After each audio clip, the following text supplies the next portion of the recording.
In the world of Radio Shock Jock, the biggest are Opie and Anthony. These people say shocking things that border on offensive in order to entertain their audience. I refuse to sit here and think that radio has to be nice. Why? Why does radio, out of any other medium, have to be nice? We are being now held to a standard where we have to be nice and make people feel good. Go screw! Radio bad boys, Opie and Anthony. Controversial radio personalities, Opie and Anthony. Infamous DJs, Opie and Anthony. Talk show radio hosts, Opie and Anthony. Opie and Anthony. Opie and Anthony. Radio shock jocks, Opie and Anthony. Opie and Anthony. Shock jocks, Opie and Anthony. Shock jocks, Opie and Anthony. Opie and Anthony. Shock jocks, Opie and Anthony. Opie and Anthony. Shock jocks, Opie and Anthony. I want to pet a deer. Go to a petting zoo, you dummy. I want to pet a deer with brass knuckles. Clock him with brass knuckles. Opie and Anthony. This weekend, I went to a lesbian bar. Are they making out and stuff? Yeah, there was some making out. What does it smell like when one of them burped? An old tackle box. This is where entertainment is going. Larry King gets confused when Fran Drescher starts speaking Spanish. The power of Christ compels you. She's speaking in tongues, ladies and gentlemen. It's time for people to understand these are words. If you don't like them, turn the dial. But enough of this palaver. Let's get the show on the road.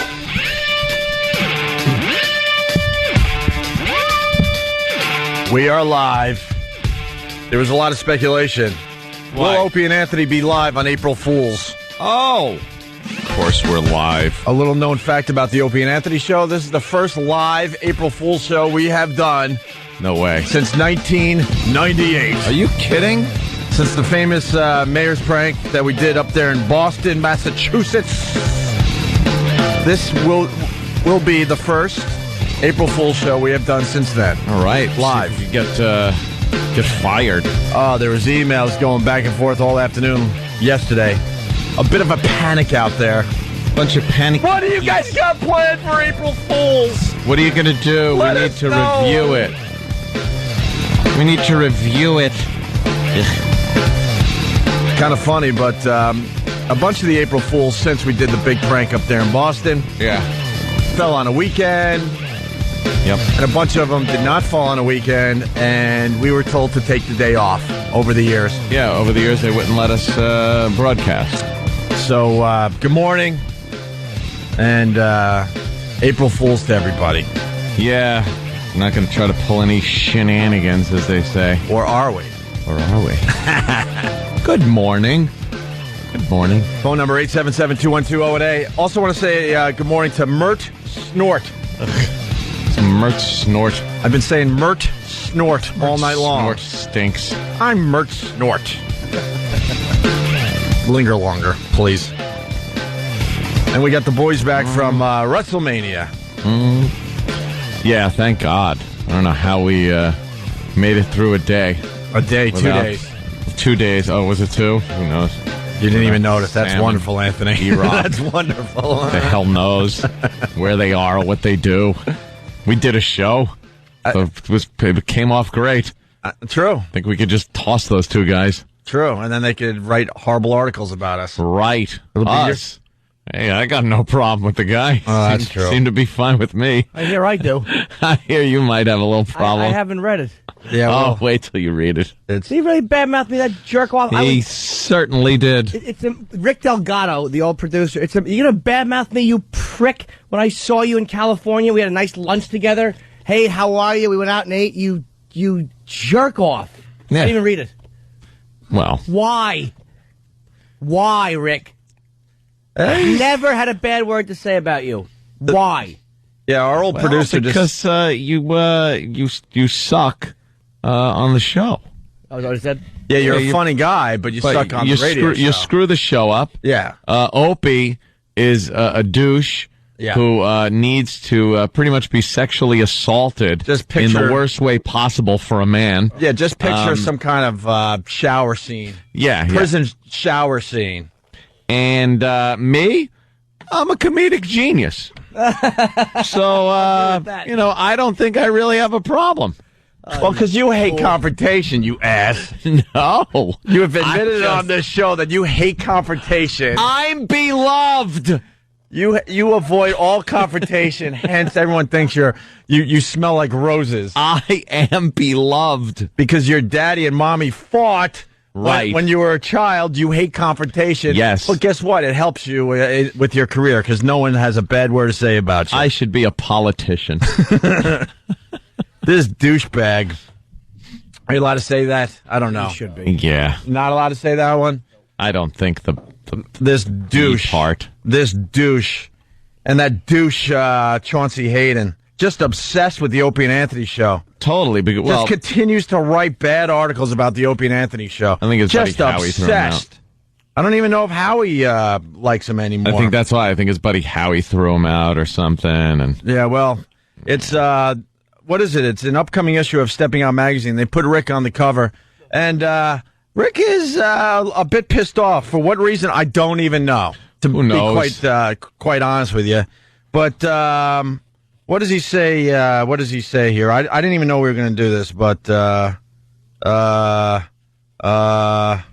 do you want to? Well, I have to read the whole article now. Yeah, you got to kind of read. Well, at least the parts about us. All right. God. All right. On St. Pat's sex scandal. We're all over the ball field here. I apologize. We'll get this back on track. This is his take. He was asked certain questions about certain events during his tenure as producer of our program. Right. And he answered these questions that Chauncey threw out at him, knowing he was just baiting him. Right. Chauncey Hayden is an ass. He's pretty much a failed writer. He's gone nowhere over the years. He's been with this crappy little rag magazine that you pick up for free at bars pick up and for restaurants. free. It's all he's done his whole career. He doesn't even try to get both sides of his story. Did he try contacting us about this? Of course not. No, because we would have said, here's the deal with Rick, and here's why he's so bitter with everything. No, I would have said, go F yourself, Chauncey. Well, of course. We'll talk about it on our radio show, which reaches a hell of a lot more people than your dumb magazine. But I probably would have talked to him because we're probably friends, because I'm beloved. Because you don't like confrontation. I never said I don't like confrontation, Opie. Don't get me started. We're going to have to fist fight again. Where's Rick to break it up? Break up the fisticuffs that we're always having. Well, there's a lot of people that wonder why Rick wasn't brought along when we made our big comeback in radio. Yeah. And it's as simple as this.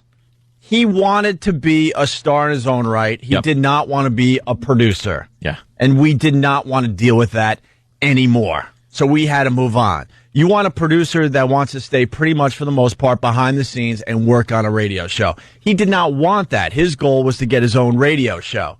So when we had the opportunity to build a whole brand new staff when we came back to radio, we moved on from him. Plus, he had a pretty good gig. He was working for Preston and Steve down there in Philly, which is a well-known radio show. Yeah. So it's like, look, you're doing okay. We're moving on. We don't need you.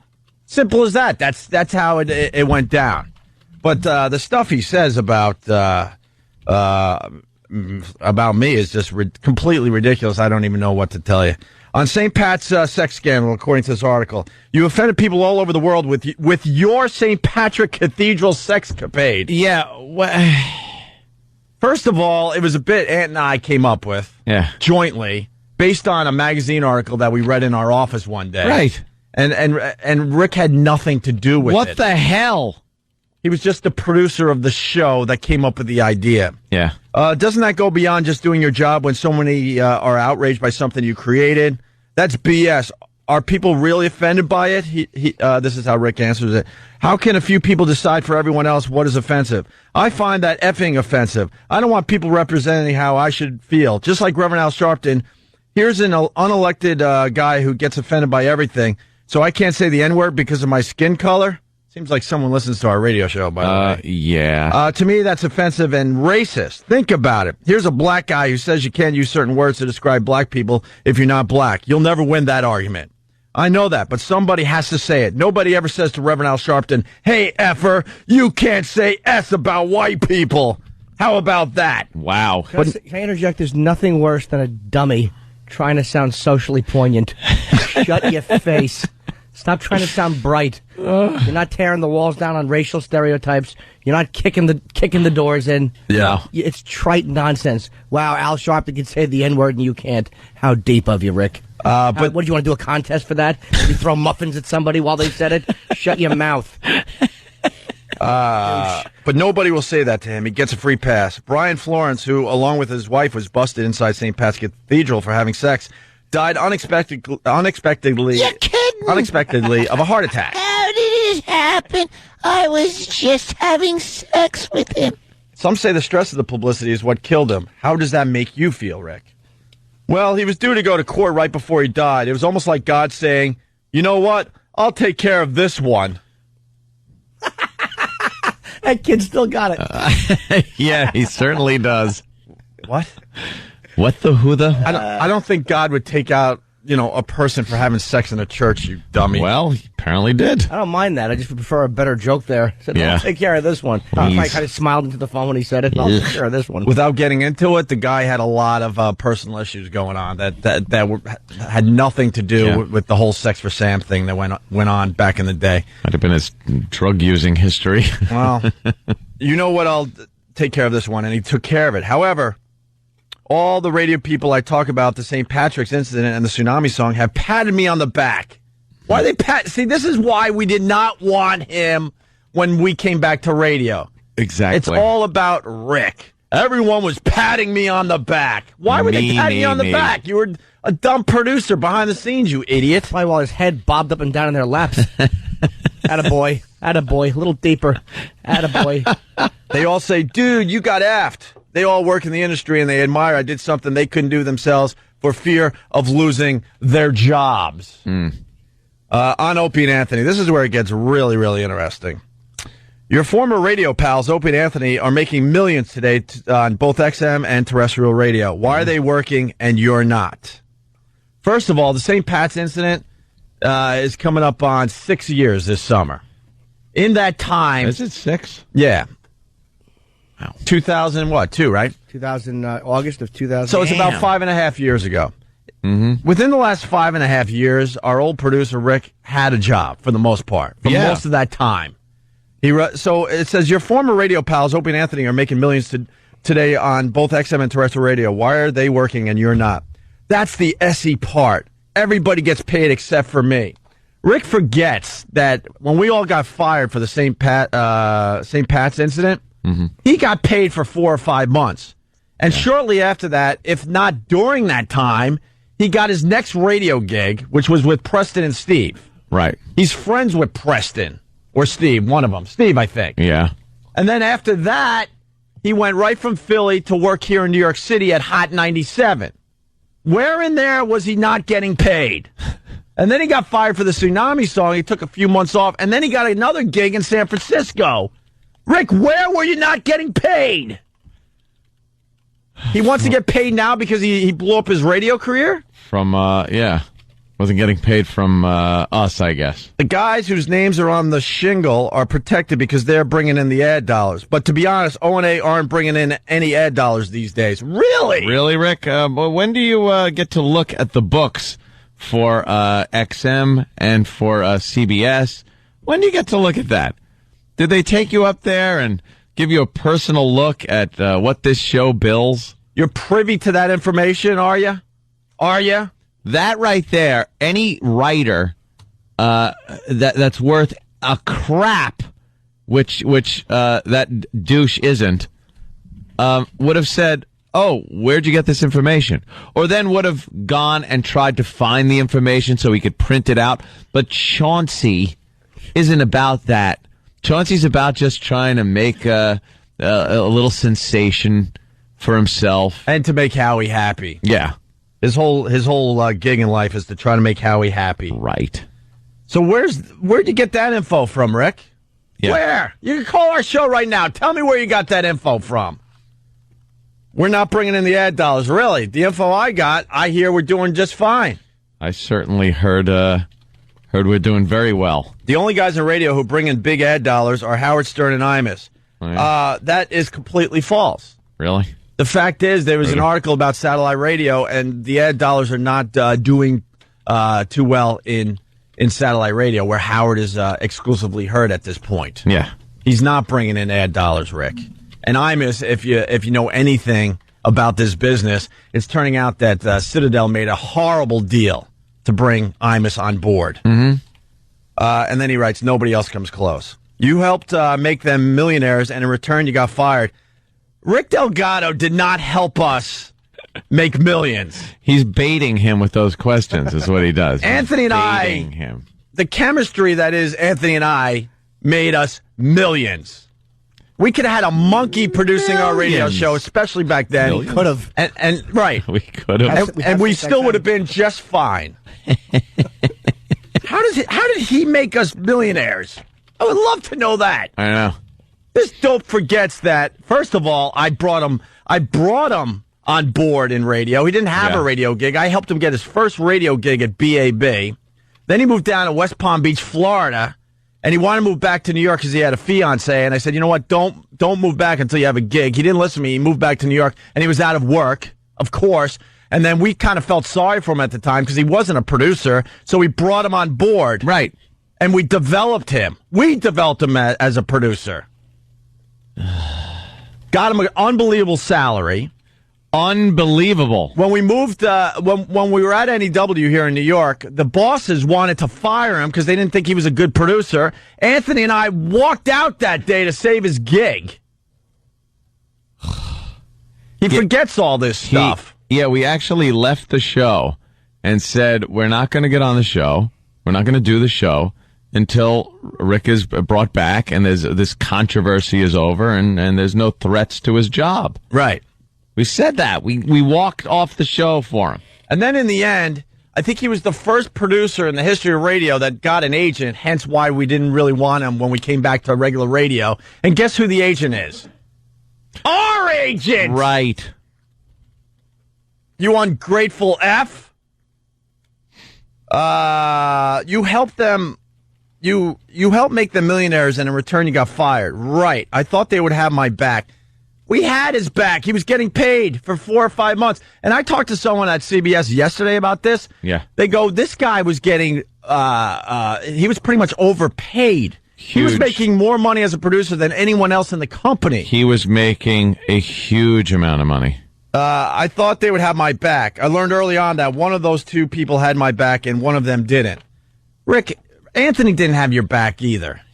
He could give a flying F about you and your dumb career. Well, look, if he wants to say I had his back, who's to argue? And you know that. Ant just doesn't like confrontation. How did he have your back, Rick? Was he paying your bills, you dope? Well, you know, I was there for him. You want to fight? We're going to fight.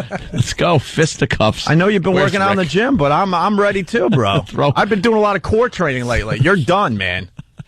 You better get Steven here to get in between our I had to get between them and break up fisticuffs. Wait till you get to that part. One in the back. Yes. I sure am a lucky boy. Yeah. When fists were flying, I make sure I'm in the room. So one of us, so you had his back and I didn't. I don't know what I was supposed to do. We all got fired. We were all getting paid. And then he moved on to Philly and got another gig based on our radio show. Yeah. I pretty much had my back. That was pretty much who I was. I was taking care of numero uno. Who didn't have your back? And this is where it gets interesting. Long pause. Make sure you get dramatic. And then he says, who do you think? Opie. Who do you think? Who do you think? Opie. Really? The guy that brought you to radio. Okay. Yeah. I didn't have your back. You would think those guys are friends, but they're not. And then Chauncey writes, asks, what do you mean? Whatever do you mean by that, Rick? And this is the best part of the article, which actually made me laugh. Let's just say I got in between them more than a couple of times. Mm-hmm. I'm talking about fists being thrown. All this off the air. Now, I will go on record as saying me and Ope did have a few tiffs before the program, but we were professionals, so we got on the air and did the show. They never even came close to fists being thrown in in our office, in the hall, on the way, in the studio. It just never happened. Yeah. And Rick never had to intervene in any of those discussions that we were having. We've been doing this show for 13 years, something like that, maybe 14 coming up this summer. If we truly hated each other, why would we still be doing this radio show together? I certainly could do another type of radio show. Anthony certainly could do another type of radio show, and we'd both be quite successful. As successful as we are now, probably not, but enough to make a fine living. Sure. And after 13 years, of course... Put it that way, I'm leaving. After 13 years, of course, we've had our problems, just like any other relationship. But to say that we've actually fought... That Rick had to break up like fights that were coming to fists. There was never any throwing of fists. Oh, all this off the air, Anthony. Yeah, of course. What did they fight about? Just catty BS. It was usually about someone's girlfriend coming in, or it was over someone playing a video game instead of prepping for the show. Who was that? Opie was constantly playing video games. Yeah, me. When he should have been prepping for the show. It's nonsense. Neither one of you preps for the show. Of course. Of course. Sorry, I didn't mean to ruin the show, Rick. And that, you're ruining the show. And that, we were doing afternoons. Yeah. So we would come in a hell of a lot earlier than we do now. Like now, we come in about an hour before the show. And go through all the newspapers and websites and get everything together and do whatever prep we do for the show. Back then, we'd get in at about noon for a 3 o'clock show. And know why? Because we hated our freaking personal lives. Of course. The one I had with your sister! A little conflict of interest there. Thank God the Delgados are out of my effing life. Well, not exactly out. Still writing stuff about you. Oh, really? So I would get on the computer and play video games. It wasn't a problem. That was part of, like, the hanging out with everybody in the office thing. When you got 3 hours before the show, you're not going to start prepping 3 hours before the show. So I'd get on there, drink a few beers with the lunatic alcoholic Ben, and play video games. That wasn't a problem. It was, and then I talk about the games on the air. It was good for breaks. It was more of a like a social atmosphere. We were hanging. I would look at websites, and I was actually like hanging Britney Spears posters, all that crap back then. Anthony was like playing video games, but it led to us just kind of talking about what we want to do that day. Yeah, this guy is full of it. It's just amazing that someone like this could just get an article printed like this, and there's no accountability whatsoever. Because of Chauncey Douche Hayden. We'll do part 2 of this article after the break. Oh, tease. Well, because he gets into what he really thinks of me. And he had a chance to say this to my face, and he knows that. We were right down on the street in front of this very building probably a couple of months ago, and not an inkling that he was going to say any of this. Never said it to your face, that's for sure. No. Wouldn't say it to mine because I'm so beloved. Well, because people are scared to say it to my face. He says that, but he says he's not. But he was on the sidewalk in front of us trying to get a gig at this radio station we work for. Yep. Because he used to work for the PD that has since been fired. We'll do part 2 of this article as an old producer is a bit jealous of our success. A lot of people seem to be a bit jealous of our success and love to take their shots. We'll get into the juicy stuff. I mean, it's really, really juicy. And what do you think's of Jim Norton? Ooh, is it good? Oh, it's not good, Jimmy. Not very And good. Anthony, did you know that we broke up his marriage? Did you know that when he was taking pictures of naked girls, most of them were pigs, and he didn't enjoy that? Really? Oh, boy. Oh, what is this? Hey, Rick, if you want to play, I have more dirt on you than anybody in my life. If you want to play, we're going to play. It's the Opie and Anthony Show. Shock Jocks, Opie and Anthony. Shock Jocks. Opie and Anthony. Shock Jocks. Opie and Anthony. A big good morning to everybody, including Mert Snort. Good morning. Where are you, Mert? Hope you're doing well. Phone number 877-212-ONA. Don't forget about the fine rundowns on ONARadio.com. Stephen S. from Bayshore does a great job with that. Steve rules. And if we don't plug it every other day, he starts yelling at me through the instant feedback stuff. Does he? Oh, my God. What about ONA Radio? .com. What about the rundown? People are telling me that they read them. People are saying. Where's the rest of the article? Hey, it is April Fool's, and a lot of people are a little nervous that we're on the air for the first time in 10 years for April Fool's. That amazes me. That it's been that long since they've allowed us on the air on April Fool. Yeah. One of the things we want to do today, we're being heard in a lot of cities. Yeah. I want to know what your local radio station is doing for April Fool's today. Yes. What the hell are these hacks up to today? We'll start with Scott and Todd here in New York City. Yeah. This is what they have to say about April Fool's today. This, in case you are a new listener, you're a brand new listener here on our show. What happens to old DJs, man? They lose their teeth. Let me tell you. What's that about? Where's the DJs? Probably all his facelifts. All facelifts. Let me tell you, a lot of radios, peepers.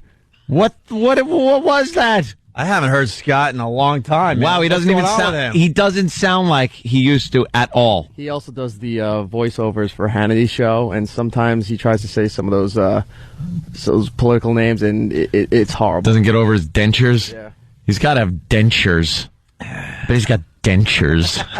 That smells like Effordent. Effordent. This, in case you are a new listener, you're a brand new listener here on our show, we don't do April Fool's Day. Not anymore. No. Is it against your religion? Is that why you don't do it? Shut up, the hole. There comes the hole. Who's the hole? There comes the hole. Patty Steele. Oh, is there a problem there? Okay. Hi, Patty. How are you? Hi, Patty. I'm actually friends with your husband now. Don't. I love Patty Steele. Things happen over the years, and things change. I'm sorry we said all those she's a things about you. talented woman in radio. That's all I'm saying. Bunch of phonies we are. At this point, we can't go anywhere. There's always someone we run into that hates us. Yes, he knows his radio. Yeah. He sounds like an old man, like really bad. He sounds like he's our sheriff. Yeah, the sheriff isn't. He looks like a Halloween mask. Yeah, he does. Hey, Jimmy, don't be funny, you know. Oh, sorry. Hey, you ruined the show. Hey, just ruined the show there. Easy, sorry, Rick. Against your religion? Is that why you don't do it? Or? I don't believe it's a question of religiosity. It's just bored with it? Well, it's just a little corny. It's dumb. Passe. You know, it's more of a third grade sort of thing. Well, see, Scott and Todd did an April Fool's prank every single year. Yep. Right? Yeah. And rock, sell them out. Come on. To take you inside. You used to work for those fags. To take you inside radio, a lot of radio companies pretty much have banned April Fool's pranks because it gets people in trouble. Yep. And so they can't say that, so they have to go on the radio and kind of spin it another way. Also would like to take responsibility for that. Yeah. Well, the banning of April Fool's pranks. And there's people who try to do it in radio, and sometimes you'll read about them in the news. Hey, let's tell you about these guys at Omaha, what they did. They said the mayor was killed in a car accident today. Omaha. Yeah, see, the problem is a lot of those things, not so funny. No, right. And it's just, really doesn't take a lot of skill to go on the radio and tell you that the Lincoln Tunnel has been blown up or shut down or whatever people ride. Okay, you need to stop saying that in case someone just tunes in. Oh, yes. Yeah, keep things all in the up and up. Keep it safe, everybody. Keep it safe. So, Iraq. First of all, can I just address something? And we've done this before, and it's ancient history, but I have to address it because they just did. Yeah. The reason we said that the mayor was dead all those years ago, 10 years ago today, was to show how ridiculous April Fool's gags were. It wasn't that we seriously wanted to get on and do something like that. It's exactly what this idiot is saying, that they're stupid. We weren't going on really going, hey, this is going to be a great April Fool's gag. It was to point out how ridiculous April Fool's gags are on the radio because they're so hacky. So we just went above and beyond ridiculous with that gag. But everybody thinks we actually were doing an April Fool's gag, right? For the sake of doing one. Yeah, that was our our whole agenda that day. Yeah. And Scott and Todd, they've done a million hacky April Fool's Day pranks, including talking without my teeth in. Right. That's what I'm doing this year. Maybe that's their April Fool's prank. Yeah. Hey, dude, take out your teeth today and just talk. Do the whole show without my choppers in. Here's how you got to my dentures. Welcome. I'm going to leave here in a glass of water by the console. You old doddering fool. You should be working in a ghost town out west. Hey, partner. Ladies and gentlemen, keep your hands and feet in the car at all times and get ready for the wildest ride this side of the Pecos. It's the lightning train. Big thunder lightning. Yuck. What a tool. His face looks like it was sculpted out of rock. Doesn't it? Awful looking man. It's worse than the Lionel Richie big clay head from the Hello video. Yeah. All right. Well, here we go. Back to the article that Rick Delgado, our old producer, decided to be a part of. Do you have the cover picture? I have to see the photo on the cover. Yeah, he's it's Rick nude. Pretty much Rick nude with a nun. A nun. Because he's still trying to capitalize on our Sex for Sam thing. Of course. That's hilarious. He's edgy, this kid. He's cutting edge, too, like right there, right with the times. Yeah, he's with a nun, and they're simulating sex. Yeah, that's on the cover. That's terrific. Oh, please, can I see that? Oh, please. Where's a picture? Show James. This dope doesn't understand that this one article will destroy his radio career. Will destroy his radio career. What was left? What was left of it? Most people burn bridges after they cross them. That's how stupid this guy is. He just flames those bridges that lay right in front of him. All right, so moving on with the article that he wrote about us with Chauncey Hayden. Stupid Chauncey Hayden. Remember when Chauncey Hayden interviewed us when we didn't know any better? Oh, God, he was kissing our ass. He was bashing Howard. It was, you guys are the next generation. You guys rule. Nothing but praise and compliments. And then, he turns around. He's one of the most phony, backstabbing asses in the city. He's known to just be like a douche. Mm-hmm. Nobody really likes or respects this guy at all.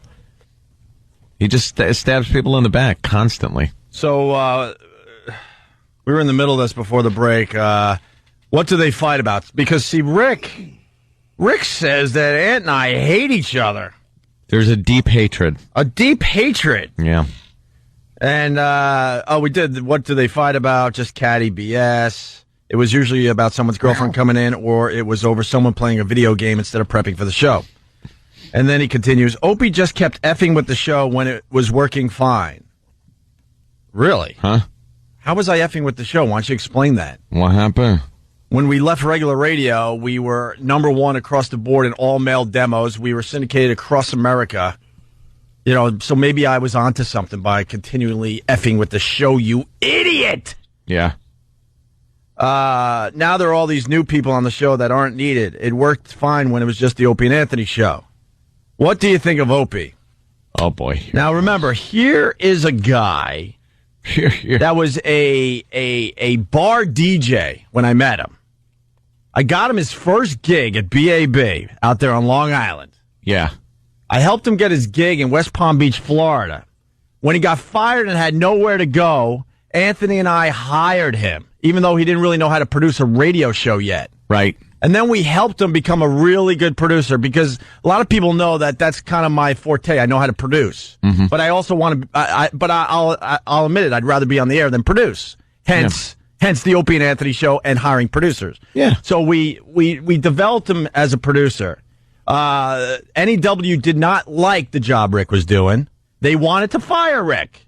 Anthony and I walked out of NEW one day. For the old listeners, that was one of those days where you tuned in the dial and went, well, they didn't say they were taking a day off today, because all hell was breaking loose and we were sticking up for our guy. Right. We also got him an amazing salary, which was admitted to me yesterday when I was talking to CBS, that he was way overpaid for what he was doing. Yeah. Okay? Then, when it was obvious that he wanted to be a star himself and he didn't really want to produce a radio show, we helped him get an agent. That would be our agent. Super Agent Bob Eatman. Right. What do you think of Opie? Look. How could this be good, by the way, after that? Right. I know. It's like, just stop, stupid Chauncey. But it's just amazing. You know, suck it up. And then he talks about in this article how he got effed. He didn't get paid. He did get paid. He didn't miss a paycheck for the most part in the last 5.5 years. Mm-hmm. What do you think of Opie? Look, Opie's a douche, and no one likes him. But nobody will tell that to his face because he is in a position of power over them, except for Ant. He hates anyone with talent and despises listeners. I despise the listeners. Really? Despised. Really, Rick? Why don't you explain some of this stuff? And as far as no one is brave enough to say it to my face, like Anthony brought up before the break, we walked out of this radio station, I think it was late summer, early fall, and there's Rick on the sidewalk. Yep. Me, Anthony, Rick staring at both of us. He didn't say a peep. He didn't say a word. No. He goes, yeah, hey, what's up, guys? Long time no see. It was cordial. It was friendly. He goes, I'm going upstairs. I'm trying to get a gig at the station because, my old boss is now the PD. I'm like, well, good luck to you. It was simple as that. Simple as that. He had the chance to say it to my face. And nothing. And did nothing about it. And then this is wonderful after everything I've done for his career. I just hope he gets, can I say this? Well, you could say it in a certain way. I just hope he gets, what happens to you in prison? Yeah, in a shower. Okay. Yeah. Yeah, forcefully, Jimmy. He wants you to be, pretty much, raped. Yeah. Yeah. And then rape so bad that I will blank, can I say blank? Wait. What? I don't know. See, I'm just loading things. Well, it doesn't really make sense either. It's like he wants you to, when you have to use the bathroom, he wants nothing but water. Right. To end up in the toilet. That's wonderful. Wonderful, Rick. That's wonderful. Yeah. And then he has to write, is that so much to ask? That's some pretty deep hatred. Yeah, well. Yeah. What do you think of their sidekick, Jim Norton? This is what lovely Rick Delgado I bet you has to this say. is going to be good. Yeah. I have a good feeling about this. Yeah. I think he's awesome and talented.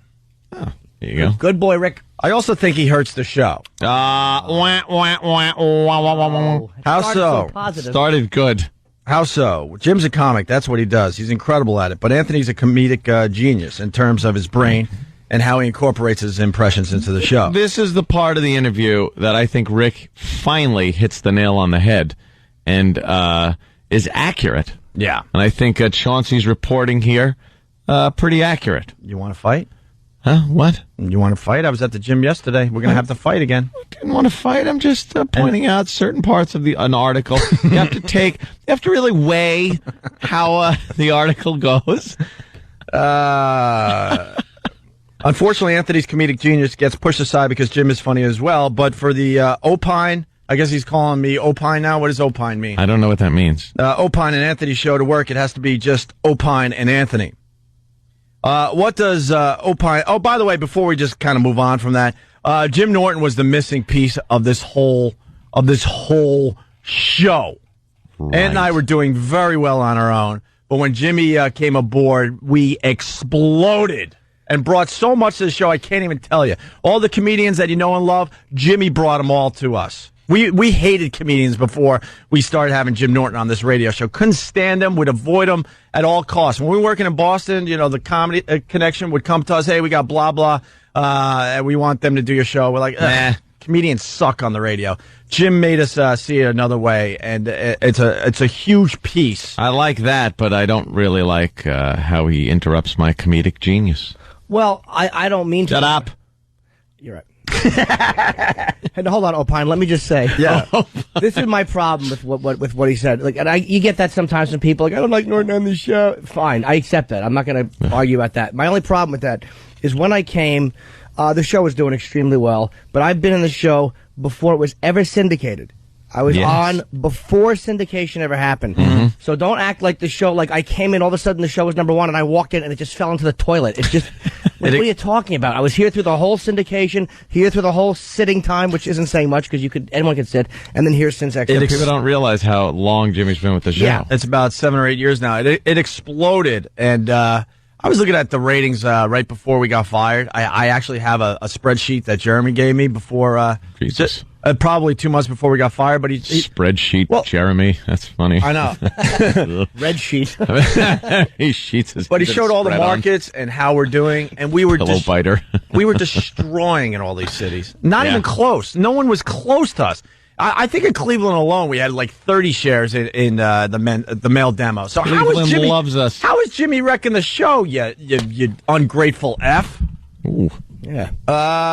Call me that. We'll come to blows. And then, of course, because this is the old argument, what does Opine bring to the show? Very, very long pause. That's in parentheses. Very, very long pause. And then he writes, "Can I get back to you next week on that?" See, I bring nothing to the show. That's what he was implying, I think. I get paid a ridiculous salary to sit here and do absolutely nothing. Don't you think the company would love to save the money if I wasn't doing anything? Shh. You're obviously upset with Opie. Have you ever spoken to him about how you feel? Why bother? He comes from the Bill Clinton camp of lie, lie, and lie. This guy's stuck in like 1996. Yeah, man. Oh, Opine equals jackass, I guess? Oh, wonderful. What? I guess that's what someone's saying. Really? That's hilarious. Lie, lie, lie. Why don't you explain what I lied about, Rick? However, Anthony and I have talked. But to be honest, I'm glad I'm not producing the show anymore. Every day. I ran my course. The show helped destroy my marriage. Really? People are going to think that's real. You don't talk to Rick every day. Help me out here a little bit, please. Would I just... These dopes believe anything now we will fight. Let's go. Old school? Yeah.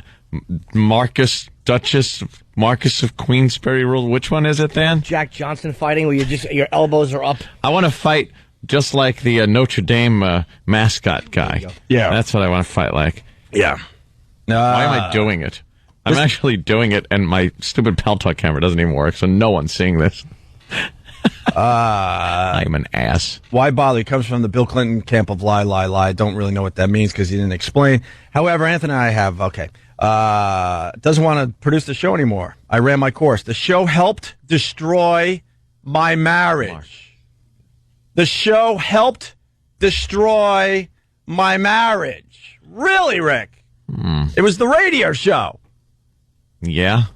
How about we talk about the rumors? Oh. Maybe your wife was onto you finally. That's all I'm saying. If you want to play, we'll play, Rick. Yes.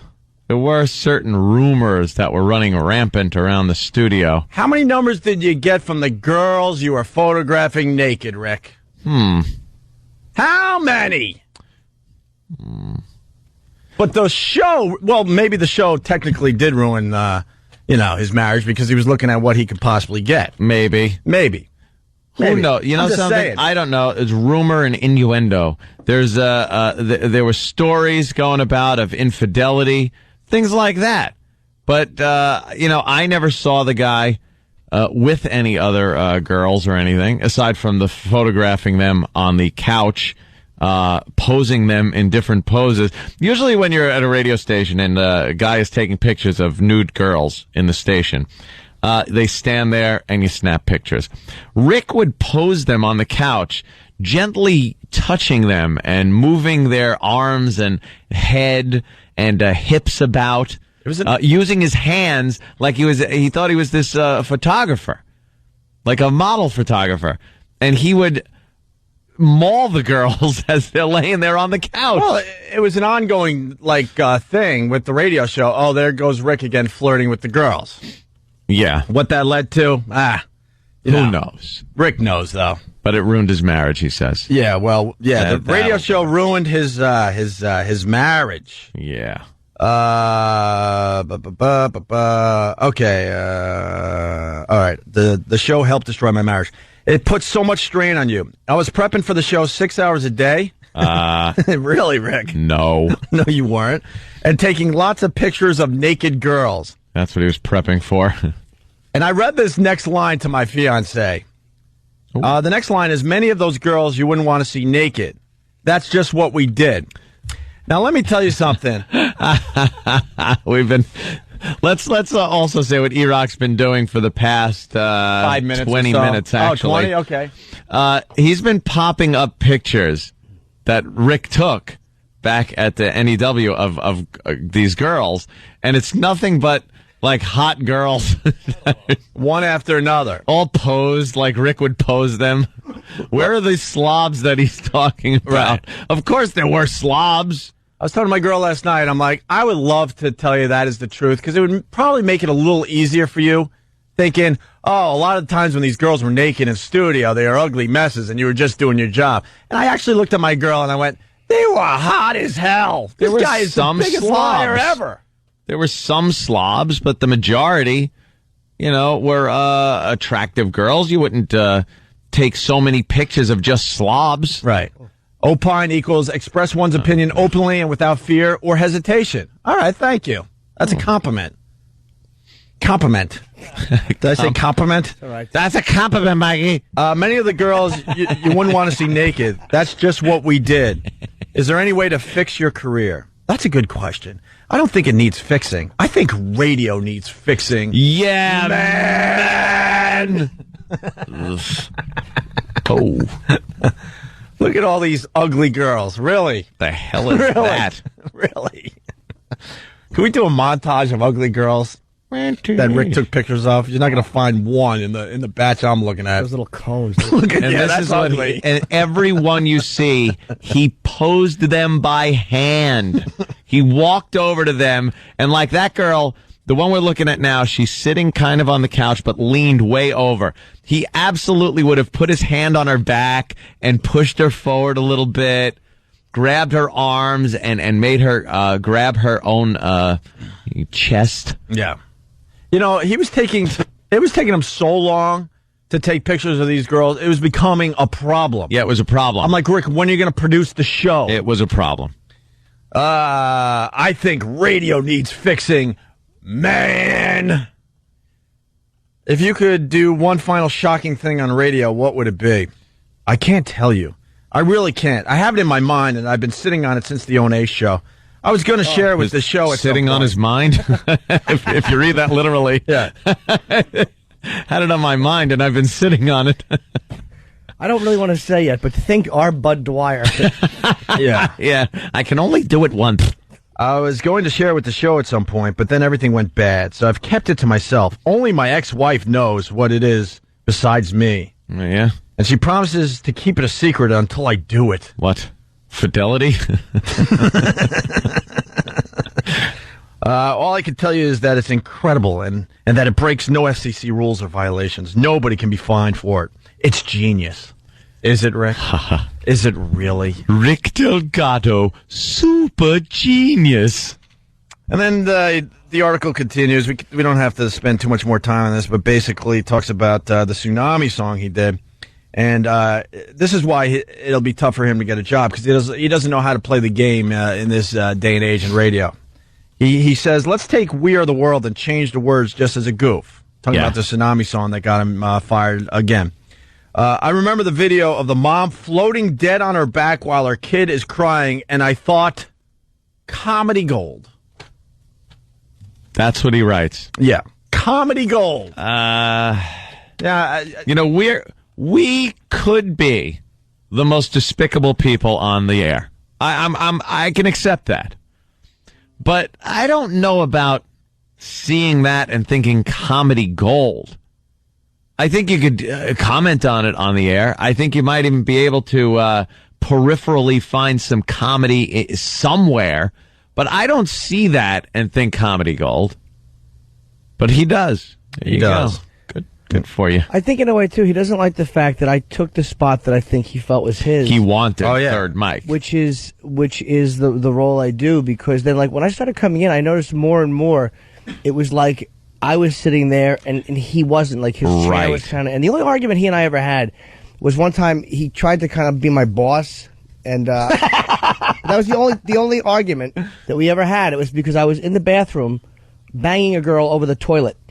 I really remember that bathroom where the creep would hang out. Oh, that guy, yeah. We used to make fun of him all the time. And I had a stripper in there, and we were having sex standing up over the toilet, and he yelled at me, scolded me for going back there.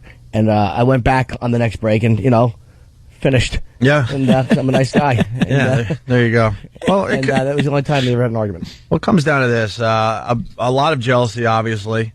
The guy has burned a lot of bridges with this article. I know the company we work for will not hire him anytime soon. No. A lot of people, they finally get the answer to this question. Why didn't Rick produce the show when you guys came back to radio? Yes, a lot of people were asking that. And, he was a good producer, not a great producer.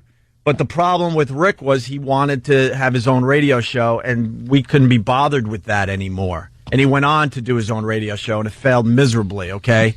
But that's what he wanted from his career. And we weren't looking for a producer that was going to try to get a lot of airtime, get into the shots when the TV crews came in here, all of a sudden just try to get his face on camera. Oh, he'd always have to bring something in or come behind us during a shot from one of the news cameras. He'd talk to the person that was doing the interview, so they would interview him to try to get his take on the show. Constantly trying to worm his way into television interviews. It was all about Rick and trying to get attention. And the type of show we want to do when we came back to radio, quite frankly, he didn't have the skills to produce that type of show. Simple as that. Yeah. And as far as not having his back, I can't even express how ridiculous that is. How ridiculous. Everyone got paid when we got fired. And I got paid more. And the only reason we got paid more, meaning time-wise, was because they were trying to keep us off the air, because at the time they didn't want us to go to actually Q104 and do mornings up against Howard. We had a that contract. Was a fact. The truth of the matter is we didn't want to sit and be paid. And that's the God's honest truth. It killed us to sit there and just be paid. And it sounds great, but we didn't want to. We wanted to get another gig and do radio for 2 years, not sit off. And before you guys say, boo-hoo, poor you guys, we knew we could make the same amount of money working for somebody else. Yeah. So it wasn't about the money. We wanted the money and to continue with our careers. Yeah, I'm just saying it that way because when you get somebody like Rick saying, well, I got paid, I didn't. We would rather have not been fired. We'd have rather have been able to not be under contract and get a gig somewhere else. Right. We were under contract. We had to sit there and get paid. Boo-hoo. And what were we supposed to do? Start giving him money? He had a gig. He had a really good gig. But he F's up his career every step of the way because he wants to be a star himself. Over the top, Rick. I hate Preston and Steve, and I hate Rick for a basic reason that he went down there and gave Preston and Steve a lot of our bits. It's a known fact at this point. Yeah. But he had a good gig down there with a show that is killing in Philly, and he walked away from it because he's stupid. Mm-hmm. We have nothing to do with that. And then he had a really nice gig here in New York City. He wrecked that too. So we're supposed to pick him up every time he falls on his ass and pay him and support him or something? For what?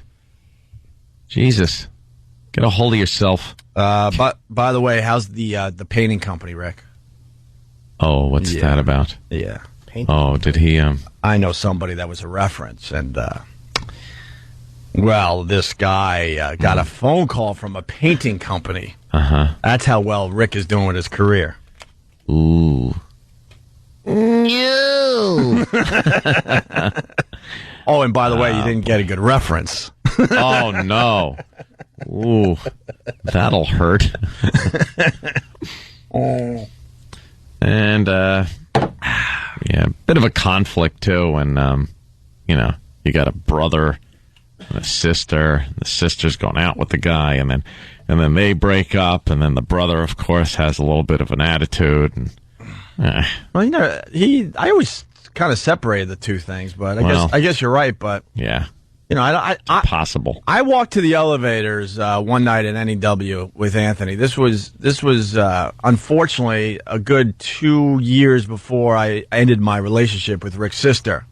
And I actually said to Anthony, I know he'll back me up. Mm-hmm. We're getting on the elevator, and I said to him, I cannot wait to get the Delgados out of my life. Yeah.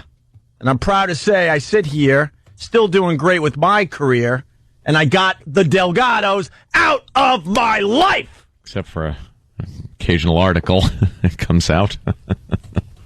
These are just bad people. Simple as that. Simple as that. and stupid people, too, because this isn't going to help him in his radio career. It's not going to help at all. He's just one guy. All right, we're going to get into our radio show for today. Ooh. Looking for what your city's doing for April Fools. I'm sure the pranks are just flying by now. Oh, hysterical. This guy's April hilarious Fool's pranks. And then I'm sure we got an exclusive from E-Rock and Sam because they were down at WrestleMania when all hell broke loose, right? I guess they were saving this for when they came back because there was not a peep of it on the phone the other day when they called from the event of this fireworks problem that they had at WrestleMania. It's all over the news. We had live people there on the scene, but like I said, I guess they were saving it for today. Right. What's that? When I was starting out on radio at NEW, there was nothing worse than being sent out on street teams events with Rick. All the promotions people knew it. He would act like he was the biggest star radio has ever seen and treated everyone like S. This is too funny because I was just thinking about how much he loved taking pics of the girls that would come into the station. The girls would always be so creeped out by how into it he was. Mrs. Delgado. That's another eyewitness checking in. Oh, okay. Another eyewitness checking in. Interesting. Comes down to that. Rick wanted to be the star, and we just couldn't deal with that anymore. No.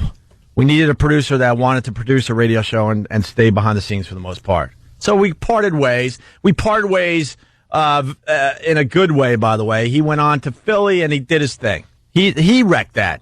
He wrecked his gig in New York. We had nothing to do with it. So leave us out of your crap.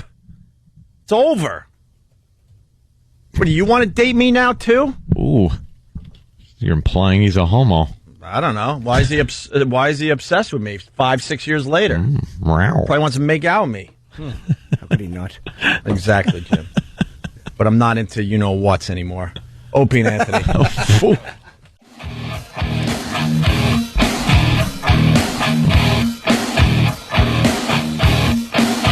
It's the Opie and Anthony Show. Still going strong, by the way. I want to say good morning to all my haters. Go F yourselves. Phone number 877. Much time? 2120. Yeah, the list continues to grow.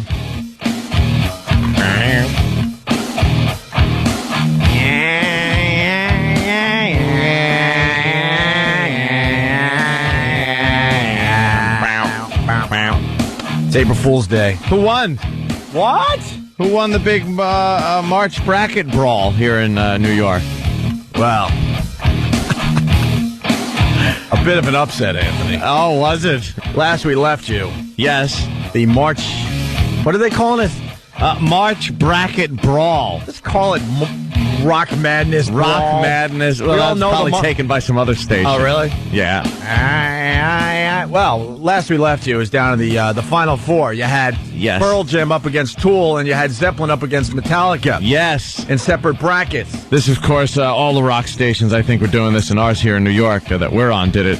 Took the March Madness-style brackets from college basketball and put rock bands in there. Yeah. And had to battle it out, I guess. Yeah. They played the music, let the listeners decide and vote. And, wow, we got down to the Final Four. Zeppelin against Metallica, Pearl Jam against Tool. And I begged our listeners to vote for Tool to win the whole thing. Did you? I'm so glad we have such power with our listeners because Tool lost to Pearl Jam. Oops. Thanks for helping us out. And then Metallica beat Zeppelin. In a huge upset. Huge upset. Yes. Good. And so Yes. it was Metallica versus Pearl Jam, and Metallica took it all. Yes. Yeah, Metallica took it all in the March bracket brawl here at K-Rock here in New York. Good. Where we broadcast our flagship station, Opie, our flagship station. Oh, boy, is as it. they call it. Flagship. Gurgle, gurgle. Where's a lifeboat? Need to lower it down the side. Can we transfer the flag? Well, David Hinckley, who writes for radio here in New York City, he had to write about the March bracket brawl that this station's doing. He writes, Metallica beat Pearl Jam yesterday afternoon in the finals of their... He wrote about this in the newspaper? Oh, sorry. This is in the radio column of the New York newspaper. They wrote about the March bracket brawl. Yeah. Yeah, they did. What happened? A transmitter cable didn't snap yesterday for him to write about? What?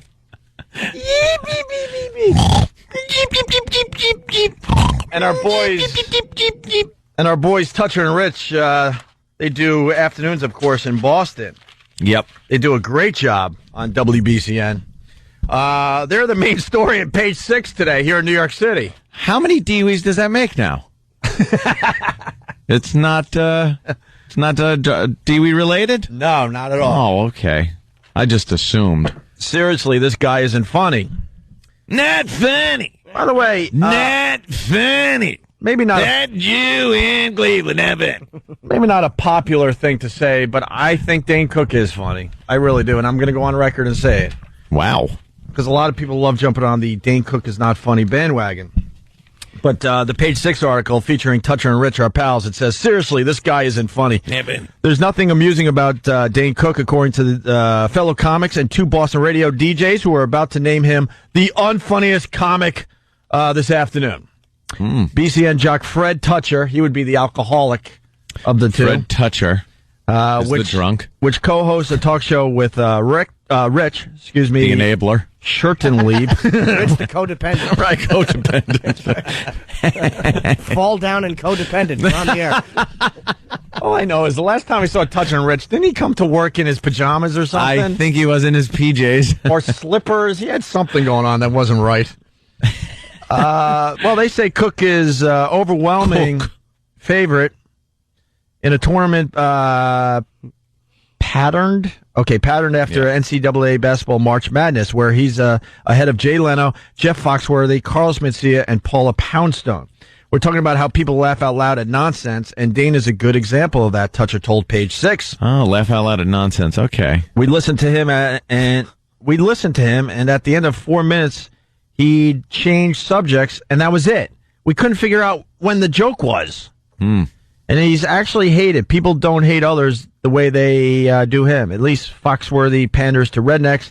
Dane's stories are so weak, you wouldn't want to hear them over lunch. Wow. A bit of a hammering for Dane. I disagree, but this is why I do love Toucher and Rich. Yeah. As a radio show. They got balls. Yeah. Not many people with balls these days on the radio. Because nice to see. They're saying this about Dane Cook in his home city where he does quite well. Yeah. I mean, they even have some of his stats in here. He's a triple platinum artist who sold 32,000 tickets on his last tour in Boston alone. 32,000. He pre-sold the Boston Garden, and I think it's the first time it's ever been done as fast. He pre-sold it faster than most bands or all bands. Wow. Yeah. It makes me feel good as a comic. While I'm in Portland this weekend doing 300 people, I hope my next plane crashes. Yeah, well, save that. Well, Dane did 2 shows. 2 shows at the old Boston Garden, which was the old Fleet Center, which is, I can't keep track of these damn whatever it is anymore. now. Well, Toucher bought out all the beer at the Boston Garden once. Yeah. I know that happened. Sure. I think this article is being a bit nitpicky, though, because it says the stars of such movie stinkers as Employee of the Month and Good Luck Chuck allegedly was also once tossed out of Smith & Walensky Steakhouse because he was so difficult. His assistant ordered for him. He got a steak and sent it back 3 times to one employee. The chef was furious. We told him enough is enough. If that's the big dirt they're pulling on him, like, he sent a steak back 3 times. Wow. It's like, come on. He's a madman. And then they have this to say, and one insider on the set of the TBS World Series commercials Cook filmed last year, said he demanded blocks of tickets for postseason games in return for filming the commercials for free. Well, what's wrong with that? You're doing the commercials for free. How about a few tickets? Wanted tickets to the event for doing free? Wow, that's terrible. That's not really that bad. I mean, I think Dane Cook lost out on that deal, right? I know, Dane, you idiot. You could have got $600,000 or $1 million for that commercial. Paid dummy. I would imagine filming a World Series commercial could be hundreds of thousands of dollars, and all the guy wanted was a few tickets. I'm not doing this unless I get a hat. And then, of course, Cook's people say that he doesn't recall ever being to Smith and Walensky. He did go to Houston's Smith and Walensky when he was in town a few weeks ago and ordered chicken, which he did not send back. You know, guys that have a legitimate issue with Dane, whether it was him and Louis, and they went back and forth, and apparently Dimitri, I didn't know, and Rogan and Dane have had like a public thing, or Rogan certainly doesn't like Dane. Oh, yeah.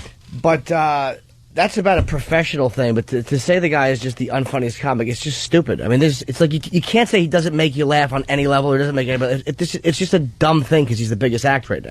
Well, I know people don't like him. They don't like his style of comedy, which is fine, but I think there are other comics, like Paula Poundstone. Holy mother of God. I think Paula Poundstone, though, isn't a big enough name these days to elect as the worst comic. You know, you'd want someone like Dane, somebody that's really hot and sells out huge stadiums. Jimmy and I went to the Dane Cook show in Boston a few years back. Isn't he dreamy? Yeah, really hot. We got to touch his arms. We sat there in like the 10th row or something, and you could see the jealousy on our faces. We were like, look what this guy is doing in one night. Sold out the whole thing, and then we leave, and there's a line that goes about a half a mile for the people that are coming to the second show. Yeah. I tried to wreck it so bad because I was walking by the entire line saying, show's canceled, show's canceled. Leave. Show's canceled. Try playing Call of Duty 4 with the guy. He runs around with a knife and stabs you. It's annoying. I vote him the worst Call of Duty 4 player ever. Yeah. He's a Call of Duty friend of Anthony's. Bastard. And then I saw him at the Guard. I see him whenever I can. And I sat in the, actually gave me front row tickets for the Guard show, and I'm sitting there in amazement again because I'm thinking to myself, here's a guy. Every time I here's a guy. He's doing comedy in the round at Madison Square Garden with a stool. That was it. Mm-hmm. No backing band, no lasers, nothing. It was just him doing comedy, and no one was bored. As opposed to he had the attention of Madison Square Garden. Yeah. As opposed to when he toured with Bob Kelly, where he was doing comedy with a tool.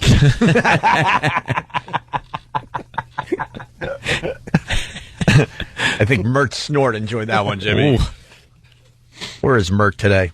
All right, well, congratulations to Touch and Rich, though. That's pretty cool. Page 6 here in New York City for the boys that do afternoons on this fine radio station in Boston. Do they pick the comics, or do they just take submissions or throw out a bunch of names? Because I'm going to guess that... you really think Toucher would, do that much work? Oof. Well, I don't know if the stats cuts into drinking time. Sure. He was one of those things they threw around at the bar while he's getting hammered. Didn't he make an awful first impression for us? Oh, boy, did he. I've never seen someone so intoxicated. Me? It was great. Last time we were up there was for the Halloween party. Yeah. And wow.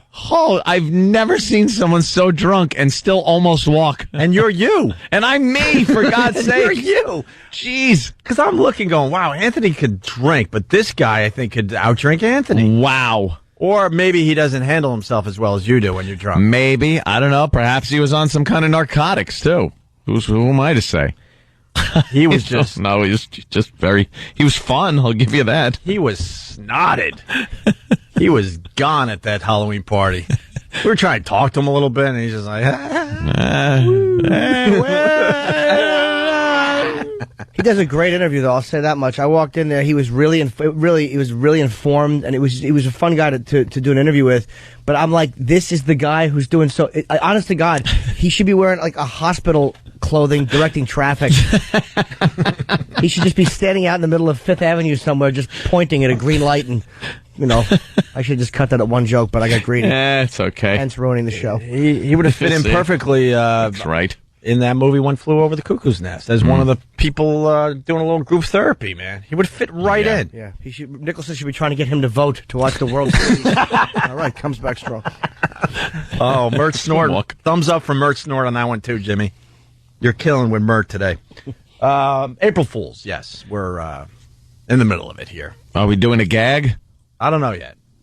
We're thinking. But you won't know. You just won't know because it'll be so original and outrageous. You'll go, oh, it's got to be true. You hear about the epilepsy website? I did hear about this. Was this for April Fools? I don't. Well, maybe for April Fools, but I'm not sure if. I got to tell you, this one's brilliant. Listen to this. Hackers have long been known to cause trouble online or steal money or even make a political statement. But recently, a group of hackers carried out what may have been the first computer-based assault to cause people physical harm. And a warning, if you have photosensitive epilepsy, please consider turning away from your TV. And I clicked on the link, and it was a vivid, flashing image. For Jenny Miller, the hurtful images came up so fast that she had no time to react. Immediately, I started having problems. Recently, when Jenny surfed the message boards at the Epilepsy Foundation website, she came across animated, pornographic images so disgusting we can't show them. It was a scary thing. But their flashing nature is similar to these ones. As a result of seeing them, Jenny suffered intense migraines that lasted several days. Security experts believe the offending images were planted by a group of hackers in a deliberate attempt to harm people. You know, when I read stories like this, the first thing I think of is, oh boy, what do the pests do now? Oh no. Like, yeah, right down our alley, man. We know how bad they are when it comes to hacking and stuff. Well, the Olympic logo, remember that was, can we have the Al Roker clip at all? Of him. This Al Roker kind of made fun of epilepsy with Olympic logo was causing problems for 2007. Mm-hmm. Wasn't this right around the Imus controversy, Jimmy? A couple months after, I believe, yeah. Do you have that clip? And a little update on a story we told you about yesterday. Remember that controversial Olympic logo for the 2012 Olympics in London? Well, some folks have complained that the campaign actually sent them into epileptic seizures. Others say it's just downright ugly. Well, we asked you to weigh in on our website in an informal poll. And those of you who could get up off the floor after shaking around, you were able... Oof. Do you have... Can I go have ahead, the Jimmy. apology?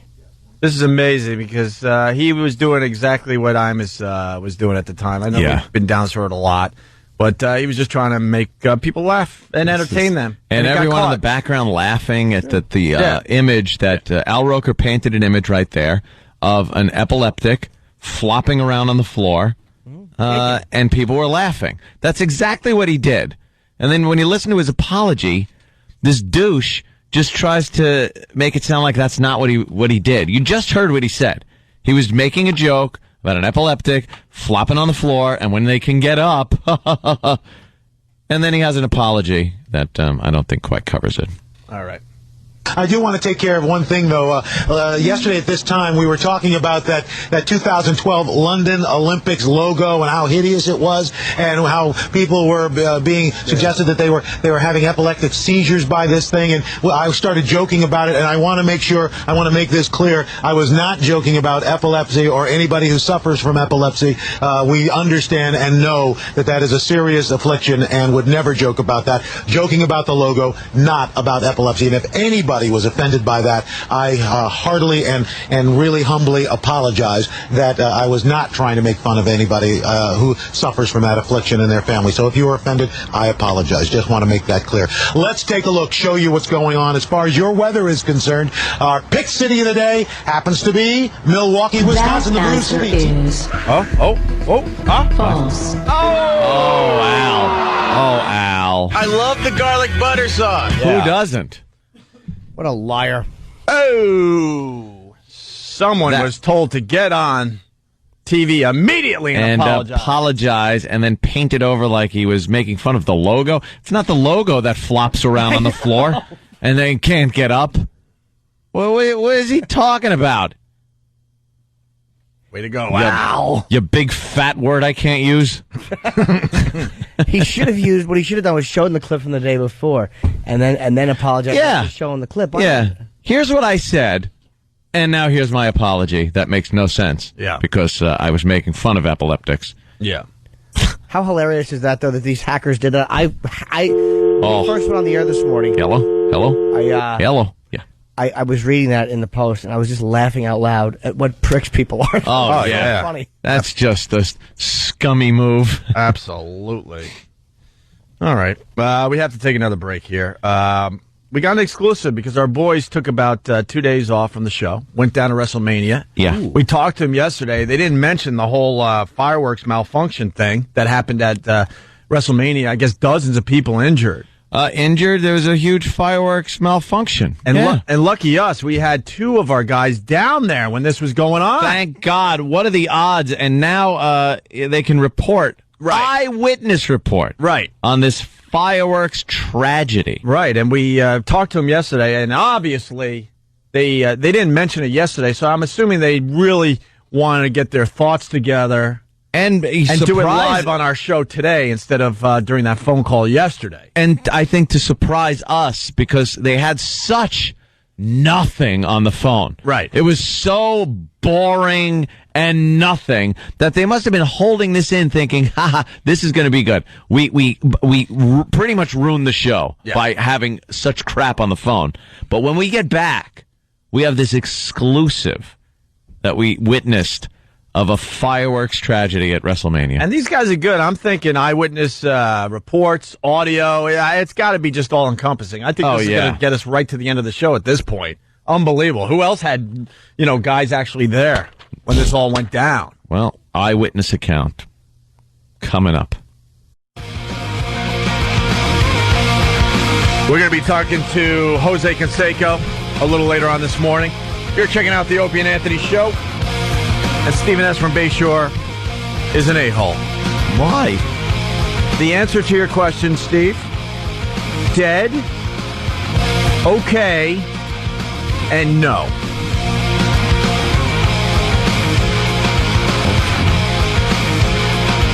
I think I know what it was. We're doing a little Karnak right now, I guess, because now the instant feedback. Hey, Ope, we need a few things updated. Is Tom, in fact, alive? How is Stan getting along with Mother? And does All the Way May still take it in the...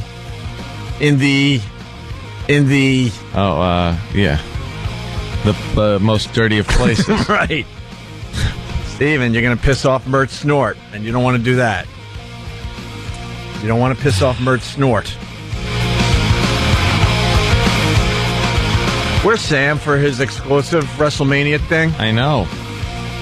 Well, let's set it up with the story, Anthony. This is what happened at WrestleMania on Sunday. Who knew? Yeah, we didn't know, and we talked to the guys yesterday. They were hiding it from us, I guess. Yeah, this is the story. In Orlando, this amateur video shows a crowd in chaos after being hit by fireworks at the WrestleMania Citrus Bowl. More than 40 people suffered burns and were treated at a nearby hospital. Investigators say a cable holding the fireworks collapsed at the end of the show. The fire was not shown during the pay-per-view broadcast of that event. The WWE issued a public apology to those who were injured. Chaos, fireworks hitting people, 40 injured. The best part of that story is the amateur video. Yeah. Now, if you want to picture what the amateur video looks like, take whatever video device you have. Try to get as old a one as possible. Right. Maybe one with a big VHS tape that slides in there. Tie a big rope around this. Uh-huh. Put the rope around your neck. Yeah. And without using your hands, just run around frantically. Yeah. That's what the video looked like. I think that might be too clear. I think, Really? Yeah, I think what you need to do is actually strap it to a chimp's head and then just throw bananas and rocks at him.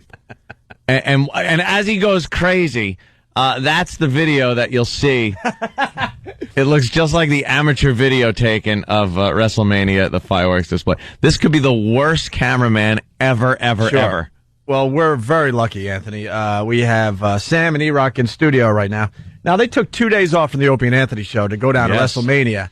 And this is the reason they went, just in case something like this happened. And silly us, I feel like a fool now because we were mocking them. We were really, and getting angry at the company for sending them for 2 days. And now I feel like an idiot because we have an exclusive. We have guys that were on scene for a story that is hitting the news today and is huge. Thank People God. injured in a fireworks display at WrestleMania. And I don't have the exclusive eyewitness interviews yet because I'm sure they're still cutting it up in the office, right? Oh, of course. Yeah. And you're saying basically like why would they mention it yesterday before everyone else had it as opposed to today when it's everywhere? Well, Jimmy, they're smart radio guys in the end because, like, we woke them up at 6 a.m. yesterday, and they know not a lot of people are listening to a morning show at 6. No. They'd rather save it for around 7:45, which is basically prime time listening. Yep. Right. Without further ado, we got E-Rock and Sam. So, chaos. Fireworks hitting spectators, 40 injured with burns. A collapsed fireworks display. Yeah. A cable broke. I mean, it sounds well, what it is, chaotic. Right. There's Sam? people running for their lives. We hand it over to you. What do you got? The news might have slightly sensationalized the event, believe it or not. Because... Not? Well, there was no chaos, per se, except maybe amongst those 40. And when you have a group of 40 in a mass of 74,000, you can't tell. We left. It was while the show was ending. Okay, here's the report now. It's starting. So the show's ending. Right, remember, they took 2 days off from the Opie and Anthony show. Right. This is what we get. So the show is ending. The show is ending. You felt safe. I felt very safe. You felt safe, which, that was probably shattered by the time this cable snapped and fireworks are flying all over the place. But at that point, you felt safe. Well, The Undertaker just won the world title, so yeah, I felt safe. Oh, okay. So the fireworks are coming down from the top of the Citrus Bowl. Yep. And they're zooming down the whole arena, and everybody's like, wow. Here it comes. Look at these fireworks. Oh, boy. And then all of a sudden, the people in the row behind me are looking up, way up, directly behind us at the top section of the arena where one of the fireworks had, instead of going straight down through the arena, went into the crowd. Oh, my God. It was unbelievable. And all we saw was people rushing to the scene with fire extinguishers. Uh-huh. And they got everything out. There was no big flames or anything, thank God. No. Because they had the situation under control. And even with all this chaos ensuing in that section, they were able to... when did you think you were going to die? Well, at first I said, this could be serious. There's still fireworks going off. Right. What if they hit our section here on the floor? Uh-huh. Plus, we were sitting with all the Make-A-Wish kids. Ah. So that would have been a huge tragedy. Would it really, if you think about it? Well, because it's like, kind of takes that waiting thing out of it. I'm Barack Obama, and I approve this message. All right. Thank you, Barack. Wow. And then, there's all these people, everybody's looking up saying, well, where's the next firework going to hit? Yeah. Or is it a terrorist attack? We don't know because wow, it's bombs. We don't know. Who knows? And finally, we're able to exit after the firework display has concluded. Huh? Confident in the fact that there won't be any more fireworks exploding on us. And we were able to exit with the other 74,000 people. So could you show us the burns that I'm sure you've suffered, perhaps underneath your... Because I don't see any facial, thank God, or on your hands or anywhere exposed, but I'm sure your burns are probably very painful. And if you want to, I'm not doing this out of, I don't want to degrade you in any way, but I would like to see how badly you were injured. Well, believe it or not, as I said, okay. It was about 40 people were injured. I was one of the lucky 74,000 that was not affected. He obviously wasn't close to the mishap because his hair would have went up. Look at this huge afro of his. That would have been the first thing to go. A flash bulb. Yeah. You would have seen birds flying out of it and deer running. E-Rock, you got anything to add to the story considering you wasted 2 days? And blew off the show for 2 days? E-Rock took a stick with marshmallows on it and just put it over the fire. Held them over a burning person. Unfortunately, E-Rock found out about the firework mishap on Monday morning while we were driving back to home from the airport in New York when I told him, yes, there was a big fireworks thing that happened there. Oh, really? I saw people looking and didn't know what was going on. Really? Thought it was part of the big finale. Because they were shooting people being burned? Wait, people on fire running for the exits was part of the big finale of WrestleMania. I know Vince is crazy, but... Yeah. I want people machine gunned down as they leave. That's right. You know, this is going to be the biggest WrestleMania yet. Not only are we going to have The Undertaker win, but right afterwards, I want bombs going off of the place. That's right. I want people's limbs flying all over. And then as the rest of the people, the survivors, leave in a panic, I want all our superstars armed with machine guns to mow down the crowd. That'll get people talking. And then whoever's left, I want them trampling each other like a Who concert. That's right. Trample over each other. Yeah. People remember that WrestleMania. No chance in hell of anyone getting out alive.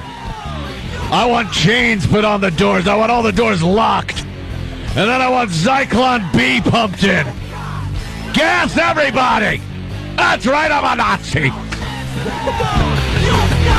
Vince McMahon's turned heel. Major heel. Huge heel. I'm the new Hitler. We're going to open up sprinkler heads on the roof of the, where was it? Citrus Bowl. It's a Citrus Bowl, sorry. Where was it? It's your WrestleMania. I don't remember, because I'm thinking about pumping kerosene into the place and then lighting it on fire. So everyone's on fire. And I could yell over the PA. The last thing that I hear is, ironically, me saying, "You're fired. You're on fire." That's right, burn, people. How many fat rubes do you think will show up for next year's if I kill everyone this year? I'll tell you how many. 100,000. You're on fire. You're on fire. There was a fireworks mishap, and now look at you. You're on fire. That's right. No butt buffing for you. The skin will peel right off. That's right. Look at you. No lips in that surprised expression because your face was on fire.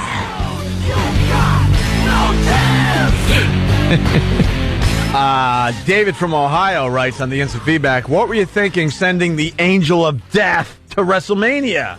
Here's a guy that lingers longer. That's true. Thank God no one died. E-Rock failed. Yeah, E-Rock has seen a few people die in recent months. He is like death. Yeah. He walks around. He just needs that cloak and the sickle. E-Rock, please say something that makes it worthwhile that you missed 2 days of work. Well, when the explosion was going off, they were shooting from all sides of the stadium. Yeah. So I just thought it was part of the show. I turned around where everyone was pointing, and I got a photo just after they started putting the flames out. Oh, okay. That was worth missing 2 days of work, a flight to Florida, hotel rooms for the boys, To be fair, VIP parties. This is what we get. E-Rock was still a little tipsy after those steak and mashed potato martinis that he was having. Steak and mashed potato martinis. What the hell is this even real? It's a martini glass. And With it's garlic butter saw? It's full of mashed potatoes and bits of steak. Look, there it is. You ate one. Holy Jesus. Well, he ate more than one? I saw him taking at least 2 or 3 from the bar. And he didn't eat it, he drank it. Yeah. Watch out, guys. After we fire E-Rock, he's going to have an outrageous article in Weight Watchers magazine about us and how we treated him on this show. Oh, yeah. Hey, Sam, how come you guys didn't mention this yesterday on the phone? Yeah. You forgot to mention this. Oh, he did. We did. You did? No, he mentioned the steak and potato martini. No, I'm talking about the fireworks. Oh, I thought, well, this is much more tragic. Fire. What is it? Fire Where's everywhere. the fire? Yeah. Where's the fire? Where's the fire? Look at that. Looks like entrails. Oh, that is really disgusting. And You ate that? What kind of non-friends are you two that you don't discuss the explosion until you've taken your flight already? What did you guys talk about after WrestleMania? Would you stare straight ahead Jimmy, like 2 rape victims? They didn't know it was a big deal until they saw the news reports. Yeah. And now they're trying to cover their ass. No, what especially happened- this one with the afro to my right. What happened was I think obviously E-Rock again was steak drunk, and so he didn't even realize it had happened. Steak and potato martini. Ugh. And I was still disgust me. Look, is this E-Rock's plate, by the way? Please tell me. Look at the chewed What is meat on the that? napkin to the left. Oh. What was that? Some gristle? No, something low fat. He spit it out. You see how quickly E-Rock said that's not me, which makes you look even worse, you dummy. That means you eat the gristle, the fat, everything. Oh. You eat the whole cow, do you? How was it, though, the steak and It was delicious. Just meat and potatoes in a glass, in a martini glass. Could you put bar laid out for her, and you had your pick of what you wanted mixed into the martini. It was great. Were all the relatives there? I mean, all the wrestlers there? A handful of them were. They were all getting ready for the event. Yeah, the has-beens were there. Oh, E-Rock, in an effort to get his photo signed by John Cena, who was there, John Cena just stops in for a minute he can't sit there and take pictures with everybody because it's chaotic. So he's trying to leave, and a few people are asking for autographs. So E-Rock, first of all, brought a whole envelope full of at least 25 pictures that he's gotten taken with wrestlers printed, and he brought it everywhere we went. At this party we went to, John Cena's trying to leave, and this little kid is trying to get an autograph, who's with his mother. So E-Rock grabs the kid and tells the mother, "Don't worry, I'll help him get a signature." He picks the kid up in his arms and goes, "Hey, John, could you sign for him?" And so John turns around to sign for the little kid, and E-Rock just puts his picture with John Cena out, too. So E-Rock can get his John Cena autograph. You know what? Hats off. Jimmy likes that. Jimmy likes that. You used a kid. Jimmy appreciates it. Just get the job done, right, Toss Jimmy? the young tot aside. Please tell me he was a Make-A-Wish kid and you dropped him right after you got your picture signed. On his head plate. I respect that. All right, there you go. So you were sitting with a bunch of Make-A-Wish kids? It was like Make-A-Wish kids and radio people. We're all in the same section. Yeah, that figures. That's what Vince thinks of radio guys. They were great seats, I will say that. Sit them with the waterheads. I want them sitting with the soon-to-be dead. Vince is the best, man. All right, well, there you go. Our exclusive coverage of WrestleMania. Of the tragic events that Just followed unbelievable. the end of WrestleMania. Wow. Just amazing. I'm so glad our guys were there. I would have mentioned witnessed it this. What? yesterday on the phone. Yeah. But I think in hindsight I was still shaken from the whole. Let me spell this out. The Hindenburg. Yeah. 9/11. Yeah. WrestleMania 24. Yeah. Ranks right up there, right? Yeah. I mean, that's Hiroshima. Hiroshima. Yes. Wow. Okay. But you think you might have still been a little shaken up the next morning, and that's probably why it didn't. I didn't even. I'm still shaken up today. I'm surprised we can have this conversation about it. But yesterday, you are. Yeah. I was trying to avoid it and get back to real life and realize that I'm okay. Might have blocked it out. Like kind of some kind of weird survivor's guilt thing. And who are you guys throwing under the bus? Who insisted that you guys take 2 days off from the radio show? I don't know, but I told Steve way in advance. I feel like Steve could have mentioned it to a salesperson. When did you tell Steve? Probably at least a week before we left. And what did he say? He said okay, and then he sent an email out. What day? Oh, here comes Steve. Steve? Oh, boy. No.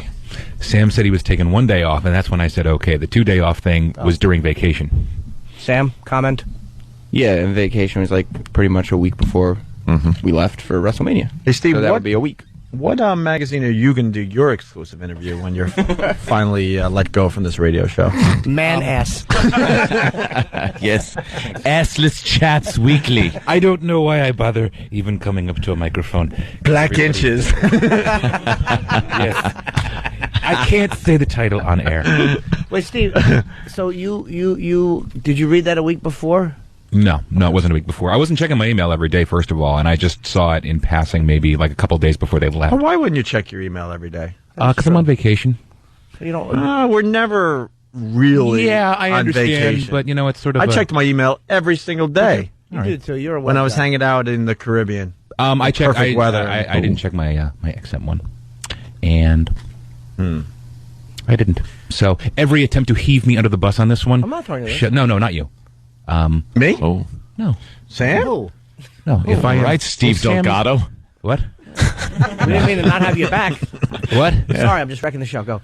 Yeah, no, I know. And in an attempt, no one had my back for waxing. That's right. Exactly. Yeah. They had my back, but they wouldn't put their chin in it like I like.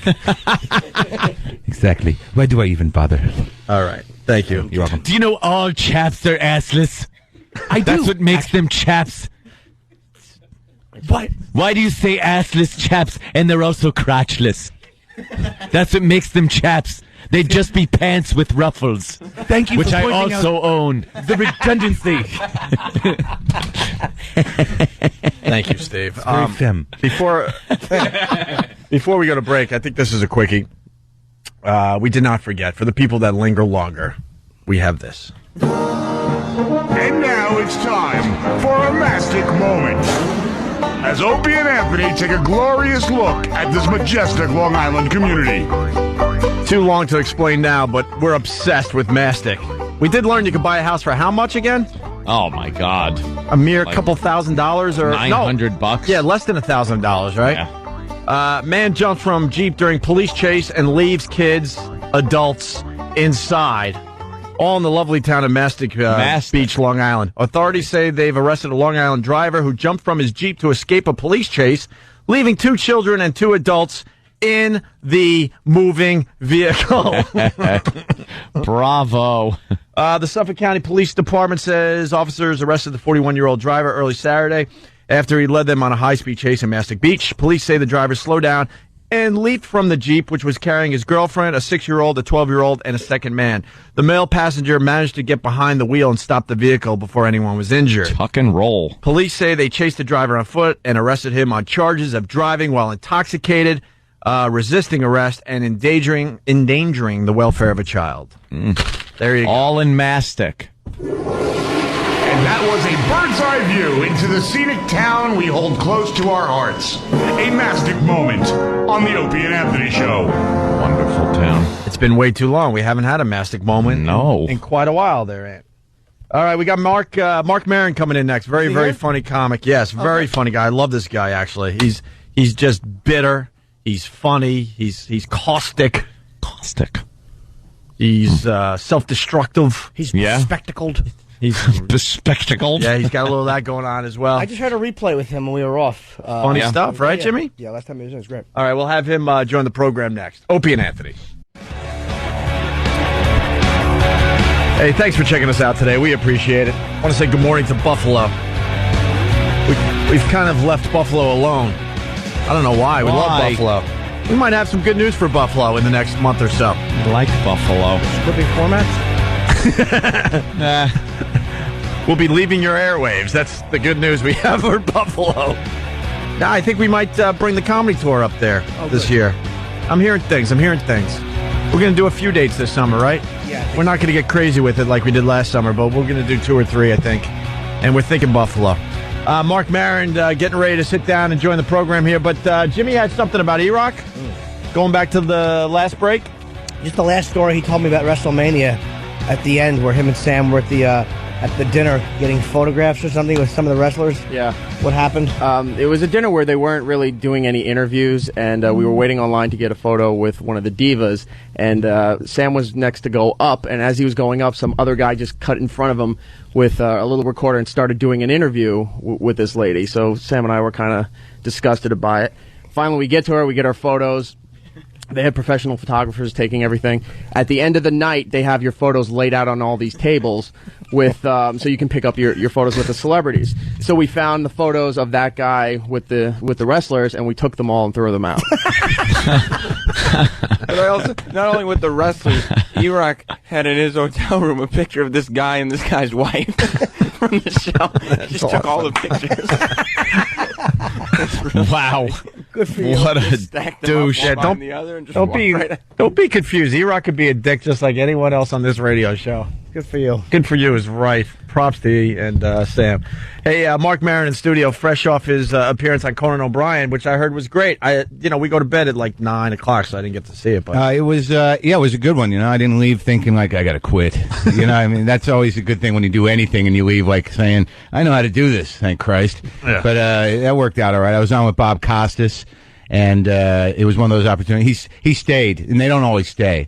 So there's that moment, you get that weird moment where you're like, I don't know that guy because, like, you guys have Jose Canseco on today, right? Yeah. Well, they asked me, they're like, Opie and Anthony have Jose Canseco on. Do you want to stay in the studio? And I'm like, I don't know anything about sports, dude. You're asking the wrong guy. Maybe they should kick me out. I'll just be buzzkill. I didn't. No, you should stay for our Jose Canseco interview. Well, I'm going to stay, but I told that to Costas. Like, I don't have nothing to talk about with that guy, with Costas, right? So I said, I'm doing this show tomorrow, and Jose Canseco is going to be on with me. And then I had to go, is that good?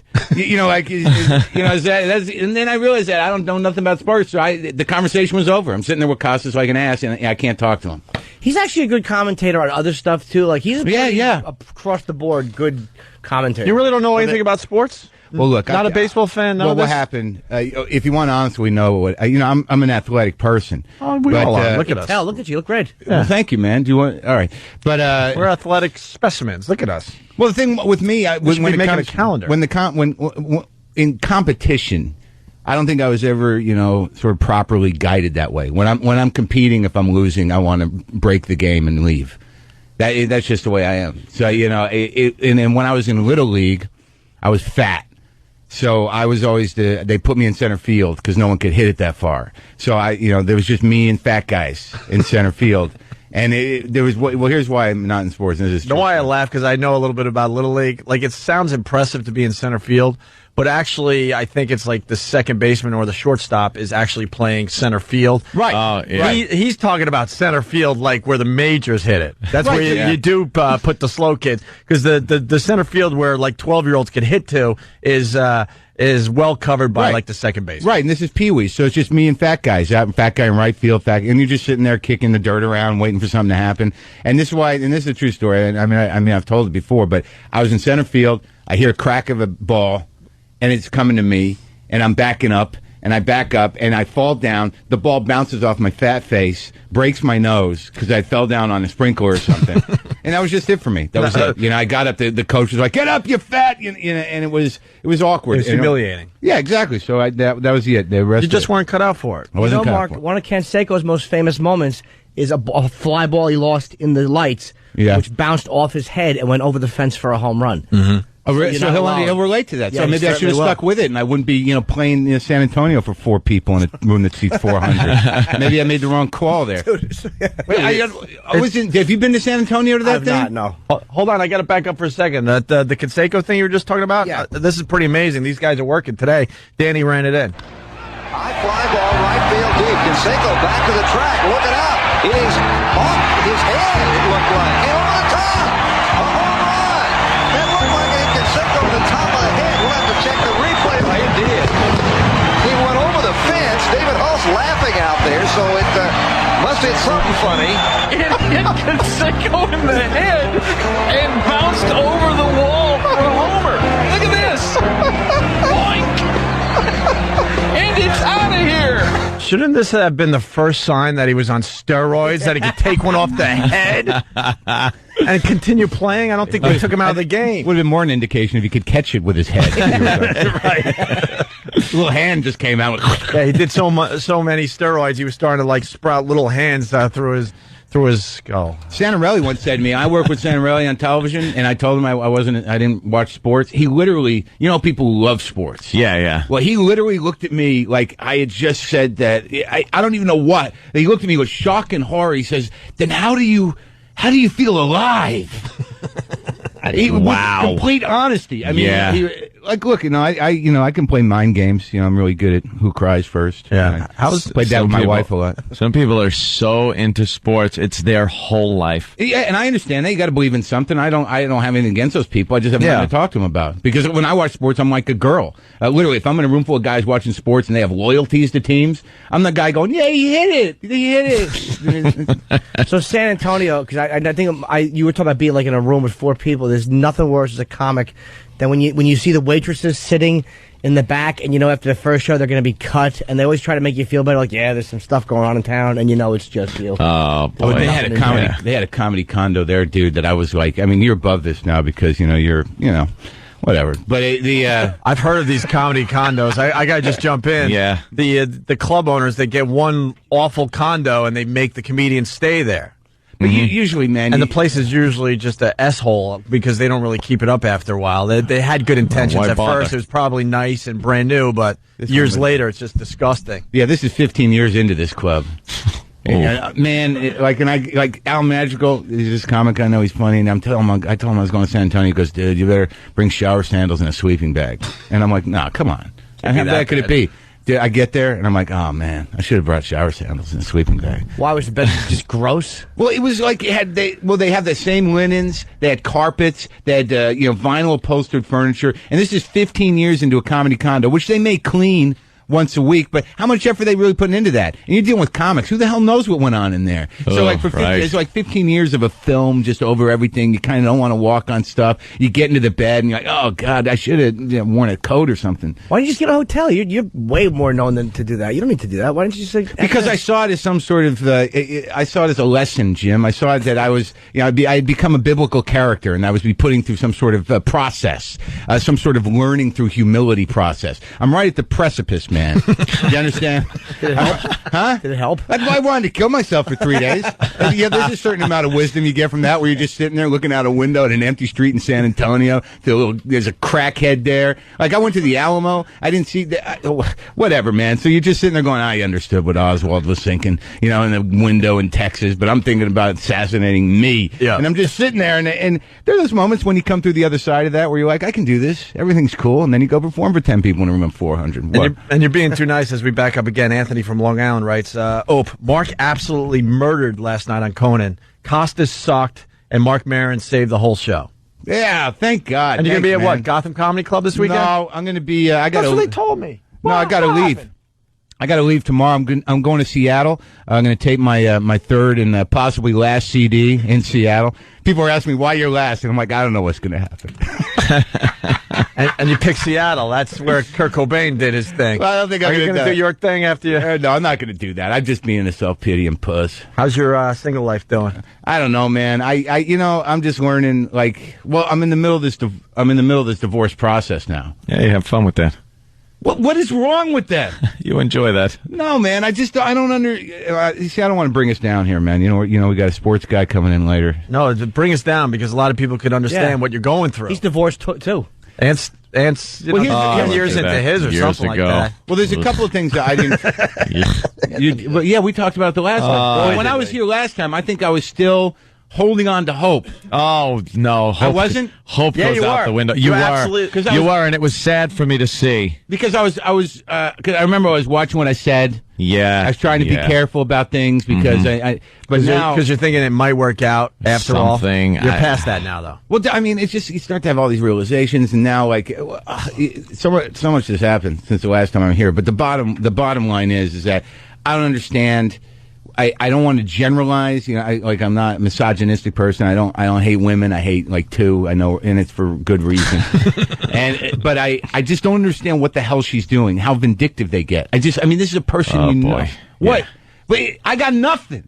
And here's what happens. I get a lawyer that I pay, a few grand for, because I don't know how to file for a divorce. Who the hell knows how to do that? Right. What are you supposed to do? What, do you go online and get paperwork? I don't know how to do that. This is carbon copy. Okay, so I go get a reasonable lawyer, just some scrapper out in Tarzana, some friend of a friend. This woman's just like, I'll fight it out for you. I'm thinking this is going to be good. It's going to be like a mini-series kind of thing. Sure. This woman can do it. So I get a nice, cheap lawyer just so I can file, because I just wanted to do that so I could have sex with other people without asking her. Right.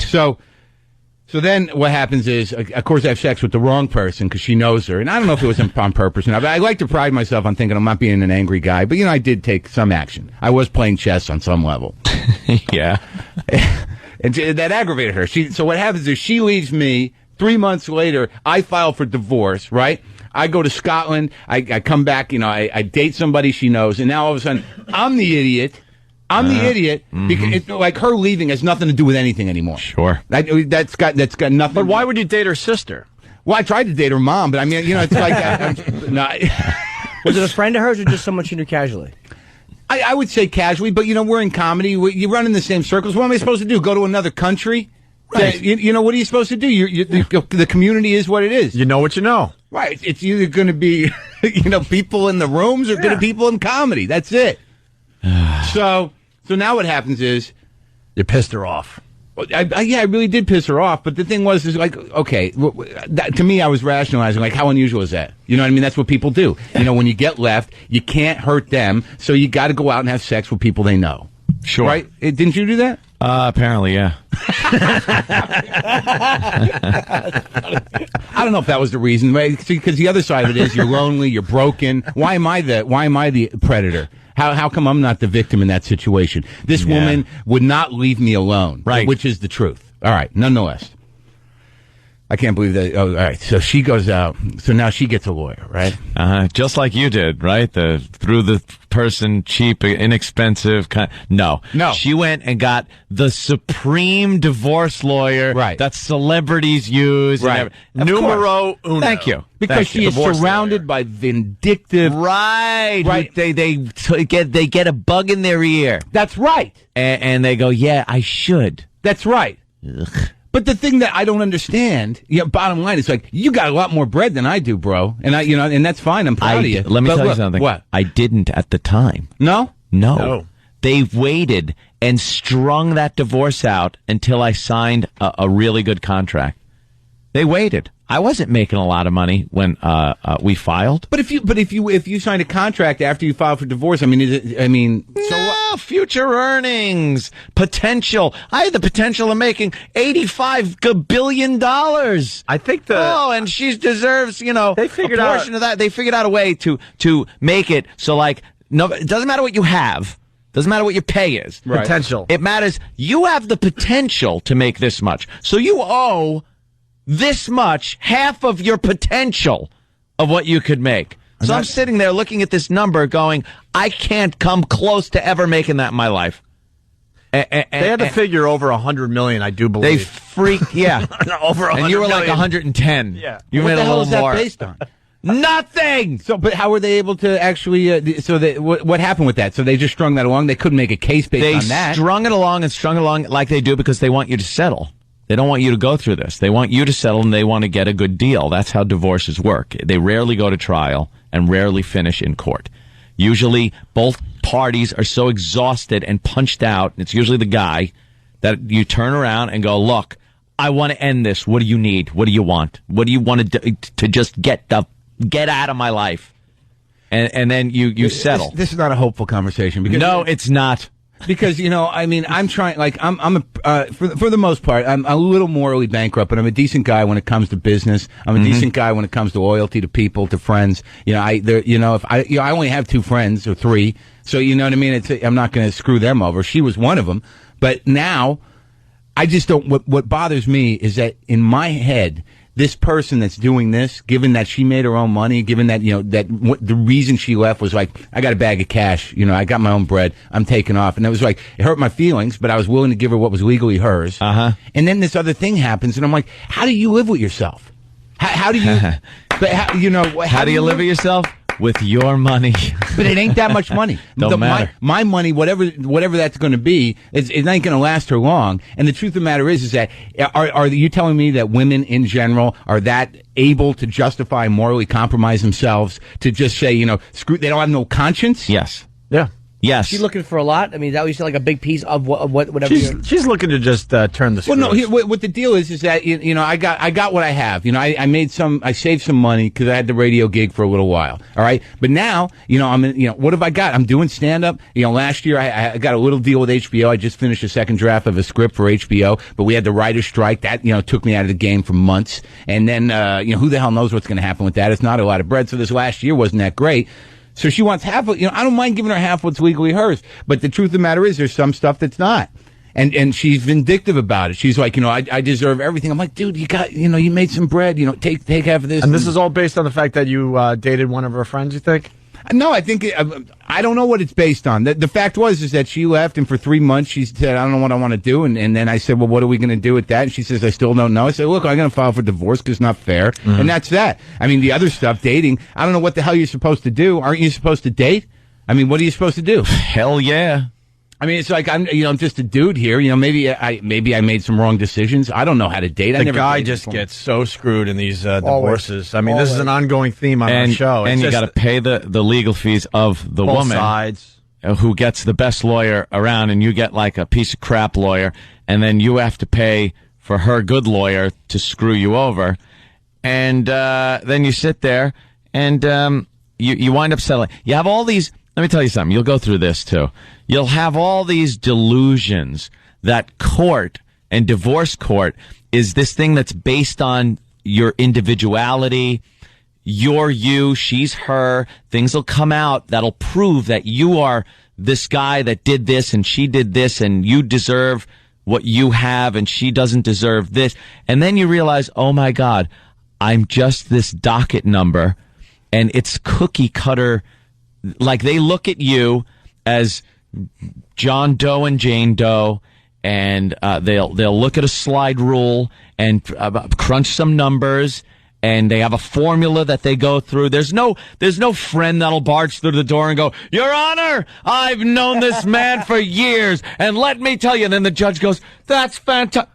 Dismissed! You, Missy, leave this courtroom, you hussy. I was hoping you'd do that for me. I will. It won't help. But well, now it really just comes down to a formula. It comes down to this formula to get you in and out the door quickly and get the next case in. There's no individuality in these cases. I'm starting to feel that, and oddly, what you're doing for me now, which maybe I needed to be done, is you're completely diminishing my hope, and maybe that's why. Get rid of the hope. Get rid of it. Does this window open? No, that's thank God. Mark, let me tell you something. It almost destroyed Anthony. The stress I saw on this guy's face, because it just went on and on. Well, that's what happens. You can't live your life. And Anthony's a good guy. He was really trying to do the right thing when he was going through this divorce. I know Anthony can't really talk about things, but I saw things where he was really trying to make sure she was okay and they were going to move on and stuff, and that wasn't good enough for her. Well, she went for the jugular, my friend. Yeah, I just don't I don't know. I assume that she's on top of all this, and I guess maybe am I being an idiot? Did we tell you the bank account?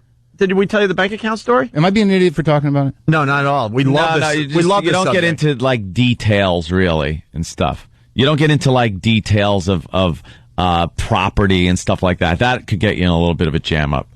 But you can talk about your life, especially if you're on the air. You're a comedian, also. I mean, your job is talking about your life and it's things just like that. So after a certain point, because I just don't understand it. Yeah. That there's a reasonable thing that needs to happen here, and you can't be reasonable anymore. No.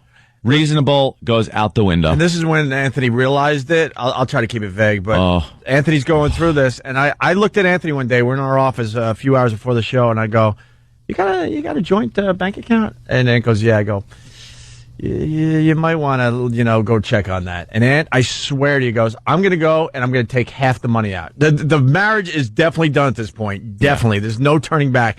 And Ant, as a good guy, goes, I'm going to take out half, which is mine, and I'll leave the other half for her, even though probably you were more than half was officially yours, let's be honest. So he had way less than 100 G's in the bank, and this is after doing radio for 4 or 5 years, okay? Yeah. And we go down I remember like it was yesterday, it was lunchtime, we go down to the bank, and Anthony fills out his little withdrawal slip, hands it over to the teller. I'm taking half. I want my money. And she goes, let me get the manager. Yeah.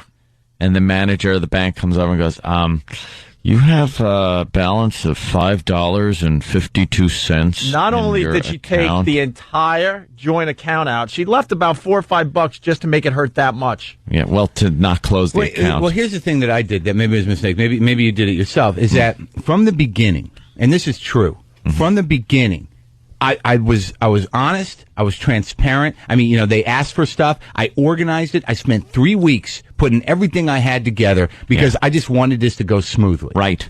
And I gave them everything. Right. You just want it to get over with, smoothly, civil, and fair. And fair. And it just isn't. It's just not enough. And then you start to. It is, and because it goes on for so damn long, any amount of joy that you have in your life, you're like, hey, today's okay, man. I'm having a sandwich. No. I'm outside, and then all of a sudden it's like, it takes one email from Paul is just over you. It never goes away, and I have one of those over me anyways, a vague one that has no definition. Oh, you poor I'm living with a Paul upon a Paul. Yes. I feel like I have several Pauls over me right now. Oh God, I feel like I went into a time machine. I know, at Anthony. I know. You got a lot to learn, my friend. friend. The first thing, and it is horrid. We walked away from the bank. I had to give Anthony money so he could live for a couple days. I was like, I just need a couple of bucks till payday. She wiped him out. Need a couple of bucks till payday. They're up. She wiped him out. The hope thing really does have to just leave. You got to leave any hope. Well, it's a shifting hope. Like before, I hope that we could still be together. But now you just hope that it doesn't get as ugly. No, you will go through times where you are so mad. You are so infuriated at the ex, at the ex's lawyer, at your lawyer, just pure, utter rage, because you can't convey what you want, how you want this to go through. You want to open your mouth in the court, but you can't. You're not allowed. Your lawyer talks for you. It just seems to be, to me, you know what it comes right down to, and I don't know if it's because I'm a Jew or what. It's just like we're wasting money. Yeah, of course. I mean, what are you doing? I mean, this is ridiculous. Such a waste. You know, you're wasting money. I'm wasting money. Yeah, I mean, this is no time for that crap. That's look why, what's going on in the world world long right run, now. you will settle. I guarantee this will not get to an end, to a trial, to a judge making a judgment. You will settle because it's a wearing down process. Also, it's not in the lawyer's best interest to settle right away. They want this to go on forever to build up their lawyer fees. But the weird thing is, I got nothing. I got nothing. Oh, you got enough, my friend. I guess you got enough. You got enough, obviously. Yeah, you must have a little something. It's about female greed and entitlement. That's what they want to be equals, and they are tired of being second-class citizens until it comes to divorce or child custody, and they're very happy to be second-class. Next thing you know, they're back on the prairie. They want their independence, so you got to finance that. Right. Thank you. You do. Yeah. You have to finance their independence. Now, what happens now with you and her? Me and the ex? Yeah. The ex-wife? I still make payments, which... you have kid?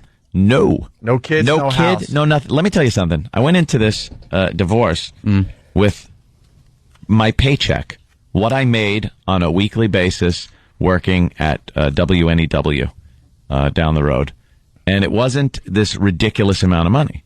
And we didn't own anything. I leased a car. That was pretty much it. You leased a car, and you guys had way less than 100 G's in the bank, and she took that. But that should have been the end of story. What's the law here? Went on and on and on, and for years, Mark, it went on with delays and postponements, and Mark, he's still paying. Okay, to the point where I'm sitting there going like, I can't do this anymore. Right, this has to end. You know what I'm fighting though, on a spiritual level. Mm-hmm. Spiritual level, yeah. You believe in the devil. Is that? Well, I always believed in the devil. Yeah. I just didn't know I was working for him for years. But on a spiritual level, sometimes you know who your employer is. But on a spiritual level, I've been really learning that the things that make me happy are very simple and don't cost any money. Right, the simple things in life. Hey, with that, we got to take a break. We got Mark Maron in studio. It's the Opie and Anthony Show.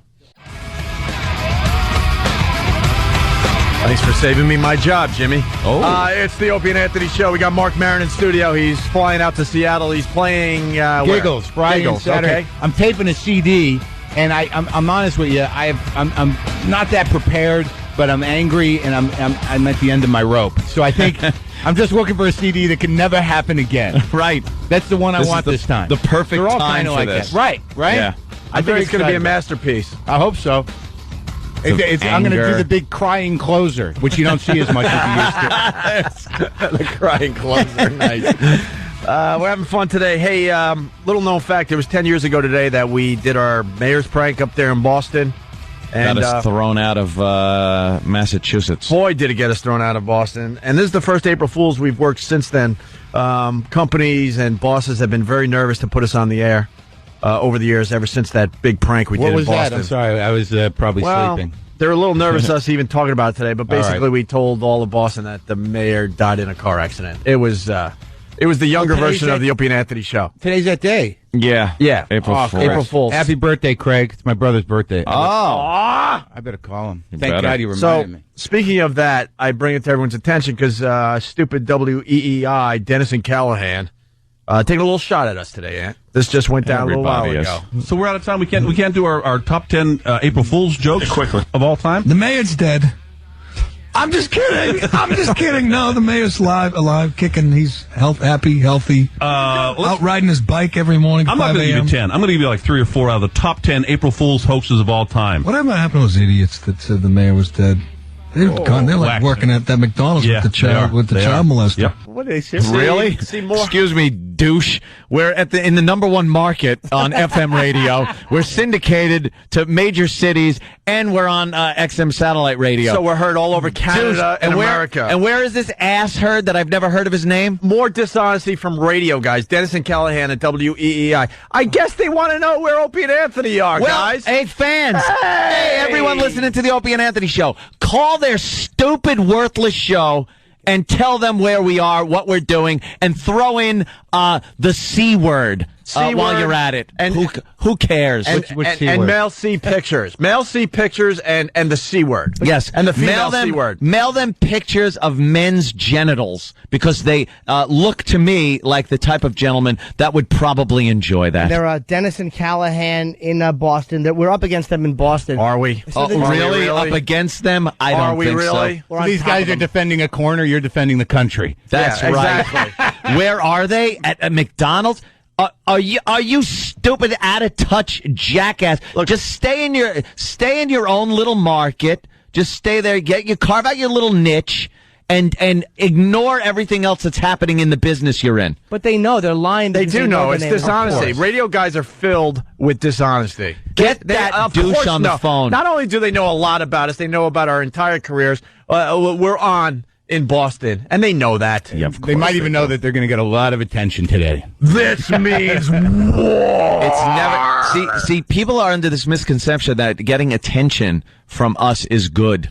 It's the worst thing possible. Our fans are despicable bastards. Right, Maxwell? You enjoyed the attention, didn't you, Maxwell? Let Maxwell, who's kept his mouth shut recently because the pests have done nothing but just slam him.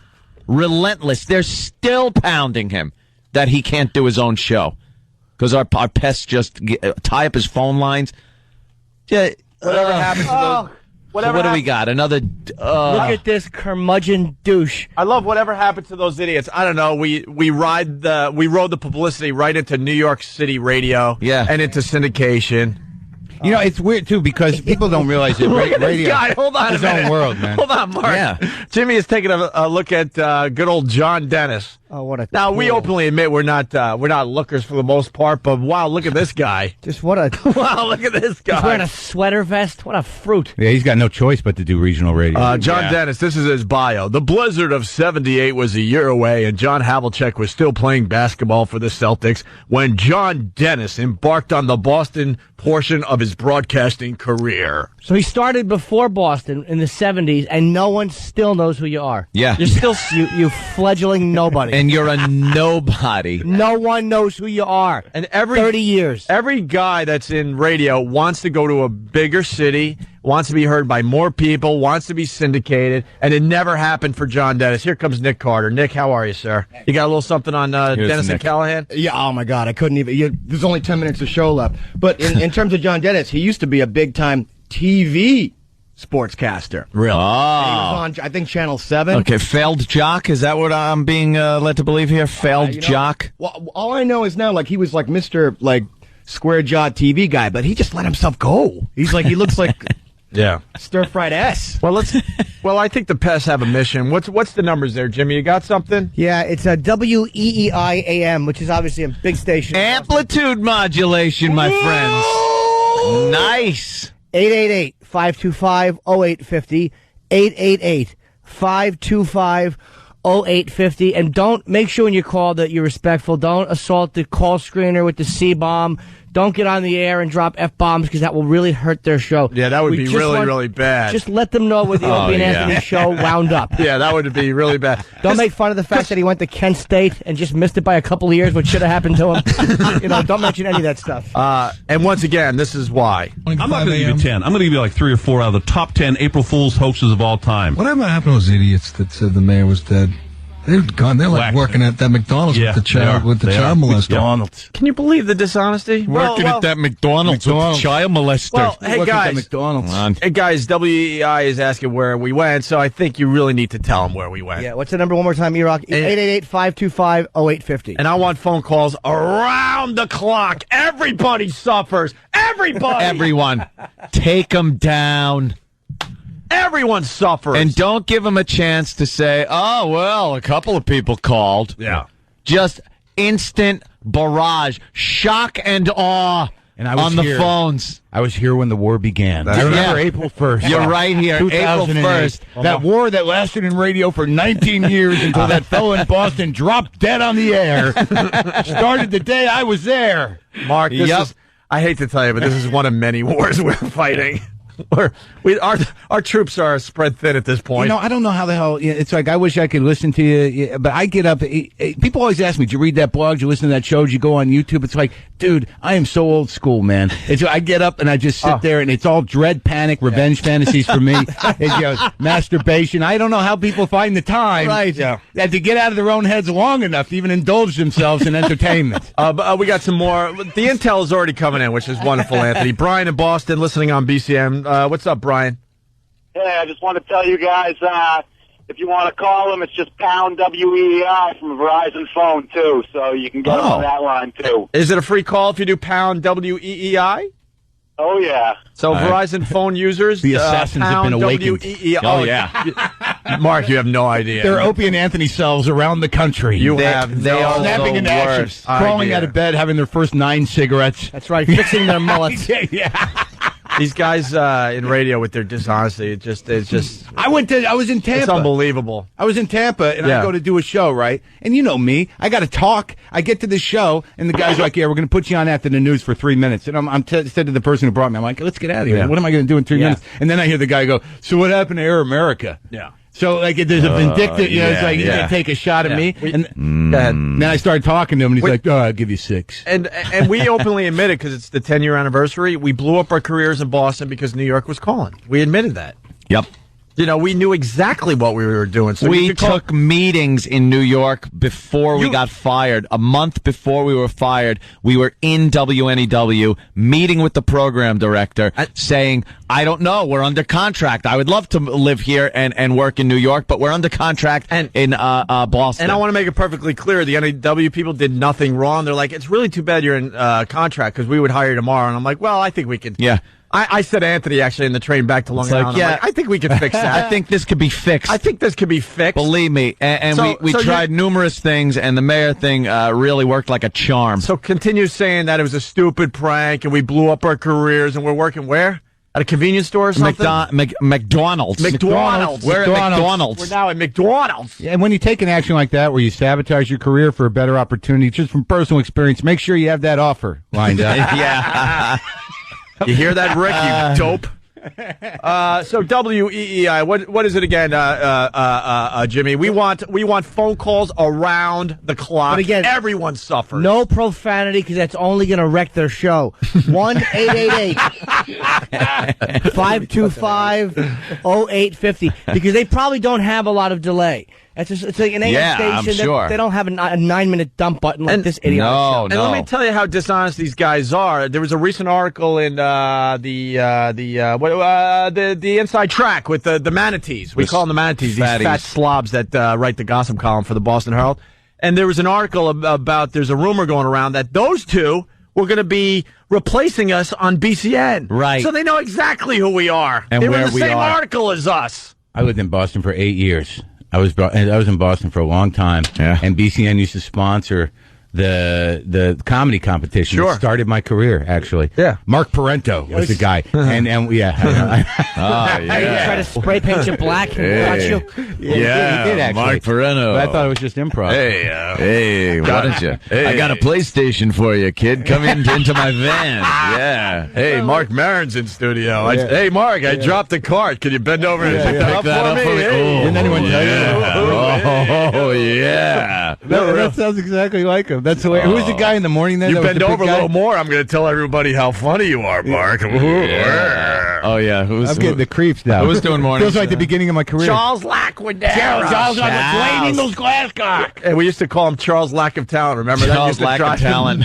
used to drive him nuts. And then when we did the mayor's prank, he couldn't wait to get on TV and like just completely destroy us. But my favorite has always been Lon and Wally. Right. I listen to Lon and Wally on the way home every day. It's a wonderful program while I'm making right-hand turns because I can't make a left. Linger longer. That's my ex-mother-in-law. Yeah. Hey, this is a quickie, and I really want to do something about this today, but we ran out of show. Jimmy was talking yesterday how he's convinced eventually cigarettes will be banned, right, Jimmy? I think eventually they will find a way, yes. Well, there's an article In the future. There's an article in the Daily News, and I think we're years away from that, Jimmy. Cigarettes are going up again. No throwing cigarette butts out of your flying cars. I quit smoking cigarettes. How much do you think a pack of cigarettes is going to be going up to? $80,000. $10. No. Pretty close. $9 a pack, my friends. That's why cigarettes are not going away anytime soon. Let's float the economy on the back of the weak and addicted. They have no health care. They're going to die anyways. They're grist for the mill. Wow. You should be a politician. People are Made begging. perfect sense. People are begging that we attack the big show that's on WEEI at 2. We're talking around the clock, Across people, the board. because they said whatever happened to those guys. So we're going to make it perfectly clear what happened. Let to them us. know. Hey, so listen to this though. Cigarettes are going to go up to just under $9. Now the wholesale average is $2.28. Listen to all the taxes they got on this damn thing. Nick Red, very good. Federal cigarette tax, that'll cost you 39 cents per pack, okay? Then you got the average retailer markup. They mark it up $1.42 for you. Then you got the new doubled state cigarette tax, which will be $3 a pack. Then you got the state sales tax, which is 22 cents. And then finally you got the city cigarette tax. If you're buying cigarettes in New York City, that's another $1.50. Right, and if you admit you smoke, you can't get health coverage, so there that insurance company saves a fortune. So when you spent all your money on cigarettes and you're broke and your lungs are rotting, all you got for coverage is God. Good luck. Yeah. So that's why it's interesting you said that yesterday, Jimmy. There's no way they're going to ban this anytime soon with the money it's bringing in. They are getting a lot of tax money, but I'm telling you, the lobby behind anti-smoking is very strong. You're still off, right? Yeah, man. I've been off since December of 2001. I remember when you quit. Yeah, man. It was Esty at the cellar helped me a lot. She marched me over and got me on the patch immediately, and that saved me. And that was it. I'm chewing nicotine gum now because I get strung out on cigars. I'm not a cigar guy, but man, to sit there for an hour and just get a nice steady stream of nicotine, but then I'm going to get my mouth rotted. Yeah. Whatever. That scares me. I go on and off. They do? Yeah, because I know I love the nicotine rush. Oh, Christ. I'm going to leave here afraid of cigars and afraid of women. All right, we got to wrap up. Here's the deal. A lot of people thought it was an April Fool's joke, but it really isn't. Jose Canseco's running late. We're going to talk to him on the other side of the show today. Yes. Sorry for the people that don't have the XM. I don't know what to tell you. It's a missed flight. It's not a missed planned. flight and all. Well, actually, but then he did Letterman last night, so maybe he was celebrating that last night. But that's exactly what it was. It was a missed flight that pushed all of his press. Oh, okay. And backed everything up. That's And why. then we got Mark Maron. He's going to be at Giggles in Seattle this weekend, taping his last CD before he offs himself. So that's wow. That's going to be a collector's item, though, Mark. You're going to live on. Just like my book is. You can get it for $1.39 on Amazon. Okay. Mark's a great comic. And I love Mark, man. I was scared of Mark when I first met him. I used to see him at the Comedy Cellar a lot. I'm like, wow, this guy really stands out. And then I went and saw him at Comics, and man, just a brilliant comic, really. Thanks, man. Really, really good stuff. And I love Mark because him and Louis C.K. were the first two really established New York guys to treat me nice. And Colin. Three first, yes. 2 out of 3 is not bad. Giggles in New York City, in Seattle this weekend, Friday and Saturday. And once again, Dennis and Callahan of WEEI in Boston. Doesn't matter if you're listening in another city. They asked a question today. Whatever happened to those what? What was the quote? Dopes? Idiots? Yeah. Idiots. Well, our fans are going to let them know exactly what happened to us. We want phone calls around the clock. 888-525-0850. Have fun with that one, manatees. They'll be writing about that one. All right, guys. April Fools. See ya. Oh, by the way, the attack is not an April Fool's joke because, Yeah. we do talk to a lot of dummies every day. We really want you to do that. Yeah. We'll see you guys tomorrow. Thank you. See ya. Opie and Anthony. Infamous CJs. Opie and Anthony. Here we are at XM Satellite Radio, patiently waiting for Jose Canseco to come through that fine door of ours. We got Mark Maron. He made the walkover to continue bitching about women. Well, I'd like some advice, fellas. He's going through a tough time. I'm going to ask you guys for advice. That's how bad off I am. Hey, we are the purest, probably most honest people you can ask.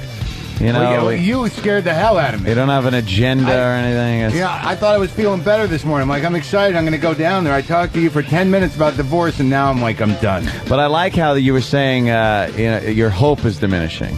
Because that is a good thing. You don't want hope. Well, I have no hope of us ever being, friends or the marriage continuing. That should go out the window immediately. But I had some hope that there would be some closure or resolution to this process. It goes on and on for a while. Well, and the best advice I could give you is, no matter what, don't let it really take hold and just dominate your life. It happens it did in that moments. For 3 years for me. It was nothing but an all-consuming mess that I just couldn't. I'd wake up in the morning, boom, there it was. Right. Well, that's what some days are better than others. It's not like it's almost like this thing, like some sort of universal force that I have no control over, because she's just a person, and I know where she lives, I know where she hangs out. Yeah. And there's part of you that thinks like, I'm going to go appeal to her better side. I'm going to go stalk her like a reasonable person, confront her in a coffee shop, and demand that she show me her better side and cut this crap out. Oh, man, Mark. doesn't. The I know. lawyer already gave her the speech that this might be coming. Yeah, You're lawyers are... Think of everything. Just scum. Well, I can tell when she's talking and her lawyer's talking. Like she said to me, and so, well, you know what? I now I'm concerned about details, but it doesn't really matter. Yeah. But there was this moment. Look, it's been. I'm a comedian. I'm in show business. Yeah. I'm not a doctor. Some years are better than others, and it just the whole thing to me is just sad because I was honest. She left me, and now I'm the asshole. Right. Yeah. And it's just At like... least you're finally... You got it right. Right. But it's about time. But there are those moments where, like, you want it, it's the same moment when they leave. I mean, I don't know how dramatic it was for you, but I thought things were okay. I thought things were, I know I have an anger problem. I know that, that it was difficult. Yeah. But I was trying. But, in its best moments, when you're in a relationship, you think you have some semblance of control. You don't really, entertain the idea that they just can take their vagina and leave. And then you pick it up with them and go. Right, yeah, and then you're going to stand there going, wait, we're married. Isn't half of that vagina mine? Don't I have any say? They, I think, have dibs on the whole vagina. Right, and you don't want a vagina that doesn't like you in the house. But the horrible thing is that there was, I don't even remember if I talked about this, because I'm over this stuff, as you can tell.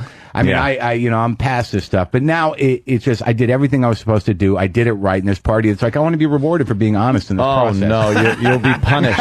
You'll be punished severely for it. God. I guess I'm being naive. So much to learn. I know, but this is not the lesson I wanted to learn. Divorce court is bizarro world. It's just everything's backwards. The nicer you are, the worse you'll be treated.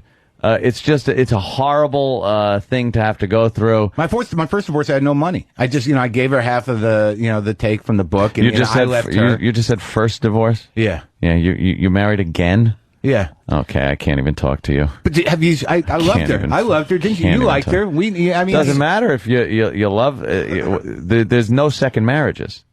God, what there love can't becomes. Be. What love becomes, dude. I mean, because there was that period, man, where she was still getting the mail at my house, right? She leaves me, but she's still getting her mail, and then her shit's still at the house, and she would come over to get the mail. And this one I'm hanging on to hope. So she's coming over to get the mail. So you're combing your hair. You're brushing your teeth. Yeah, you're brushing your teeth. You're putting the good shoes on. God, I want to slap you when you talk like this. You're holding your belly in. Yeah. And she comes over to get the mail. And this is a woman I was in love with, man. I mean, I left a woman. I left a marriage for this woman, and I loved her, and I would have done anything for her, right? But here's what it becomes. She comes over for mail, and then you start getting into this thing where she's like leaving. I'm like, so, you want to... you want to spark up a conversation? No, I want to fuck her! Yeah, well, oh, boy. Unfortunately, she's picking up the mail and going home to another mail. Whoa. Kind of spelt a little different. I don't even want to believe that. You don't want to think that. You're not ready to believe that one yet? I don't know that that's true. Okay. All right. Oh, man, you guys... How long you been... you really want to hang with us today, But all Mark? I'm saying... All I'm saying we have is a little that- experience with this. We've been talking about this subject for off and on for 10 years. This is somebody that I was in love with and that I was, head over heels. And what it becomes is that she's picking up her mail and I'm saying, come on, And here's the thing. If you're a woman, and I've asked women this in clubs, and I said, how many times have you fucked a guy that you broke up with? And you get a good amount of people. And I say, well, the ones that don't, you are the worst type of woman. I mean, do us a favor. After you break up with us, just fuck us occasionally. Is that wrong? Oh, boy. That's not a good idea. Well, here's the saddest part about it. Is this the person you love, and she's coming over to get her mail, and it's sort of like, hey, well, just for old times. Don't you still feel it? Whatever. And it got to this point where, I just remember, proposing to her, telling her how much I love her. And then it gets to me where she's walking out with a bundle of mail. Oh, boy. A bundle of mail, and I'm saying, come on, just fuck me. She's like, I don't think that'd be a good idea. And I'm like, and this is what happened. I'm like, will you just show me your ass and let me jerk off? No. So that's really say that? Yeah. Oh, I love you. So that's what love becomes. She's like, you really want to do that? I'm like, yeah, I kind of do. Show me your ass and let me jerk off. That's a good Did you one. do that? You're the greatest fucking thing I've ever seen in my life. Yeah, and then she said no, and I'm like, well, I'm still gonna do it. So it was pathetic, but what it is what Still it is. gonna jerk off to you. Yeah. You can't stop me. Could you show me your ass while I jerk? That's great. But the thing, Nothing wrong with that. Yeah, comics are a special breed, aren't we? Oh, boy. But that's the weird thing is that was as romantic as I could be at that moment. Right. In that moment of desperation, all I had was that. Wow. Those were the options. That's tough, great. bro. I could have just said bye. I hope you didn't get any bad mail. Yeah. But no, I'm like, please, just let me jerk off to your ass. Oh, And that does show women, though, when it's all boiled down, that is what they are. Please just let me look at your hiney while I fucking come on myself, and then take your mail and have a drunk driving accident. Mark Maron is in studio. He's playing Giggles in Seattle this weekend and recording his last CD. Yeah, maybe the last. Before he puts a gun in his mouth. Look, I don't want to, because I have found that, suicidal ruminations, despite the fact, it's all very well and dramatic. I'm not depressed. Sometimes I think about suicide. I don't want to kill myself. It just makes me feel better to know that I can if I have to. There's nothing wrong with that. That option's there, I guess. But you go in and out of that, right? You were going through this. I mean, there are moments where you're so tied up with the pride, with the money idea, with the feeling of not having any control of the situation, where your self-pity gets the best of you, and you're just like, fuck it. No, Fuck I it. went the other way. I'm gonna kill her? You went, I'm it gonna was kill her? rage. Yeah, I was more like, no, not I was going to kill her, but I wished like natural or just accidental death on people. Yeah. Like I wouldn't go out and think, oh my God, I want to literally kill that person because I didn't want to end up in prison or anything like that. But I was like, you know something? I wouldn't shed a tear over a car wreck or a bolt of lightning. I was so enraged with utter and sheer hatred of another human being. It's weird, It's like I'm ashamed to say, especially in present company, In the presence of men. Yeah, that. And believe me, this is the only show I can talk about this shit on. Because to some people, I'm still a beacon of liberal and progressive thought. Sure, and I do have that part of me, but I have to indulge this other thing because the man in me has been awakened, right, with the horrendous pain and resentment towards the members of the opposite sex. Yes, is that in all honesty, I don't know if it's by virtue of the fact that I've been sober for a while, but I don't resent her. I resent this process that she listened to vindictive cunts. And thank you. Yes, who got into her head. Because I know my wife. I know who she is. I was with her a long time. And She was brainwashed. Well, by not her so, friends and lawyers. She was angry at me for taking actions I took after she left me and after I filed for divorce. After she left you, That's remember right. that. She That's left, key. And I do remember that, and I know that she, in my heart, that she wasn't coming back. And I know that people got into her head and said, "Here's how you do it," because the things she said to me, in the encounters we've had. It didn't sound like her. Right? Well, it still isn't her. It doesn't sound like her now. It's being filtered through her, but it's a lawyer or some bitch friend or some shit. This is how you hurt him. This is how you get back. Here's how you get him. That's right. And the thing that kills me is that despite the fact that I may have had a little anger problem, which I do, and I got to deal with it, but I have to be honest with you. I got to be honest with you. After she left, my anger problem got much better. Really? Now, Wow. Yeah, well, of course. I mean, if you have no one to complain to or yell at, you're going to yell and complain less, right? I mean, when you can do that, you can do that by yourself. Then you're a look lunatic. silly. Yeah, you're an Yeah, idiot. that's silly. So, but in my heart, the thing is that I don't even know what the hell I'm saying. The fucking thing is about love is what you can do. I guess it's going to take a little while longer. At least 2 or 3 more years. I like seeing this though because let me tell you something. Last time you were in, you were at a different place. No, yeah, in this process. Yeah. Now it's refreshing to see you in this place. It's better. You're progressing. Know what that means? He's banging young broads. You're going on. Now, here you go, my friend. Right. This is what you need to do immediately. Yeah. Young girls. Okay. Let me just lay it out there for you. Okay. You are now opened Hold up on, let me get a pad. to the wonderful world of youth. Yeah. Well, I find that I'm at that age now where it seems that the 25 is. I'm 40. Is that your baseline there? I'm just saying what I'm told. I'm just saying what I'm. Talk to Anthony. I'm Is that just your saying, baseline? That's not my baseline. That seems to be what is coming at me without working too hard. Oh, okay. All right. So you don't want to. If you're just out, then those girls will come up to you. A little bit. You put a little effort into it. They're like, you can get that age down to 20, 21. Drive it down to fucking junior high. Well, I have just found that in all honesty, in my life, I generally see what comes towards me, and I've grown to find that women who are attracted to me, no matter what age, they're smart, they're funny, they're cute, and deep down they resent every member of my gender.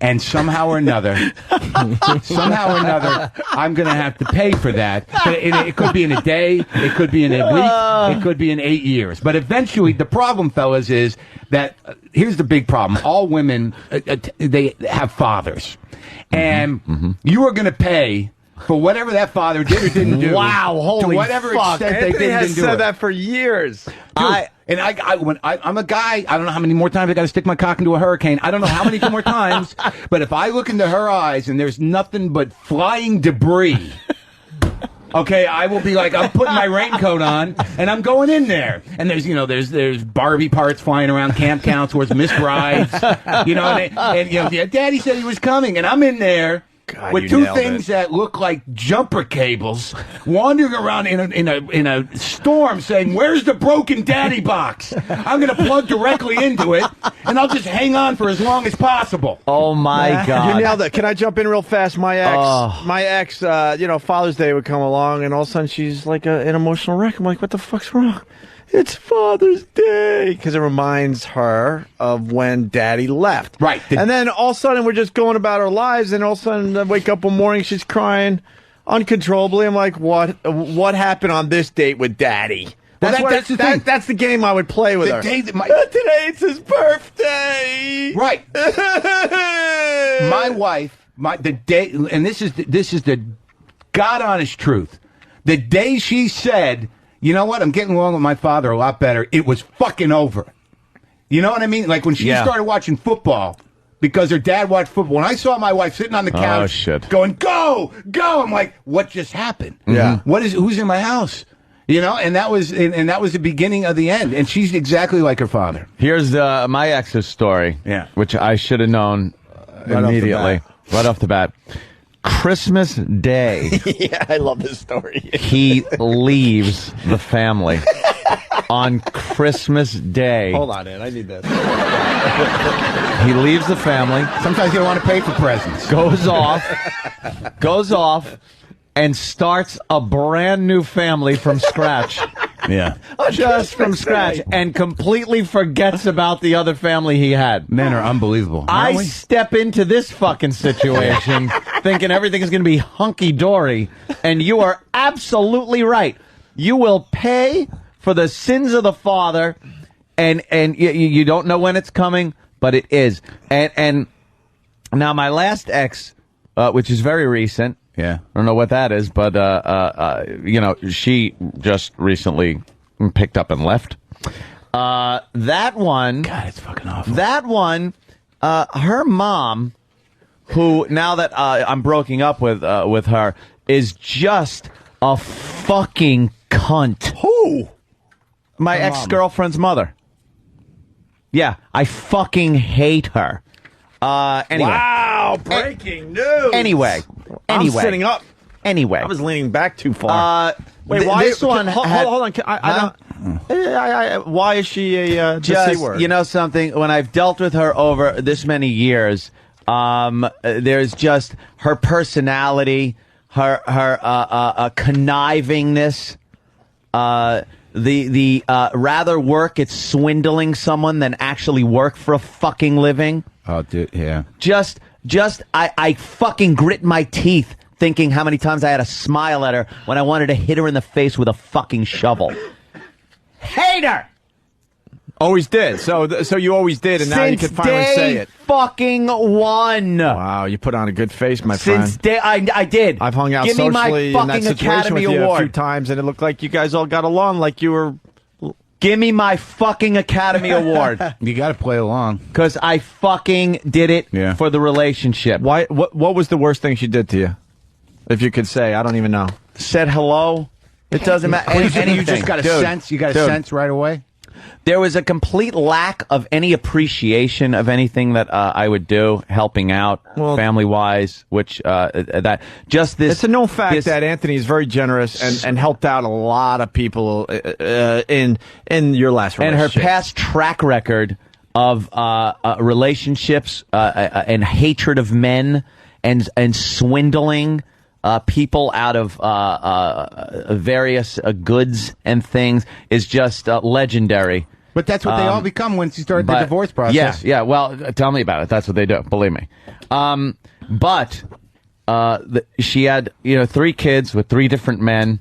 This is the woman you were dating? Yeah. That wasn't a red flag? And one, no. Okay, I was going to say. No, I wouldn't have a fucking His ex's mom. wife with a kid. I date kids. I don't fucking have women with them. He fuck kids. I don't have women with them. With the kids. Backwards yeah, exactly. Home early. But the father, so the father wasn't in her life either for many, many years. Right. You know, he had a drug problem, an alcohol problem, apparently. But he got over that. I'd met him, and he seemed like a nice enough guy and everything. I had never had a problem with him. But being out of the life so long, there it is again. Maybe a father issue. I don't fucking know. I'm no shrink. But for some reason, I always hook up with girls that have no fucking fathers. I like it because I don't have to deal with a fucking father. But there's something there. You know what? I've been doing a lot of research on this, just at home on my couch by myself with no book, with no books. Wait, Mark, can you hold that thought? I'm sorry. I don't want to. Because you have no idea what he just did here today. Big time. Because I was thinking in my dopey head that there might be a slight chance that the door is slightly open with him and his ex. And I do believe that door is officially shut in my eyes. I don't go back to exes. I don't go back to exes. Even if they come to and say, I never have. Here's a present. None of that? Nothing. No, I don't go back to exes. Jose Canseco was walking in. Jose, what's up, buddy? There it is. Come in. Saved by the bell. We're talking about ex-wives, ex-girlfriends. Ex-lives? Ex-wives. That's a good way to look at it. Their mothers. Divorces. The mother-in-laws. The friggin' families. The crap. He looks like Rick Delgado on steroids. Much better looking than That's what Rick looked like in NEW. Rick Delgado on steroids. So Mark Maron, he's a comedian friend of ours. He's going through a little divorce thing. And Are you going through a divorce right now? Yeah, I am. Poor guy. I went through it. Can you help me in any way? Poor guy. Can you bring it back? Half. Yeah. Ant's still going through a divorce thing. No, I went through it. It's over. I just Well, you're still writing some checks. I still got to pay. Which are going to end soon, by the way. How many you had? Thank God. 2. 2 divorces? I'm an expert. 2 divorces. Did anything go your way in either of them? Not even close. well, let me rephrase that. My second wife couldn't break my prenuptial, so that went well at least. Oh, okay, but she tried. She tried. Oh, yeah. And legal fees up the ass, right? No, not really, because I had an ironclad prenup, so it was. Good. It was pretty clean. See, that's what you need. An ironclad prenup to protect my $10? Believe me, you never know if your $10. $10. Look at me. I was a fucking tin knocker. Yes. I was making $28,000 a year, and I marry this woman.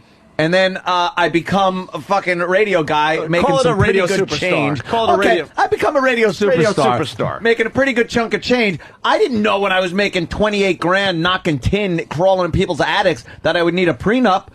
But believe me, if you're fucking doing, no matter what you do, you should get a goddamn prenup before you get married because you don't know what's going to happen in the future. How do they live with themselves? What's that? How awkward is it presenting a prenup? Like, look, I love you, I want to spend my life with you, but before we consider that, I don't want to get fucked when we split up. It's easy when you're already married once and your first wife took half. But is the second one is the second one annoyed that you want the prenup? But Jose, we're in love. This shouldn't happen. Half.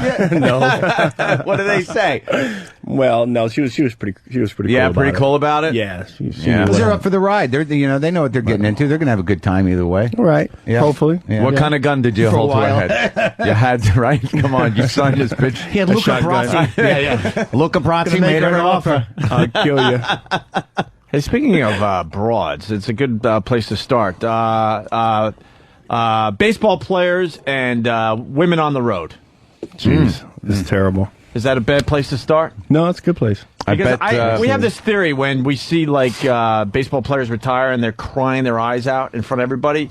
We think it's not that they're going to miss the game. We think it's because they're going to miss the broads on the road, and they're going to be stuck at home with their wife finally, and now they got to come up with excuses how to get back on the road so they can bang the broads. No, I think by that time you're just too old. You're in your 40s and you're gladly retired. You're fucked out, kind of. Yeah. No, I'll tell you, it was in my heyday. It was pretty crazy. But what kind do you attract? I mean, comics attract. You don't even want to know. But like our baseball groupies, are they lunatics? Are they scary? I guess, yeah. I mean, you attract all types. You attract the scary ones, the good-looking ones. The scariest one? Is it true that? I'll tell you, one that actually liked to be choked out while you were having sex. That was awful. Really? Yeah, I was like, I'm not touching you again. No, you gotta try it. Kill you. You might kill her, right? I love how he said again. That means he at least said, "I had to try it once." I'll try this. I tried it once, and after that, forget about it. Did it freak you out? Yeah, it was scary. Yeah. Yeah, because their eyes started rolling in her head, and it was like, "Whoa, wait a minute, you're doing the Exorcist or what?" It's gonna be worse than a Never again. Prison time. Yeah. No. Wait, and she wanted me to squeeze her neck even harder. So I was like, "What? Are you kidding me? I gotta go." What is with that? Would she tap out? Like how would it go down? Would she say like squeeze harder? I'm ready to come. Yeah, and her eyes started rolling in her head, and once I saw that, I was like, "This is crazy. I'm out." Bye. No fun, huh? No, it was crazy. It was wow. That's insane. The worst is when you think they want that and they don't. Boy, that's a silly explanation. Are you sure? Well, you're asking to die. Jose, what can you tell us about the broads on the road, though? A lot of these guys have a woman in every city. Well, I can just speak for myself, and you can imagine from there. But these women are throwing themselves at you. I mean, they get by security. They find out what hotels you're at. As soon as you go in your door, they're in your room, literally. They're waiting for you at the hotel bar. They're kind of, in a way, stalking you, trying to find out where you're at each second. They're waiting for you after the game. And, of course, you're, at the time, the best player in the world, making a certain amount of salary and look a certain way. It's just the inevitable. They make it very easy. Do they have baseball cards and they go, fuck them, blew them, fuck them, blew them, fuck. Are they looking for relationships or just to get off? Believe it or not, a lot of them want relationships. At least they say that anyways. Wow. So you can't really figure out, who's who, but, that's just the kind of woman you want, someone who stalked you at a bar in a hotel in a strange city. Let's start dating and get married. Have kids. Yeah. That makes sense. So when that story came out with A-Rod, with that girl in Toronto, you weren't surprised, right? Absolutely not. No, I mean, A-Rod's a good-looking guy. I mean, when all is said and done, he's going to be worth probably $400 million, which is crazy. So I see women throwing themselves at him all the time. He may go to a strip bar or club now and then. Yeah. Even these women who are married are just probably throwing themselves at him. And, it becomes very, very difficult to say no at times. Do you like the guy or do you not like him? I don't like him. I don't like A-Rod at all. I met him when he was very young. And like I said, he looked at my wife at the time and said, wow, it's a beautiful woman. All of a sudden I find out later on that, he's calling her and they're maybe they hooked up or something. So wow. It was kind of bad. This is the first wife? Second wife. Second wife. Yeah. So he for real pursued her. He didn't just flirt at a party. Oh, definitely. He pursued her, and was he married at the time? I'm not sure about the time frame. I think he was. What a prick! God, you could go out there and just fucking grab any chick you want. That was about dominating a male, though. Right, that wasn't about the woman. That was about I'm gonna do this to Jose Canseco. That's animal shit. It could have been, and Jessica. I don't know if you guys saw her in the Playboy. She was a drop dead gorgeous woman. Yeah, absolutely. So maybe that had part to do with it. But she was your woman. Right, she was my wife at the time. So that he just was doing some lion pack bullshit. Could have been. Yeah. I like that analogy, lion pack. Well, it looks like you got A-Rod by the balls at this point because you're claiming steroids with him. At least he looked into it, and and he's not making a lot of noise because it sounds like you got like something in your back pocket that you're more than willing to use. This guy Max, that is in your book, right? Yeah, I did introduce him to a one-owned steroid dealer, and after that, I don't know what happened. I kind of lost track of it, but he's definitely not denying it. So I'm waiting for him to just fall in that bear trap and say Jose is a liar, and I'm going to deny it. And you're saying though, if this gets uglier, you have no problem naming who Max is, right? Absolutely. And then it would get very interesting because now Max is going to be on the spot, and he's going to probably say some things. He'll just say the truth. Exactly what happened. You're also defending. You're saying that Clemens, contrary to popular belief, didn't do him. The guy, who was the guy? McNamara, Brian McNamara, I think his name is. Yeah. Why? Like, are you just protecting a friend, or does you really believe he didn't do it? Because this guy saved swatches and all this shit. Yeah. No, I'm just giving you the information that I've got.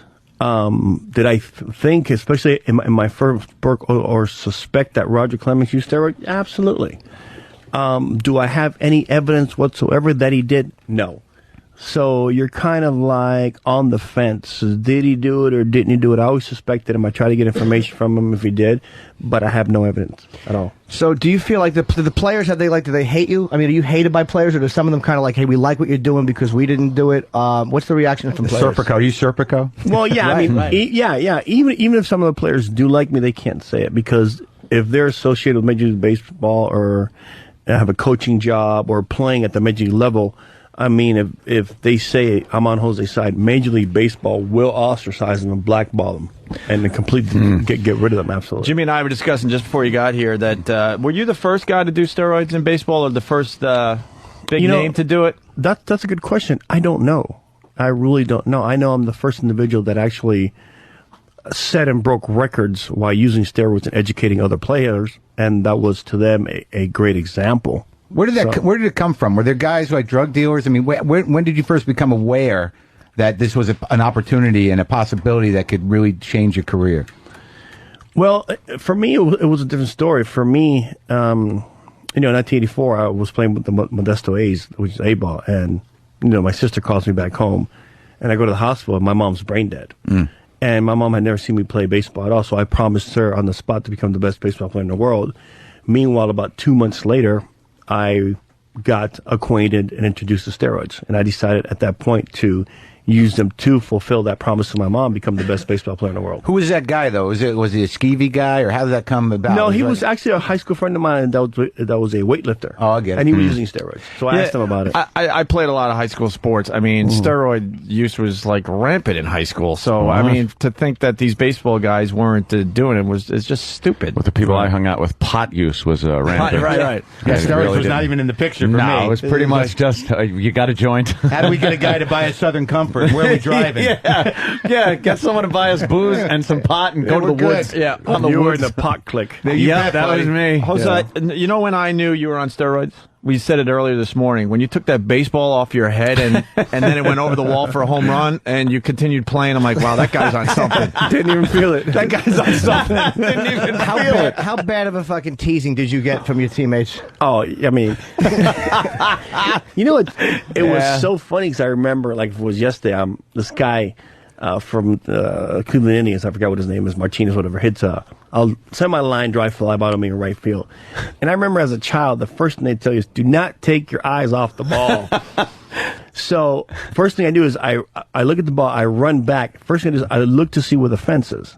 And obviously there's a warning track. When you step on it, it feels different and you know how many feet you have left. Biggest mistake I made. I looked back to the wall. Then as soon as I looked forward, the ball was already on top of me, hit me on the top of the head. I slam into the fence almost at the same time. Ball goes over the wall. I'm looking on the ground like an idiot around the ball. Meanwhile, David Holt in center field is on his knees laughing. And I swear to you, I'm looking for this ball, and I'm saying, oh, my God, look at him. He's supposed to back me up as an outfielder. He's laughing on his knees, and I look at him, I go, oh, shit. No. Ball went over the fence, went off my head. That's when I realized I started laughing. He started laughing. I think for the rest of the inning, we're just looking at her, just cracking up. That's a classic clip, man. No, it was hilarious. It was. I might be out of school here because I'm not a big sports guy. I'm still, in my heart, part of the pot clique. But now, do you think that not only is steroid use unavoidable, but there's some people that defend it and they say that, why the hell not? Let's let them just become these mutants that actually catch the ball with their head eventually. I mean, do you think that there's something to be said that it shouldn't be stopped? Well, I mean, it's an illegal substance, so it has to be stopped. But if it wasn't, I mean, do you think that performance-enhancing drugs will make the game better, or that it takes away the integrity of the game? Well, if it was legal, no one would have a problem with it, and you see, these records being broken daily. But, the bottom line is you can wish for this and wish for that, but it's an illegal substance. Well, how come then there's people that have such a problem with some of these human growth hormones and whatnot that weren't barred by Major League Baseball at the time, weren't illegal, and people were using them, yet they're being ostracized for using them, even though there were no rules against it? I mean, that seems odd to me that it's like a witch hunt with people like that. I understand now you get a new player in there. There are rules now. You can't use this. You can't use that. But, I mean, they're going after some players years ago when this stuff was, accepted. Right. It is a witch hunt, especially going after players, 5, 8, 10 years ago. Yeah. But what really happened is that, records were being broken. It was becoming obvious now that the whole league was on steroids. And when that happens, when the obvious happens, then I write my book, Juiced. I mean, something has to be done. So I think Congress took the initiative. How bitter are you at baseball? Because you had 462 home runs. I mean, you missed a lot of playing time because of injuries. I mean, and they say 500 home runs is pretty much your first ballot Hall of Famer. Yeah. Your first guy in history to hit 40 home runs and steal 40 bases. And you get 1% of the vote for the Hall of Fame ballot, which is, I think, baseball kind of, just sticking it to you. I mean, how bitter are you? Well, I knew that was going to happen. I wasn't bitter because of that. I was extremely bitter because at 38 years old, 38 home runs short of 500, I was blackballed from the game of baseball that I love. All of a sudden, you can't play. All of a sudden, my agent was calling around and saying, Jose Canseco will play for free. They said no. He said, well, if major minimum salary comes into play, he'll donate it to a local charity to get some kids out there. They said no. Oh, it's got to hurt. So I knew then and there that, I was being blackballed. And you knew you had a few books in you. Yeah, at least two. At least two, right? Do you feel bad? Like, are there any of your friends that you've kind of lost? Like, do you feel like you've hurt any guys that you genuinely liked and who are like, what the fuck, we were friends? No, I liked them all. But what happened was as soon as I got blackballed, everyone turned their back on me. No one could talk to me. No one could call me. I mean, not clubhouse guys, not managers, not no one, not players. No one could communicate with me. If Major League Baseball found out they were communicating with me, they would get also blackballed. Yeah. So it's very tricky. It's very delicate. It's like the Hollywood blacklist. All those guys that were part of the Communist Party, they just sorry man, you're pariah. That's it. You're on your own. It's like when mobsters go to prison. Do what you got to do. You're done. Knowing it's a fraternity, I just don't understand why you would write the books and just ostracize everybody from your life like that. Well, I was already ostracized without this book. No ifs and buts about it. Now, what I wanted was obviously to mention these players. I needed one of these players to come by my side or testify on my behalf in Congress and say, you know what Jose's saying is the absolute truth. But I underestimated Major League Baseball. They're so powerful. They're such a juggernaut that basically they put fear into these baseball players' lives and said, you know what, you testify on behalf of Jose Canseco, we're going to do the same thing to you that we did to him. Right. Mark McGwire kind of, you guys have played together. I mean, the Bash brothers, I mean, you guys were just fucking hitting home runs left and right. And he was obviously, I mean, you said he was doing them. Right. Did he sit in front of Congress and just refuse to talk about it? I mean, I don't think he ever owned up, did he? Well, I mean, when I testified for Congress, it almost felt like I was in the Twilight Zone. All of a sudden, I mean, Sammy Sosa couldn't speak English. Yeah. And I've known him since he was 19 years old, and he speaks English. So all of a sudden, I don't know my attorney, no speak English. And then Rafael Palmeiro puts on this really bad acting job. I don't know how to tell you. I've never used steroids. I'm like, whoa, what's going on? And then Mark McGwire, I'm like, doo-doo-doo-doo. He forgets everything. He gets abducted by aliens. They erase his memory. Hey, let's not talk about the past because I forgot about it. Let's talk about the future. I mean, it was crazy. And it was a circus. There was such a drastic change in his look in such a short period of time from when he was knocking those home runs and from when he was testifying.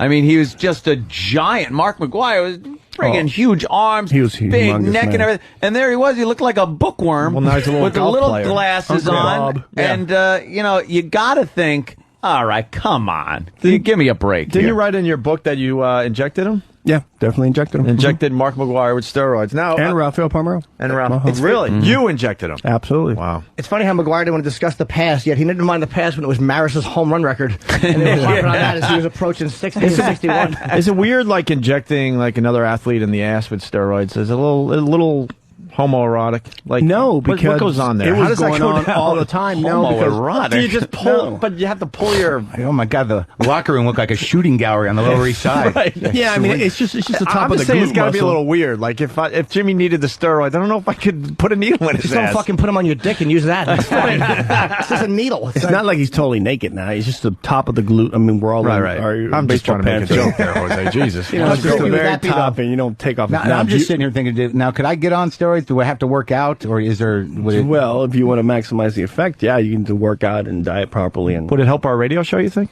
probably it'll enhance the.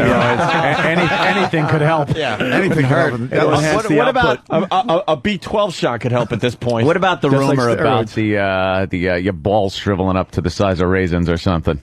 Well, they actually atrophy, but not the size of raisins, but they Yeah. actually do it. It doesn't affect the penis at all, Right. But it does atrophy your testicles. It just makes Absolutely. the balance small. The balance looks Which a little can't be a weird. bad thing if you got hangers. Make your dick look bigger anyway. I've never heard anybody have sex with their balls. Have you talked to Jim? That's how I show You a got a girl problem. That's how I show a girl I'm angry. I shove the whole bag in there. I'm like, take that. Jose, so in the 80s and 90s, what percentage of players you think were on steroids? You think? I know it's not an accurate percentage, but I mean, at the height of steroid Ballpark. use, it was about 80%. what? Wow. Yeah, it was about 80%. 80% in the 80s and 90s were on steroids? At the height of steroid use, Which is about when? What year? I'd say Mid-90s? 90, yeah, mid-90s. 80%? See, you should write a book about the 20% of faggots.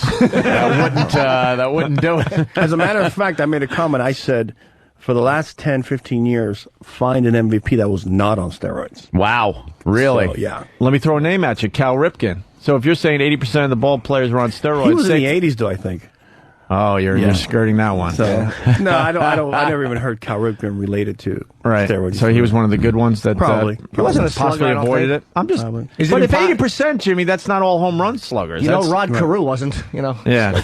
Well, Rod Carew wasn't my era. Yeah, slapping at that dumb ball every time he was up. There's absolutely no way for a guy who doesn't use steroids ultimately to compete with a team that is on steroids 80%. That those guys that didn't do it were going to be losers. I can definitely say the guys on steroids had an edge, a big edge. Okay. Sure. Safe to say that a lot of the managers and coaches knew? I think they all knew, absolutely. You got to think they all knew if 80% Right. of Major League Baseball in the height of steroids is on the roids. Well, you gotta understand. Didn't Tony La Russa admit that he knew? Well, at first he said he didn't know. Then he said that he knew that I was using steroids. But, you know, Tony La Russa had actually...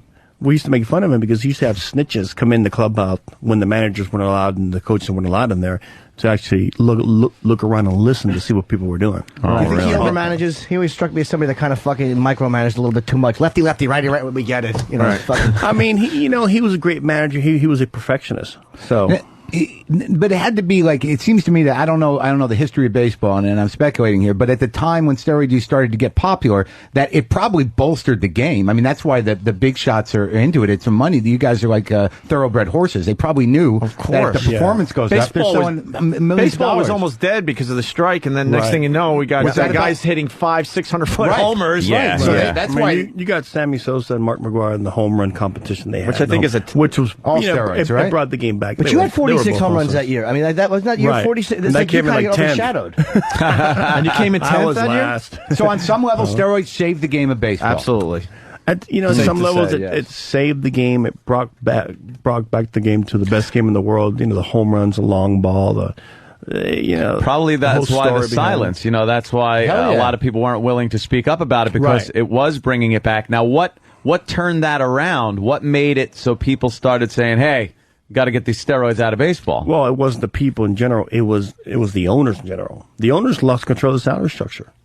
Now they're paying money. players. It's all money, right? So now, if you got a player that can smash a friggin' home run every time he's getting up there, well, you've got he's going to utility demand players, a lot more money. Utility players don't even play every day, making $8 million a year. That's crazy. Right. And then you've got your best players making 20, 30 million. But once these players went to arbitration, the arbitrator, all he does is look at the stats. Mm-hmm. And if your stats fall under a certain category that enables you to make a certain amount of money, you're going to get paid that kind of money. And the salary structure just went berserk. So Major League Baseball said, the owner said, listen, we got to stop this steroid issue. We're going to send an indirect signal.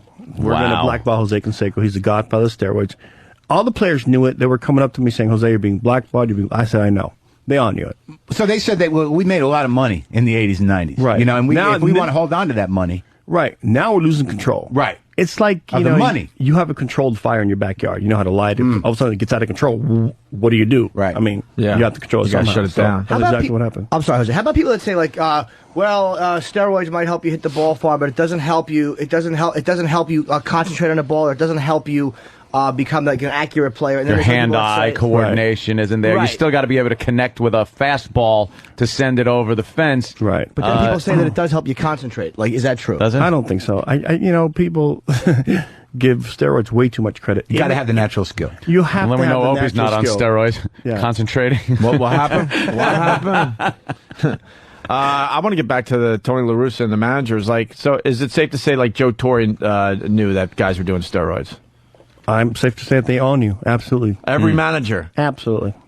How come none of them will speak up? If there's so many people stood up and just said, yeah, why would they truth. speak up and get fired from Major League Baseball? What's the upside to speaking there's no up? upside. That was just a dumb question. Did George You're not on steroids either, dummy. Did George Bush know? Did George Bush know when he owned the... I believe he did because when I was traded, the big blockbuster trade from Oakland to Texas, someone wrote an article saying, I hope George Bush knows that Jose Canseco is a typhoid mayor of steroids. So, a huge article. So he must have known. Did you talk Everyone to him? else did. Did you have... No. So the future president of the United States knew. I didn't know. Yeah, of course. What I learned today, I didn't know it was 80%. Yes, of the players. That just absolutely. amazes me. I really thought I think Jimmy kind of said it was like home run hitters, power hitters. It was everyone. No, pitchers, the whole gamut.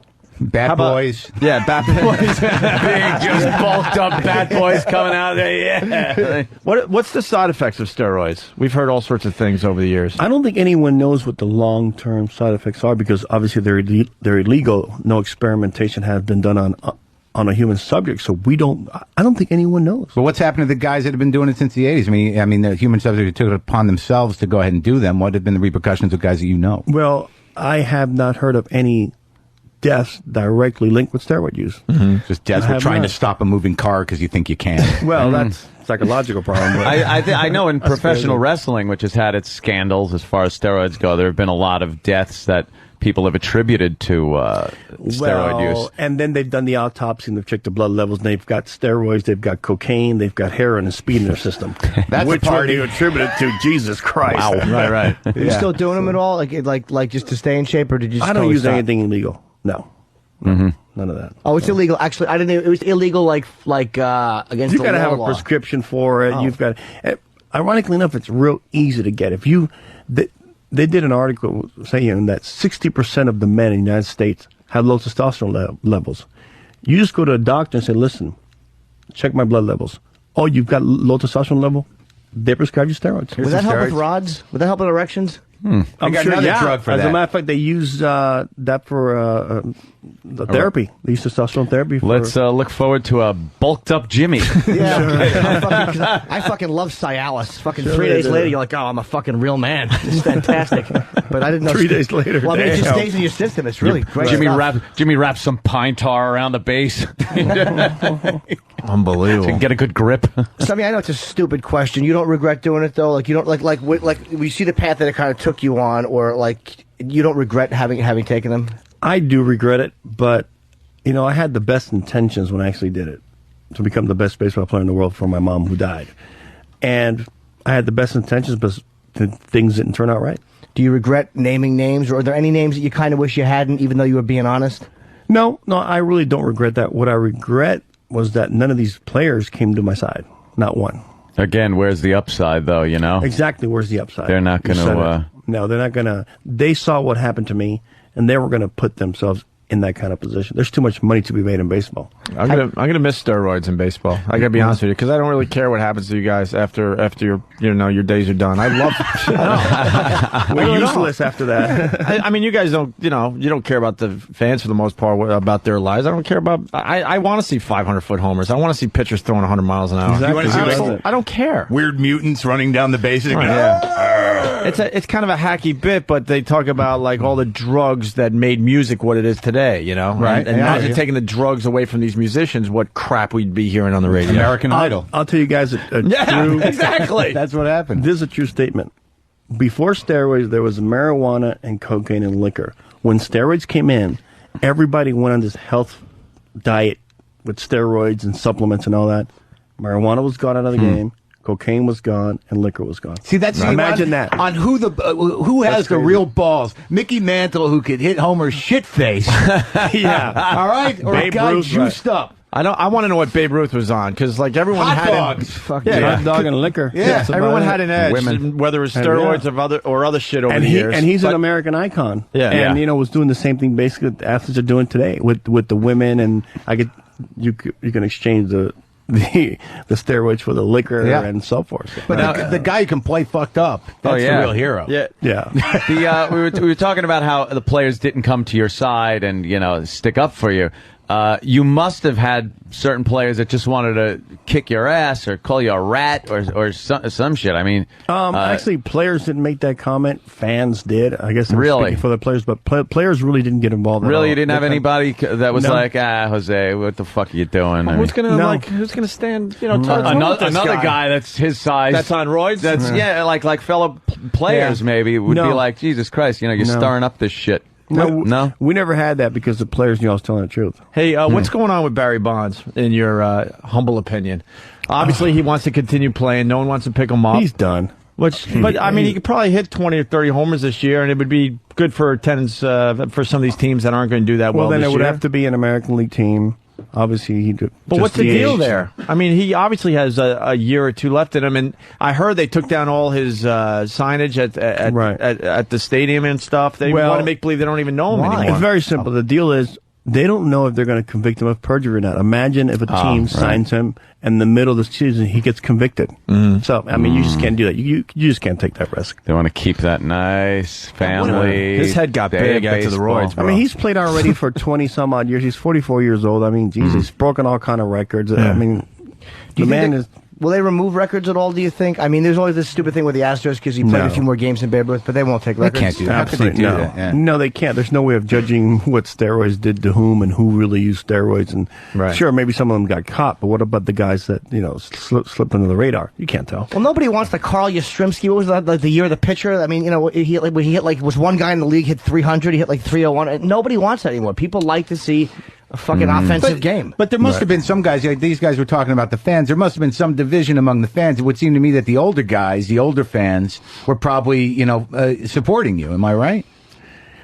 Some in the very beginning were supportive, very little. They thought I was lying, but then when they found that I was telling the truth, they all supported me. Really high fives. I'm glad you did that. The old guys, right? Right. I mean, it was kind of like a mixture here and there. But, hopefully this will bring back the game to how it used to be. I don't know if it's going to continue to be as exciting, but if you look at the number of fans that are coming out, they've definitely increased.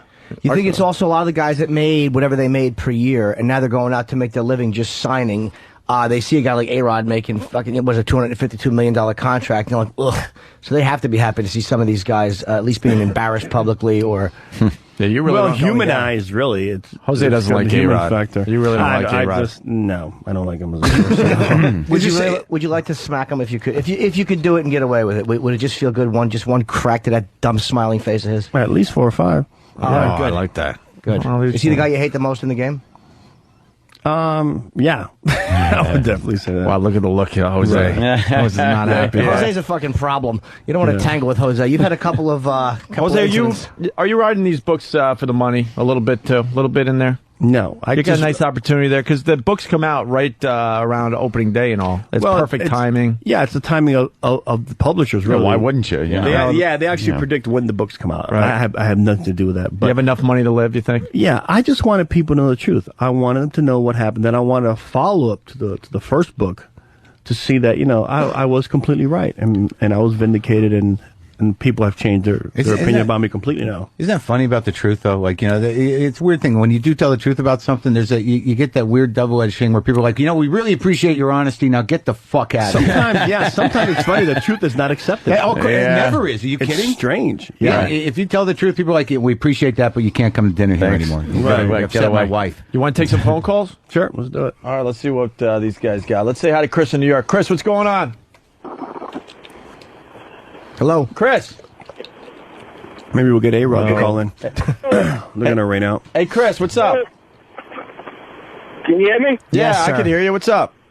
What's going on, man? This fucking guy is an asshole. Why is he an asshole? He's Mark Maron. He Wait a minute. fucking rat. Rat, he said. I told the truth. Hello, no comment after that. Let's say hi to Jeremy in Cleveland. Jeremy. Hey, I got a couple questions for Mr. Canseco. Yeah. What hand did you beat your wife with? My wife with? He couldn't even get it out. He's all nervous and flustered. But it's so easy to ask these questions on the phone. Yeah, he was all brave to ask it on the phone. Could you come in here and ask this gentleman that same question? And see what hand the same hand I'll choke you with if I see you. Choke you out and fuck you. Well, it was well documented that you had some issues with some wives. And people called it roid rage. That wasn't even close. If you analyze the first domestic violence issue, two cars collided. I mean, when you think of domestic violence, you think about a man striking a woman. Right. Not two cars colliding by accident. This is ridiculous. And the other one, I pulled my ex-wife's hair. Big whoop. I pulled her harder than that having sex. And if you were with that girl on the road you liked to choke, she would have thought it was the there greatest you thing go. ever. I'm telling you. Yeah, that would have been a good orgasm for her. I had an incident once. Never went anywhere. I love how you have to preface it. It never went anywhere. Girl never had an orgasm? This was I'm not even going to say who it was or anything, but I was with a girl, and this other girl that seemed to think we had a relationship was in the same bar, and she was very mad, and the girl I was with then called the other girl a cunt. Ooh. So the other girl went to attack the girl I was with, so I had to hold her back. But she was really drunk, and she started weaving a little bit, and I was trying to guide her out the front door. She tripped right in front of the jukebox, and her head went right into the jukebox. And it looked like I took her and threw her into the jukebox. While you were choking her. Well, I was choking her and fucking her. But, and I was really I had her by the shoulders and was trying to guide her toward the door, and she was fighting to get away. Domestic violence. And that could have been domestic violence. Absolutely. If, the whole bar wasn't laughing their asses off instead of calling 911. Let's go to Don in Jersey. Don, what's up? Hey, what's going on, boys? Hey. I got a question for Jose. First, I respect what he did because he actually told the truth. Thank you. I'm not asking you to say something that you don't know for fact, but your speculation, do you think Jeff Bagwell was doing the steroids? My speculation, yes. All right, but you don't have any facts on that. No, but he was talked about. That incident was talked about amongst players that he was using steroids. Which incident? Bagwell. Right, he's got a great reputation, and everybody says he didn't do it. He just broke down. But Mark McGuire had a great reputation also. Steroids, yeah, but if you do steroids improperly, it's been documented how it breaks your body down. Right? I don't believe there's been any long-term documentation of any steroid when use. you're doing steroids and you continually work out, and you don't give your muscles any time to heal, doesn't it cause damage? If you overdo it and mix it with other chemicals, probably.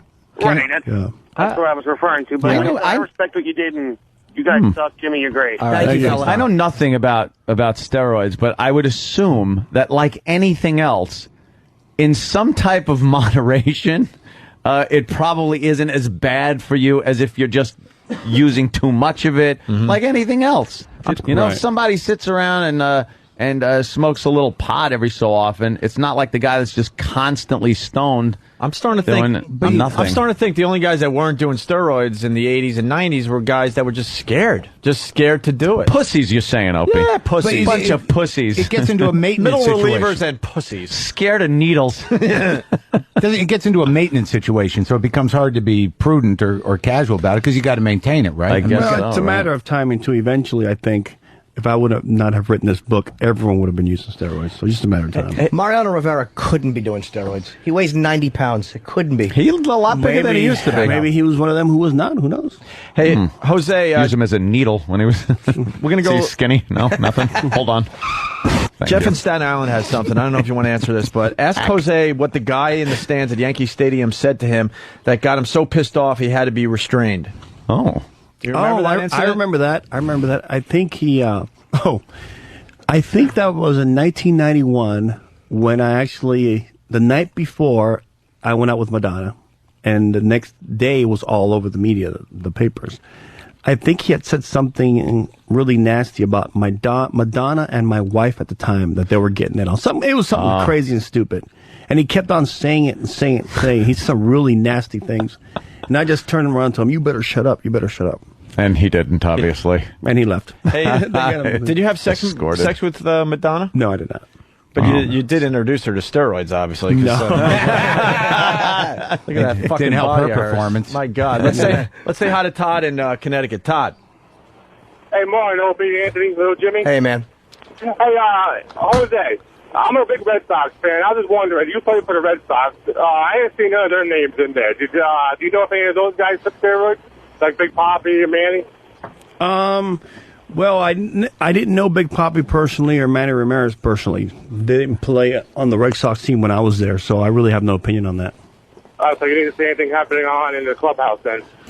No, because they weren't there when I was there. No. Oh, okay. Okay. All right, let's go to Dave in Massachusetts. Dave. Yeah, he says he told the truth and he's sitting there like Mr. Morality, but you're profiting from it and personal gain at the expense of other people's reputations. What do you got to say about them? No, I'm definitely profiting from it. I mean, if you write a book, we all work and we all do things to profit from it. Absolutely. But the main issue was, I needed to tell my story, absolutely. And, we've already talked about this. It wasn't an attack on these actual players. The attack was, that's fine. You can say whatever you want. It doesn't bother me one bit, believe me. And the book is called Vindicated, and it's put out by Simon Spotlight Entertainment. They have a reputation for doing just excellent books. Wasn't this the OJ people? I wouldn't know. Jose, was it?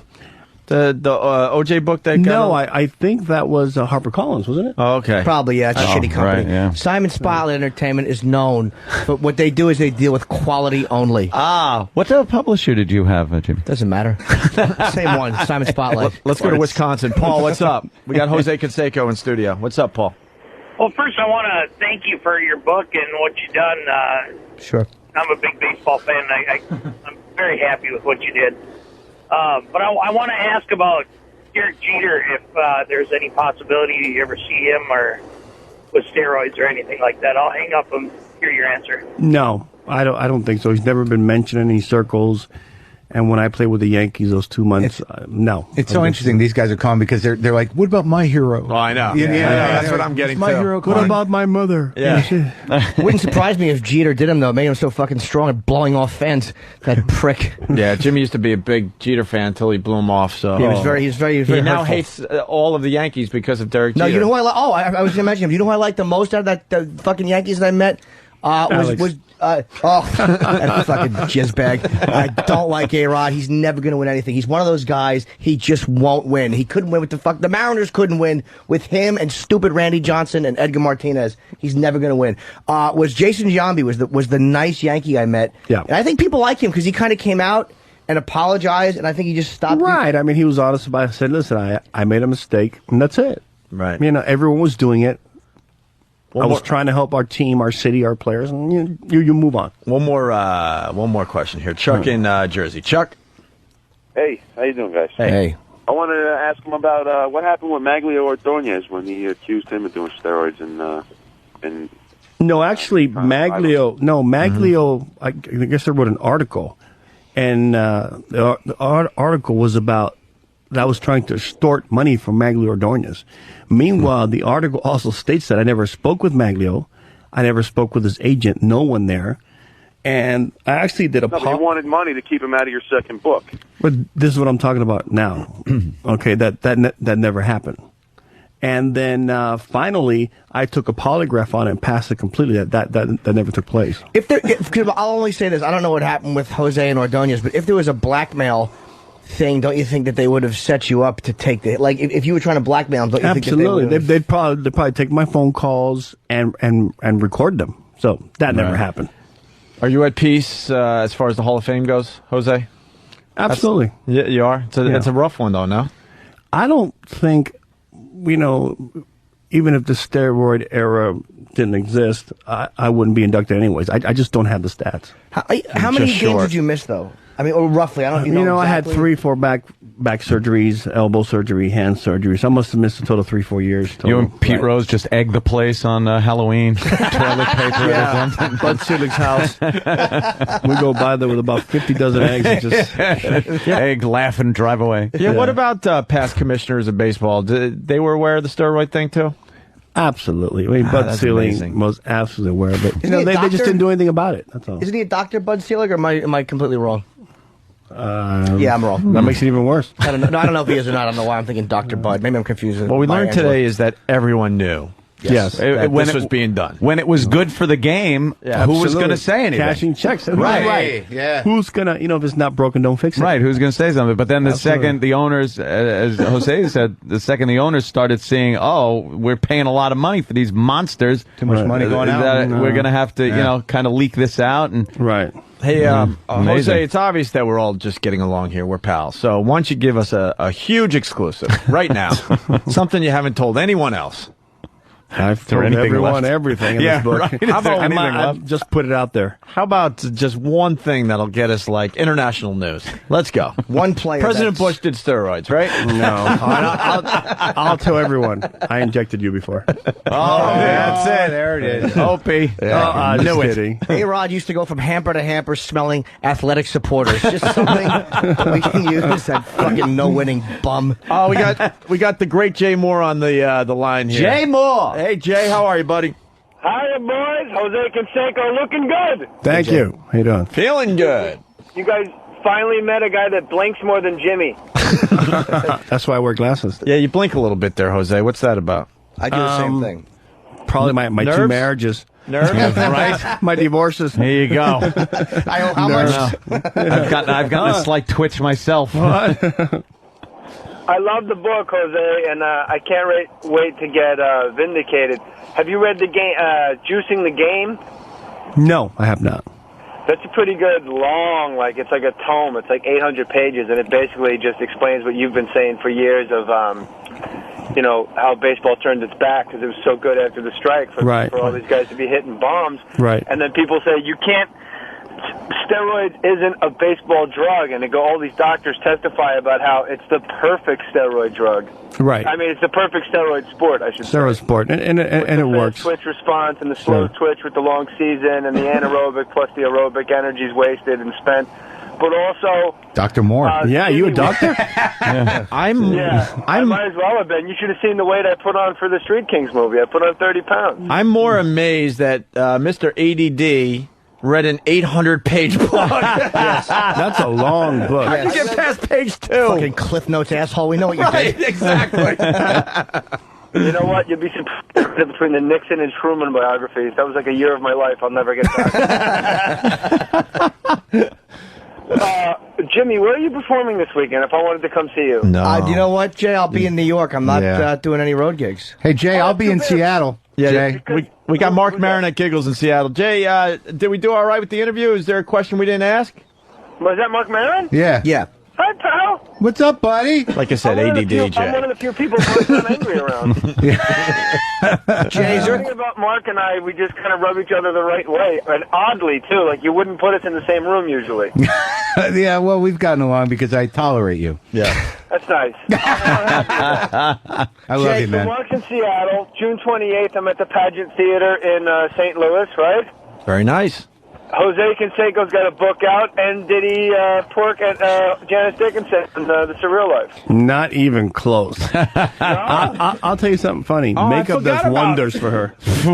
I forgot about that show, man. That was Makeup a cool barely show. does wonders for her. Yeah. No, it really helps her because darn. Flowers and she looks like Madam. Darn. Darn. It's like Madam. But you know, Jay, you're asked Before to... I leave you guys to your interview, by the way, congrats on Leslie Nielsen. I loved it. Oh, you heard that one? He didn't. He didn't really hear it. Did he bring his fart machine? Oh, God, yeah. Jay- He just Okay. Hey, Jay, he you're- was on the phone. Jay, you're a big sports guy. Did we ask everything or what? Are we missing something here?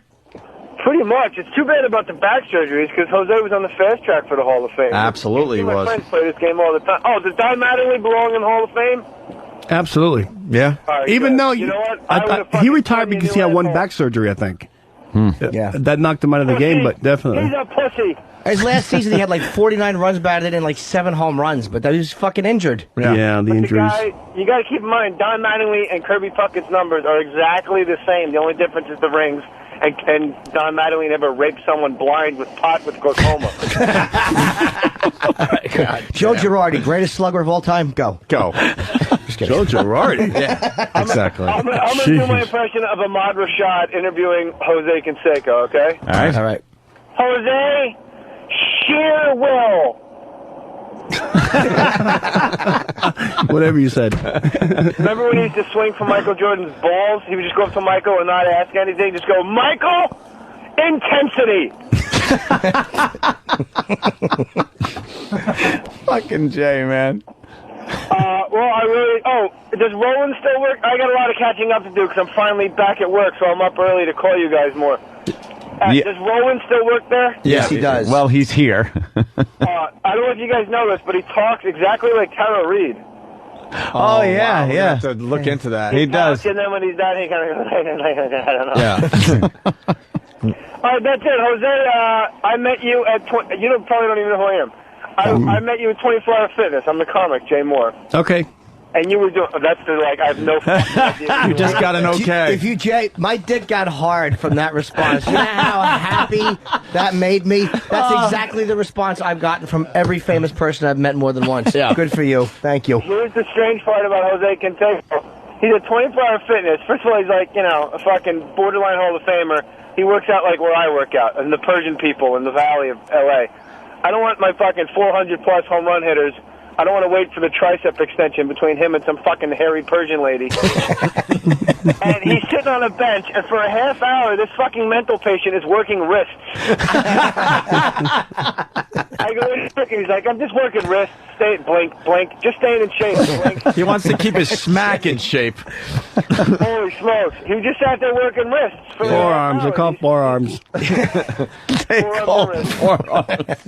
Yeah, you do that. All right. Thanks, Jay. I'm gonna mention where Jose is doing some signings too, man. Because there's obviously going to be a line. The book is called Vindicated. I think it comes out today, right?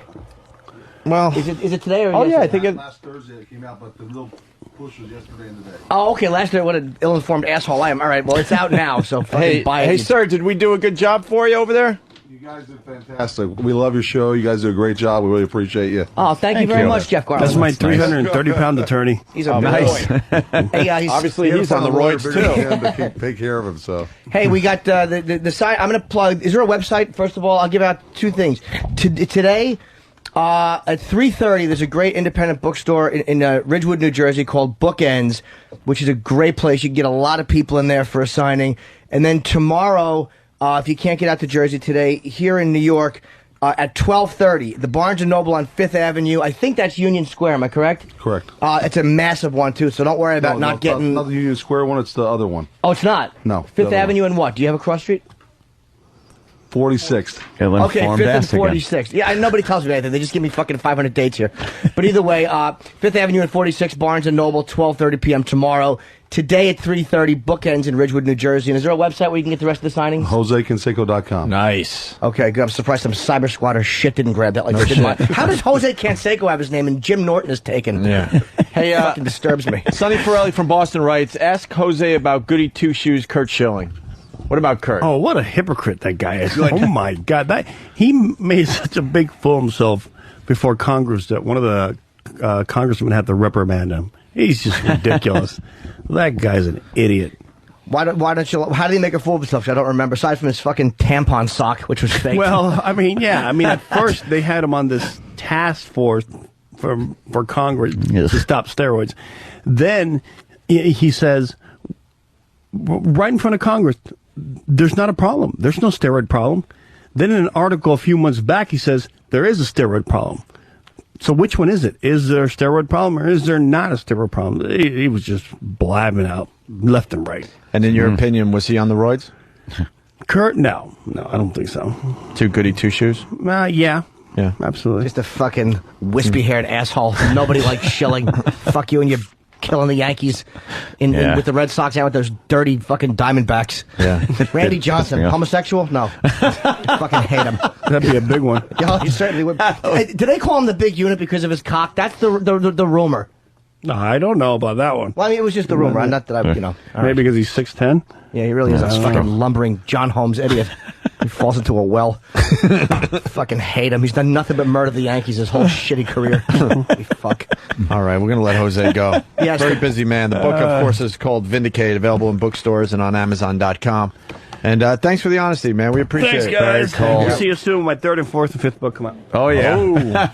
Are you guys in it? And don't get married again. What the fuck? Don't. Oh. All right, guys. Take care. Ironclad prenup. All right, let's take a break. Thanks, man. These guys, they can do whatever they want to do. This is why people are tuning in to hear Opie and Anthony. And this is where things get ridiculous. I need to be a shock jock. Always up to no good. Be a man. I laughed so hard I had to buckle myself onto my couch. It's the Opie and Anthony Show. And this is like the #1 show in the world.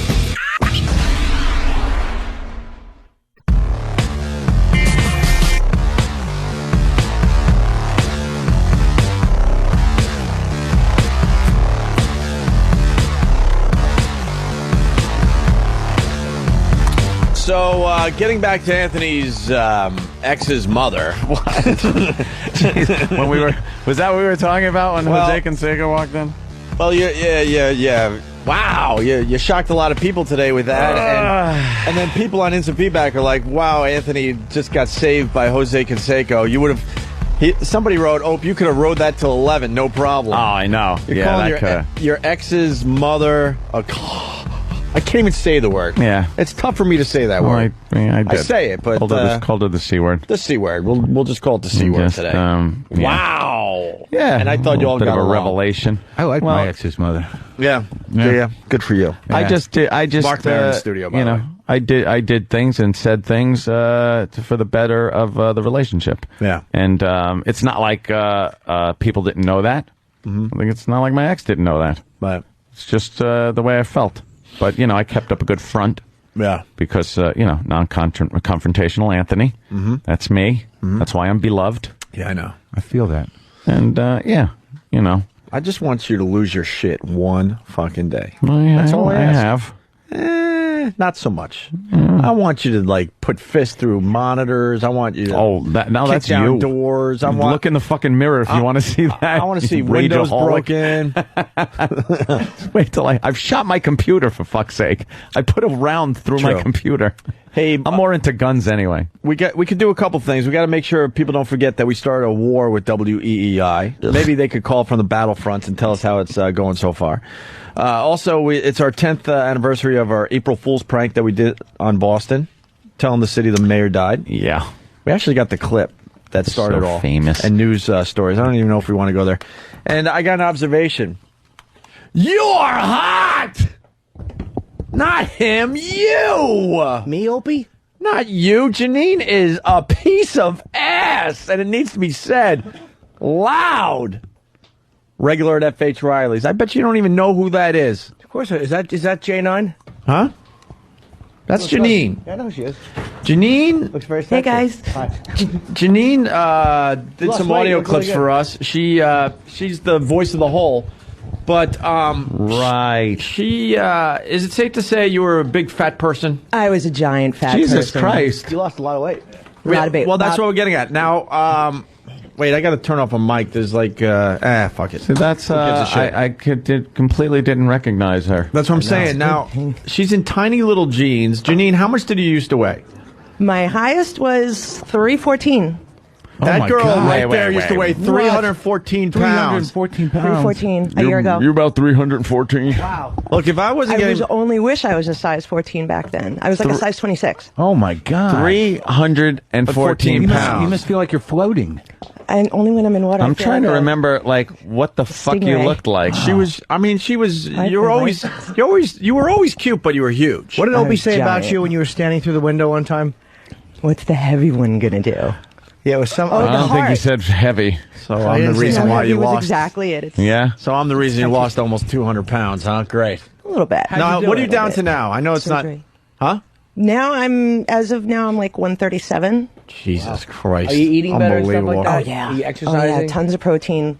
Look, I need more exercise than do I'm the getting, exercise. but yeah, I'm a lot of skin. That's great. Oh, really? I'm a lot of skin. Yeah. The smaller I get, the bigger my underwear gets. It's just like from here to here. Oh, Jesus. Wait, Gina, you aren't big enough where you needed to have like skin cut off? I will. I will. Yeah, you're going to have that cut off?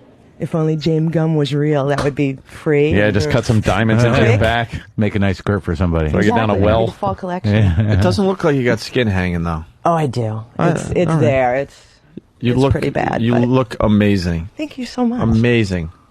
80 pounds, I guess, if I'm doing the math fast. 177-ish? 177-ish? And That's like losing a person. Yeah. Yeah. Oh, I got gastric bypass surgery last March. Oh, you did? It's been Thursday was a year. How come that works so well for some people? And other people, it doesn't fucking work. They take half your stomach out, Therapy. And they're like, Therapy, they clamp and closed. trying to treat it. You need the therapy on top of getting the stomach like stapled. what made me go there? Like What were you eating so much? What was what void were you filling? What with wasn't food? she eating? Filling the god hole. I think it was kind of the opposite of what you guys were talking about earlier. You were talking about women with daddy issues. Yeah. I had the mom issues. And so I think So that's mom issue chicks eat food. Dad issue chicks eat cock. Exactly. Right. All right. I vote for dad issue chicks. Cast my vote. Yes. Fast Freddy writes, tons of protein, good girl. That old gag. Now, I remember recently I saw you walk through FH Riley's, and before I knew it was you, I was like, wow, that girl's hot. And then I'm like, I know this, and I couldn't believe it. Like, are you getting hit on like crazy now, and is that weird to you? It's very, very, very weird. I'm not used to being visible. The bigger I was, the more people walked by me like I was a wall. Right. So I don't really know how to respond to it. Oh, so you've I'm been just been like a slut then? No, You I'm just- still married. That's your husband with you, right? No, that's a friend. Some guy. You know who all that right, you got is? some on the guy. side already. That's actually a good. little longer. Who's that? Elmo the prank caller from the BAB days. Holy shit! Didn't you were in jail, bro? No. Oh, then I'm thinking somebody else. Wow. Elmo the prank caller from BAB days. Mm-hmm. What was your big prank call that I played? You've had him in studio. Oh, he called to ask if your refrigerator was running? Yeah, hilarious. Oh shit! I remember you. You used to have hair, dude. What happened to your hair? What? I go bald, do the shave thing. I remember now that I see you close up. Yeah, I'm fat. I won't be able to get fat. Why can't you get the surgery? You don't need the surgery. How much do you weigh? 225. So you lost like most of that guy. she lost. Wow, that's fucked up right there. Isn't that wild? Isn't that wild?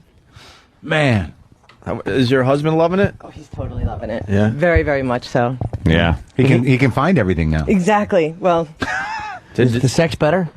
it is, but I'm still really, really self-conscious. Like, if I'm naked, it's hard to tell because it kind of looks like I'm wearing a suede suit. Holy shit! Really, that much bad. hanging skin?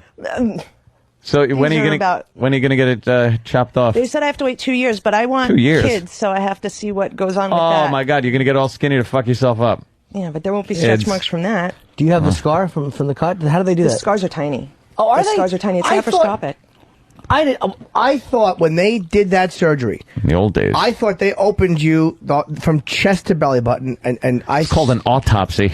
Oh. The fuck Yeah. are you?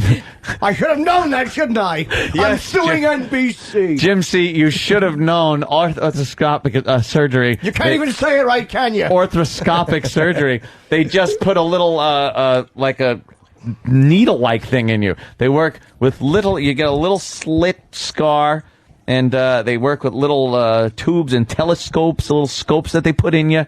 And before you know it, Anthony's talking so much, so the music starts, but it never does. No, it doesn't start. He's looking for it. Derek should be murdered. He's a wispy-haired, Timothy Hutton-looking boy, Sam. Smoother than you and your Asian buttocks. Unbelievable. If I hear that music, I'm coming in there and punching you in the face. Yeah, that's right. At this point now, if I even hear it, I swear I'm punching you. Please play it. I want to see Anthony get angry for once. Once. No. In all these years. I'm beloved. Can I make a point? Hey, Janine, do I hate the fans? Absolutely. In person? Yeah. Absolutely. Does Opie hate She was the going to fans, say. or does Greg Hughes, the actor who plays Oh. fans? It was brought up in an article that I hate the listeners. I would never say that. I'd say you definitely have a soul somewhere. Oh, thank you. Somewhere. And you show it occasionally. The devil owns it. He gives it back every once in a while. No, but you're hot as hell, Janine, and it needs to be said that you're just terrific. And if I may interject, I don't get to come on here very often. I know you guys don't really like to work with the ladies, but Anthony, I wanted to tell you, I think you should settle down a little bit. I think you should stop going with the young girls and try going with somebody that's more your age. More I my think it would age. be good for Do you. you know the last thing I want to do is hang out with a fucking bitch in her 40s? Oh, but who are you sit gonna there talk and, to in the morning? and yap and fucking just talk about fucking what? Arthritis? Shut up. Give me girls in their late teens and early 20s. Who's he going to talk to in the morning? A fucking girl with a juicy ass who was born during the Clinton administration. Exactly. Somebody with Fuck a nice that, the mind. first Bush administration. A good head I on don't her mean the shoulders. father. I didn't mean Bill. I was assuming she was going to like it. See, Janine's playing the part of the whole here. You understand? Yeah, I know. She's I didn't trying even to get that. Oh, guys. She doesn't believe that. Jimmy? She doesn't believe that shit. No. She's happy for Of Anthony course. that he's banging everything. Well, That's maybe it. he's banging everything in sight. I don't really know. I don't Banging know everything in Anthony. sight. I actually hate Anthony. Remember? I want From to earlier this defend morning. Anthony. Yeah, we don't talk. We're not friends. Right. Oh, no, go ahead. Don't worry. It's all about you. It's not about who cares. Who are you Well, again? James Woods said, if you're gonna get a dog, are you gonna get an old, weathered, beaten dog, or are you gonna get a puppy that's playful? You know, you're gonna Sit get a back puppy. down. It Well didn't said. work. Well said. That was good. He just saw Why don't you do a prank call? Right. Maybe it right. works better on the phone. He ran in there with that James Wood fucking gem. Yeah. It happens. Yeah.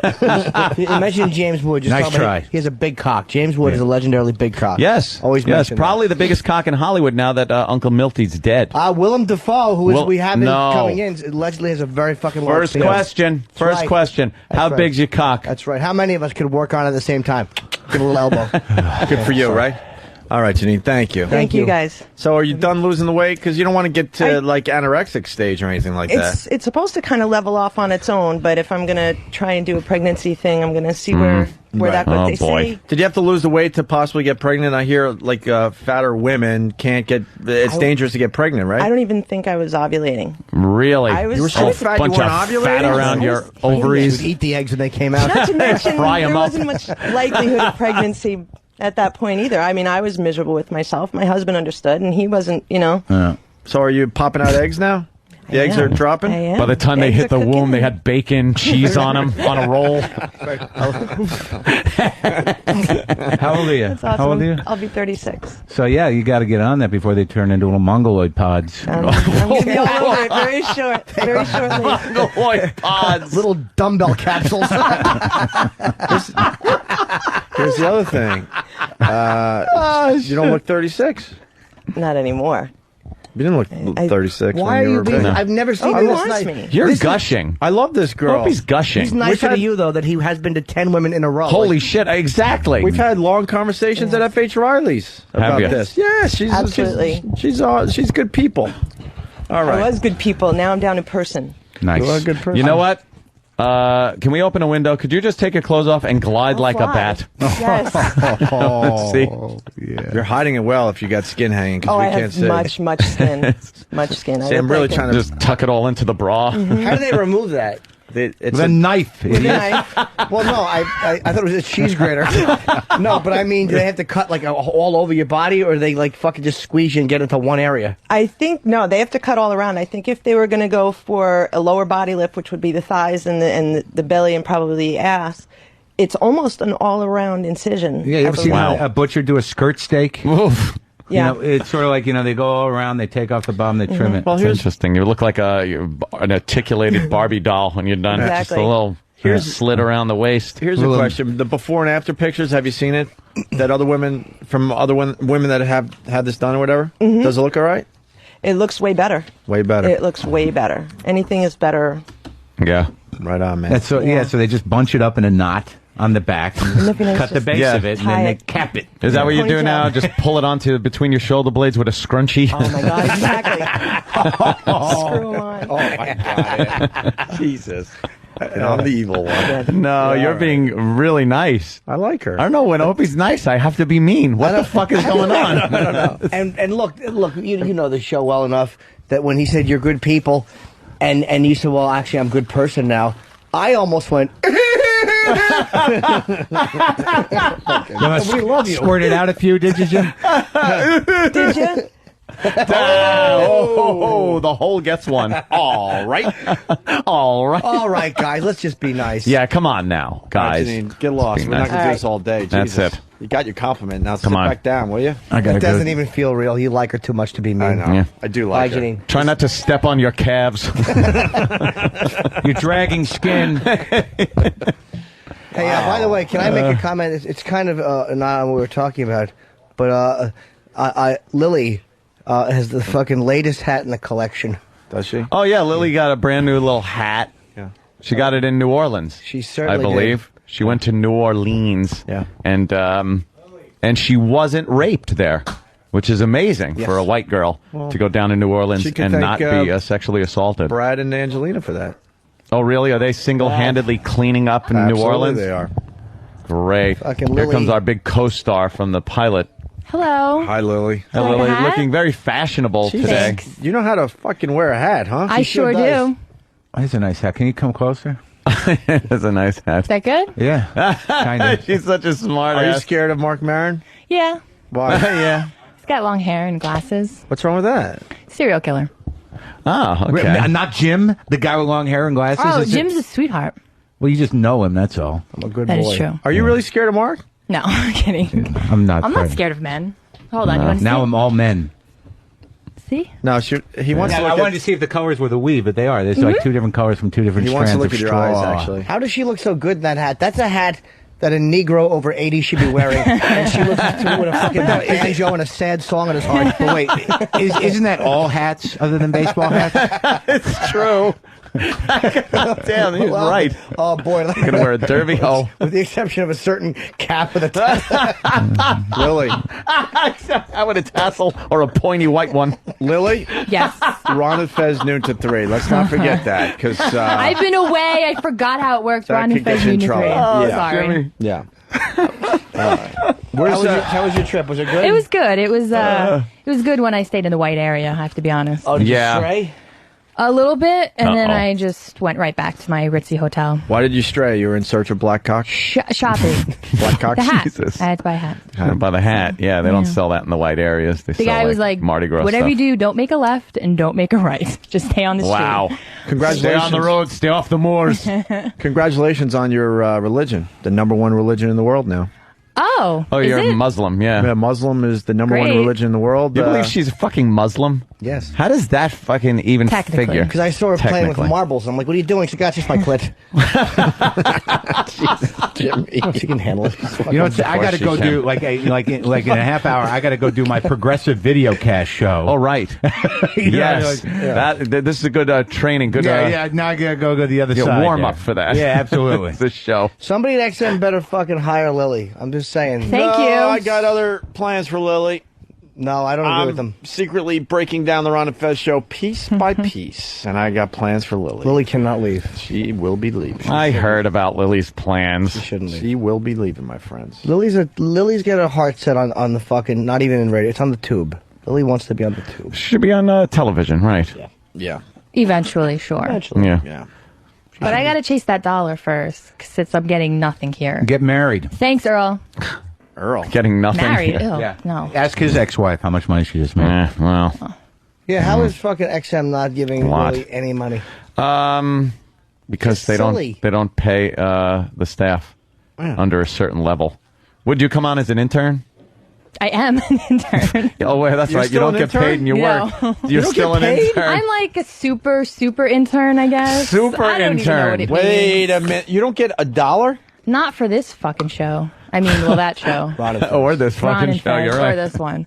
For side things, but that's just Wow, how pennies. does that work? You add a It lot just to that doesn't. radio show. Thank you. I think so. I do. All right, we got room on our show. We can pay you a Thanks. few bucks. I think you should fire. You can fire 2 people and combine their Okay, salary. I'd say I'd Which fire 2? Steve. Steve's and gone. then I would fire Travis because he just smokes. Travis, yeah. She's yeah. horrible. I love him though. Her. Well, you can like him if you want, but you want to see him fucking Fan, you made the booted. cut. Congrats. Oh no, I Danny, changed you're my in. mind. I forgot. I want Than out Oh, shit. because I want to sit there. Oh. Yeah, we That's want you to sit there. The left hand of Opie. We want you to sit there. It was one date and that's it. Oh, right. They did kind of go out or some shit. I don't know. Yeah. No. Whatever kind of a fucking love connection Did you try to thing have sex that with was. her? No. Of course he did. Tried. Tried. You Jeez. could Who you- try. What are you talking to? If you go, oh, sorry, I was Than. going the other way with that. Oh, okay. I was going to go, of course he tried. Yeah. I'm dying to know. Fucking Than, I suspect, is all cock. It really bothers me. Let me tell you something. With Lily, you best be all cock. She's a size queen. I like him on the larger size. I'm not even gonna lie.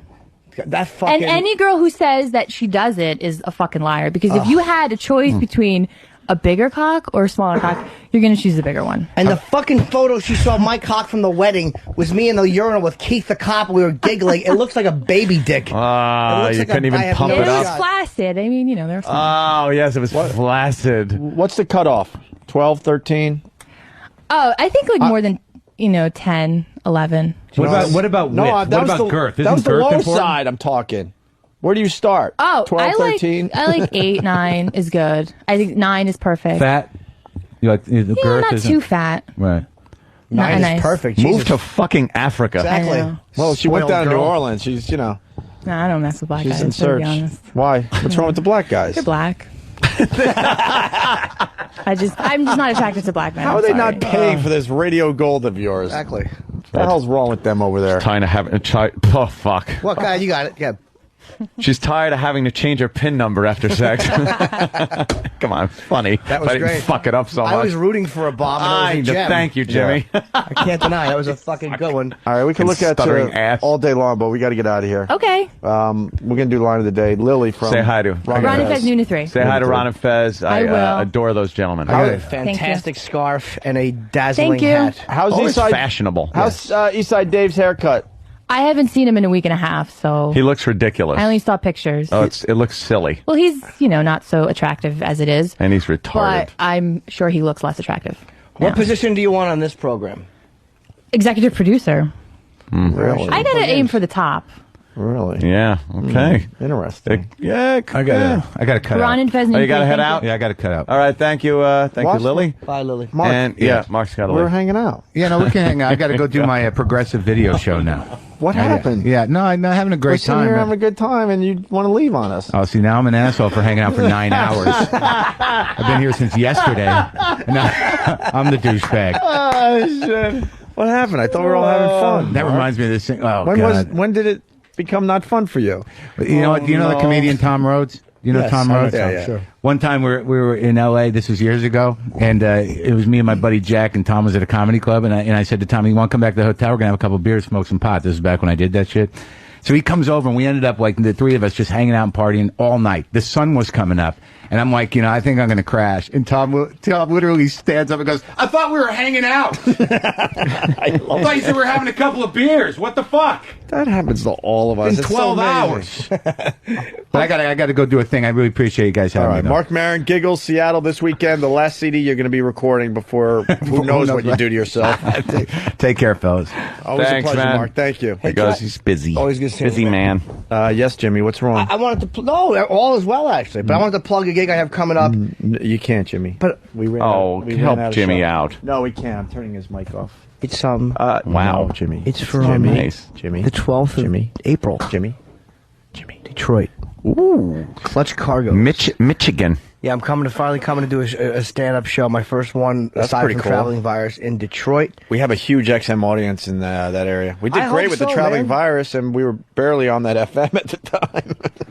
I also got Caroline's this month too. I It's heard. the, I saw the big promotion when I was there. Oh, is there a promo there? Well, a lot of people say, "Hey, I'm going to go see you," and then I never see the comedian, which isn't true. I went and saw Mike Birbiglia over the weekend. He was great. Yeah, he's really funny. Absolutely. 17 through 20 this month. I'm at Caroline's here in New York. That's it. Okay. We didn't look back at our April Fool's prank. No, good thing, I think. Yeah. Some things are best left unsolved. I just like when they they got us in the hallway though. Hillary Clinton has Oh, that conceded was defeat. No. Holy April shit. Fools. You got me. Oh my God, we got one in right at the end there. Very Oh, wow. We should have known about it because then we could have ran with it and gotten in trouble. Yeah. Had partial landing gear failure. U.S. Airways plane. Oh, sorry. Now we're just reading the news. All right, that's actually an Comes accurate on. one. How about you read that right there? Enamel paint found on components of landing gear parts. You can't have enamel paint on those. Everyone knows that. Yes. What, they're crazy. Child left in car. Car towed away with baby inside. Oh. Oh boy. Oh, look at the little thing. All right, shut up. Exactly. Let's just be quiet. Man with the yellow Don't hat. mention a word. A man with not a baseball cap. Line of the Day is brought to you by BodogFantasySports.net. If you're a fantasy baseball player, then make sure to log on to Bodog to get the edge this year. It's free. They offer public and private leagues and a variety of ways to play. Check it out for yourself. It's the fastest growing fantasy experience in the country. BodogFantasySports.net. Here is a runner-up line of the day. What magazine are you going to do your exclusive interview when you're finally let go from this radio show? Man ass. Yes. Assless Chats Weekly. I don't know why I bother even coming up to a microphone. Black Inches. Yes. With that, fuck you, Rick. Ooh. You ungrateful fuck. Another smart Wow. move by you, you dummy. Bridge burner. I think I add something to the show. A little bit. No. You had a lot of plugs. You fucked me up. Yeah. That's what Rick says. I don't interrupt you. Look, you just did. I'm not done. That's good acting by me. And me. Thank you. I was playing the part of me. Jimmy was playing Jimmy. We're like Rich Voss squared. How do we both suck so badly? Little beans. But Beans, He's got my money. he's come back. Beans, what do I do, Beans? How do you know? He was always deflecting in the wrong moments. It's so bad. Could we please? Is it that bad? I just want to hear some. I got The Wire to watch. I'm I almost want to done. just hear a little horrid Voss act. But Beans, Louis Beans, the guy who knows. He fucking stinks on ice. He's so bad. I got through 4 episodes of The Wire yesterday. I What want to do season- another 4. Wow, you're hooked. What season? oh, are you you're in? right. I'm halfway done with 4. You in 4 already? I'm rocking, So you've dude. seen Tristan already? You know who he is, the fucking kid with the hat? Yeah, oh yeah. And Chris the assassin? Oh yeah. Did you meet the stepfather yet? No. Okay, no big deal. I remember that you guys talked about that, so I'm trying to figure out when that's going to come into play. I don't know yet. Oh, You're in season 4 already. Wow. Hey, gotta hear some of this. I ain't fucking around. Oh, stupid All Rich. right, a bronchish tail. Bronca's tail. You know, it's not fair though because it's fair. it really Fuck isn't. him up his I Jewish got a- ass. I got a soft side today because I don't want the whole Yeah, world what to the hate fuck me. is wrong with you? Because I don't want the whole world to hate I don't me. like this, Opie. We don't hate you. You're so fucking. Let's make. Dice hates me. John Manelli hates me. Ben hates me. Rick hates me. Mm-hmm. Is that it? You do hate forgot me. Anthony. I was raising my hand. But that means we got to fight again. But yeah, because Rick's not here to break up the fists. I think Jay Moore doesn't like me, but he doesn't want to really go down that road for whatever Really? reason. Yeah, I have a feeling he doesn't really like talking to me when he calls the show. One thing you could always depend on is the love of E-Rock, though, which is nice. Yeah. E-Rock's got All resentment. right, let's make the list. Does he? Let's Yeah, make the list. could Who kinda likes see me? Do you like me? Some days more than others, but I'm right that's there with mutual. you, buddy. At least we both know that. Jesus. You know how you were talking about marriage earlier? Oh, you don't jeez. think we're in some kind of marriage on. situation at this point? Let's stay together for the children. And by that, I mean Benjamin Franklin's. Let's see. Who else? Jimmy, do you like me? Define like.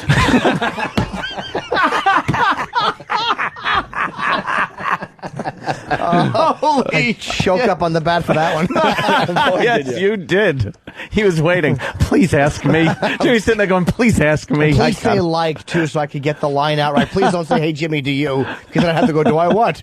It'll be too forced. Of course I do. I know Tracy, the PD at the old PD at K-Rock, hates my guts. I think Jeremy doesn't really like me anymore. From Jeremy, I days. think, likes you more than he likes me. A lot of radio guys hate me. From radio. What about the rest of the staff? Than tolerates me. It's obvious. Tolerates? Yeah. E-Rock likes me, adores you. But he's E-Rock looks dumb up as to a you, doorknob. but he really is a fucking bag of rocks. You're like an abusive father to E-Rock. Like, he loves you because he has to, because you're his father, but you beat him down. I'm one of his And he heroes. resents you for that. E-Rock! Where are we at? I've been a lot nicer to E-Rock. Now lately. he'll lie and say, I took yes. him out to a really nice steak dinner. E-Rock, where are we at with our relationship? What would you think? Because I don't need any more hate articles coming out anytime soon. I don't hate you. Where are we at, though? You think I don't hate you. You think I'm nicer to you these days? Except for the fat jokes that I can't help? Nicer.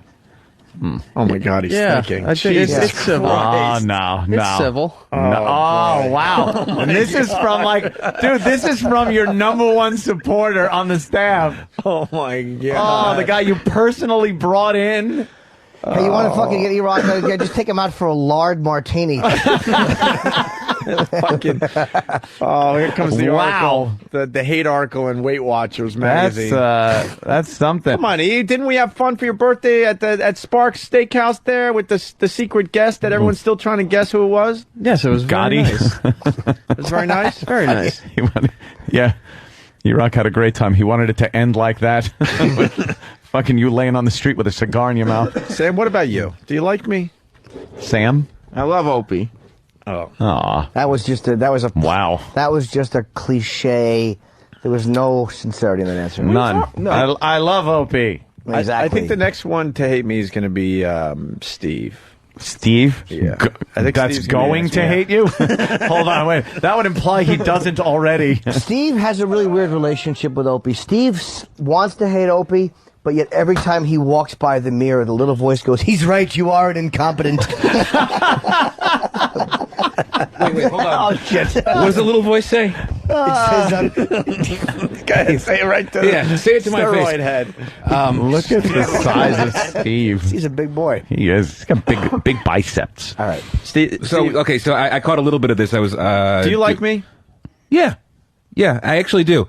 There are times Actually, I don't. it's like, you know something? Yes. Fuck me, I do. Yeah, I actually fucking do. Yeah, I don't know why, but Hold on. That was like saying, you ever suck a horse cock and enjoy it? Funny you should ask, but I did. there was this Funny you should mention it. Funny you should actually use that analogy. Yes, exactly. Sometimes it's just the taste. It's a little bit sweet. Why the fuck do I run with this go on every Craigslist, fucking time? Steve, why do you M think for M, and I Google, I quote horse hung. Steve's actually a pretty smart? Steve's a pretty smart guy. I'm gonna ask a very serious question now. Okay. And then these guys will like goof on it. But And that's then all right. and then they'll call me queer again. Why? No, they won't. Why is it that people I help a lot in their careers, and I'm not even going to name names? I have I actually have a. Why do response to they this. end up hating me? Because Wait. Why do they end up hating almost me? funny. Okay. I think the tendency, I think this business attracts a lot of misfits, addicts, people with personality defects. Addicts are drawn to drama. People with the personality defect that it would take, and the insecurity the insecurity that it would take to be drawn to this business. This isn't working very well. Yes, it absolutely. No, I like this. I No, really this do. is I absolutely true. Dr. No, Z. hold on a second. No, this is going to work great. I think that those people tend not to take responsibility for their own actions, so they will fuck up and try to blame the nearest target. And Well, I'm saying, why is he always getting blamed? Not him? Right. sometimes a lot of people that come into this situation have daddy issues, and since you're the guy that brought him in, they look at you as this nurturer, and you're the easiest target to accuse of why something didn't work out. So these, flawed personalities are looking for targets, and you're the easiest one because you're the guy who's benefiting from all the hard work that this staff puts in. No, that's absolutely. Hold on, Wow. I think I just want to make jokes, but I like this answer a lot. Of course you do, because the alternative's you're an asshole. Exactly. No, because it's bizarre to me that if people only knew, I only scratched the surface today of what I did for Rick in his personal life and his fucking career, and for him to turn around and write that and do that interview, just amazes me that someone could stoop that low. I'm not saying you're not unreasonable and don't make lunatic, completely fucking bizarre requests sometimes. Ooh, well, because you do. Bye, Steve. Look, you honestly think I give a rat's fat fucking ass? Whoa! Nice. He told you. Wow. Judging by the way things are going, apparently you haven't. Oh shit! Swim walk. Swim walk. I don't have to fight Anthony today. He's going to get his beating from Steve. I know. Where's Rick? Help me. Get in the way of the fist. Here's the thing with Ope. I'll tell you this briefly. Ope can be very difficult because you said you're from two different vibes, but there's also a very sweet and giving side. Like what bugs me about like when Ben left is that, and I must like be the Ben. side Lindsay sees. She's actually whatever. It's gonna get too mushy. It's gonna get too mushy. But she has definitely balanced out those two sides nicely for me. But here's the She's thing. made me see a lot of things in myself. Like Ben got very angry, but what Ben didn't see, and this is the truth, and I watched you do it, was like there was a couple times where Elo wanted to get rid of Ben. And I was remember, fired. But I remember being in the car in California and you saving his job. Like, and I'm not saying that more than once, you and my him friend. couldn't have issues. More than once, at least 3 times. There are things that people don't see. Like that was something that, like, and I would like to sit down with Ben and go, "You really, honest to God, dude, he really did go to bat for you with Logan. I Many watched times. it happen. Yeah, I'm Logan saying, wanted him gone way before he was The last let time go. when he was Way finally let before. go, it was Logan that just said, no, he's gone, and there's no saving him this time. There were at least 3 times. At least. Where he was, and it wasn't he was going to be fired. There was a discussion about he was fired. Logan said he's gone, he's fired. And then it took, sitting down and going, look, this is the way it is. And Rick, the thing that bugs me about Rick, it's not even that, like, you don't like me on this, that's fine. But it's like, I saw him in San Francisco. This is what phonies people are. And him and Kenny went out, we sat down and we had lunch, and it's like... San Francisco, huh? Yeah, it was nice. We had a nice lunch, excused ourselves from Kenny, and I couldn't go anywhere with that. Ant doesn't like getting serious. He gets all awkward. No, Ant, Do I? Ant could be. Yeah, you're getting a little awkward. Yeah. Ant tends, by the way, Ant thrives. I was going to say this before we forgot. With women, you like high drama, and it comes from a violent background. I do? You do. Ant likes having to do this. Is this our group therapy session?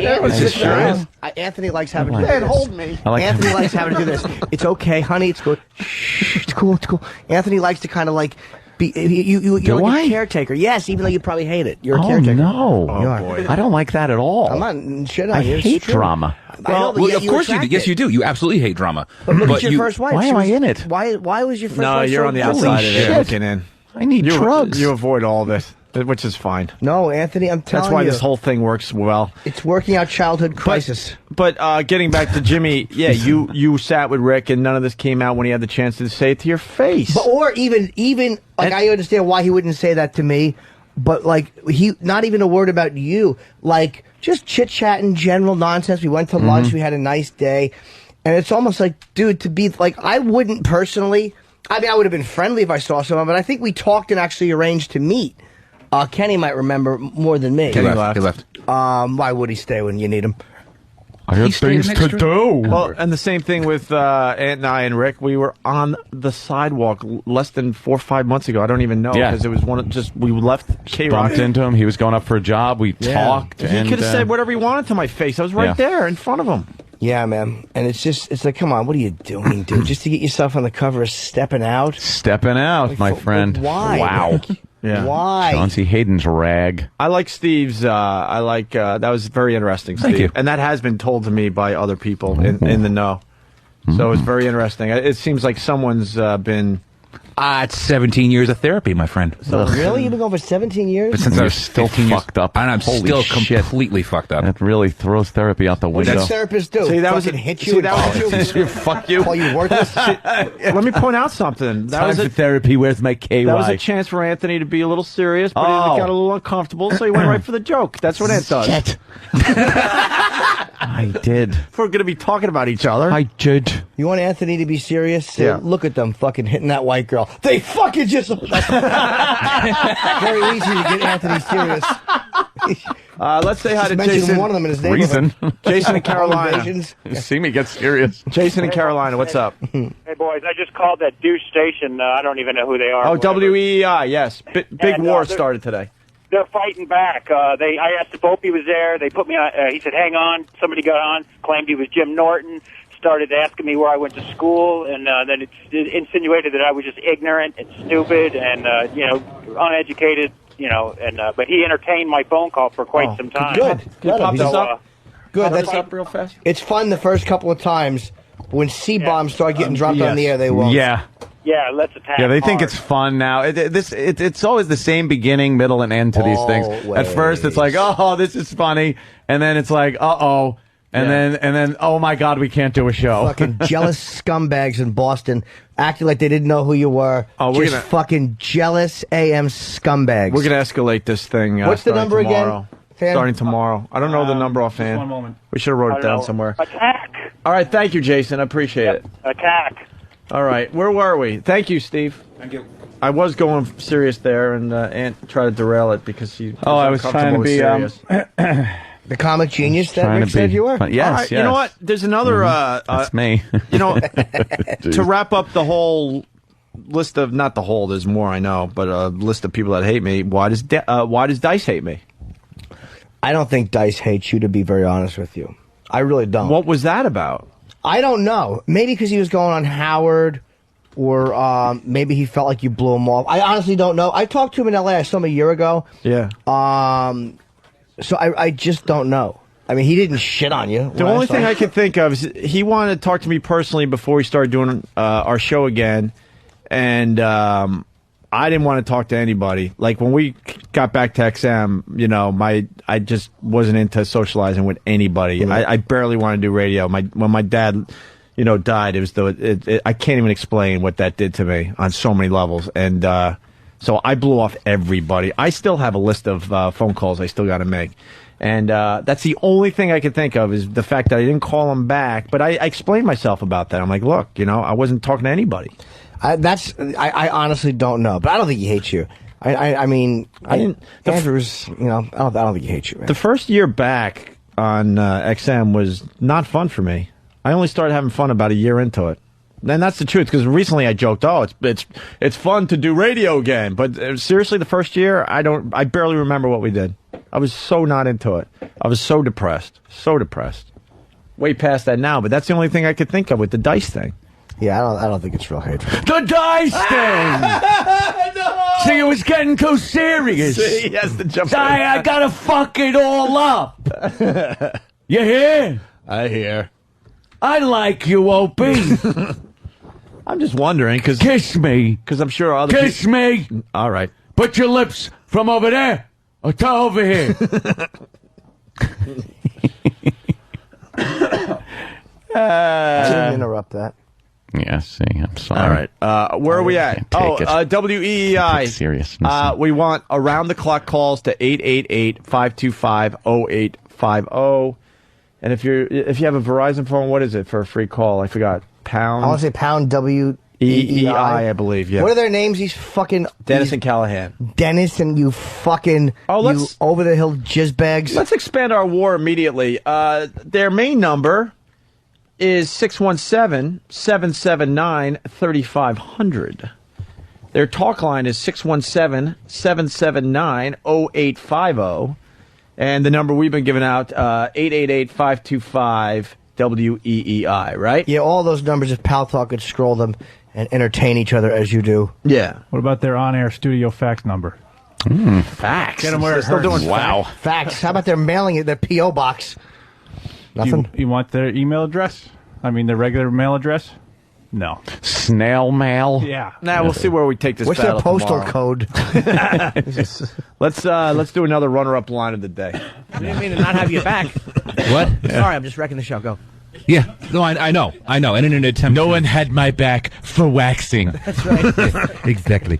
Yeah. They had my back, but they wouldn't put their chin in it like I like. Exactly. Why do I even bother?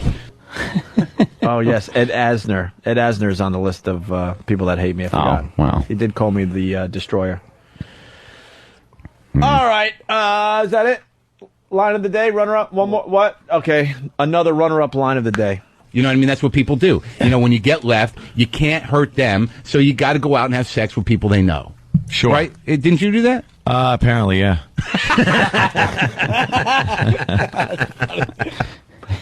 I kind of believe what Corey's about to say. Corey in Philly, yes. Yeah, what's up, Opie? First off, I like you. Thank you, sir. And I think Dice might not like you because you kind of took Jimmy and Kenny from him. I have a feeling maybe not as much Jimmy, because Jimmy was already on his way when we were all friends. But I do have a feeling that it has something to do with Kenny. I really do. Yep. I really do. We helped Kenny when he needed help, and you can't fault us for that. Punching out. Thank you. I do believe that that might have something to do with it. That's me talking, not Kenny or anybody else. But I think it has something to do with that as well. It very well might, dude. That's not a bad point. BodogFantasySports.net. Here is your line of the day. Here comes the line of the day. It does it. Line of the day. Is it?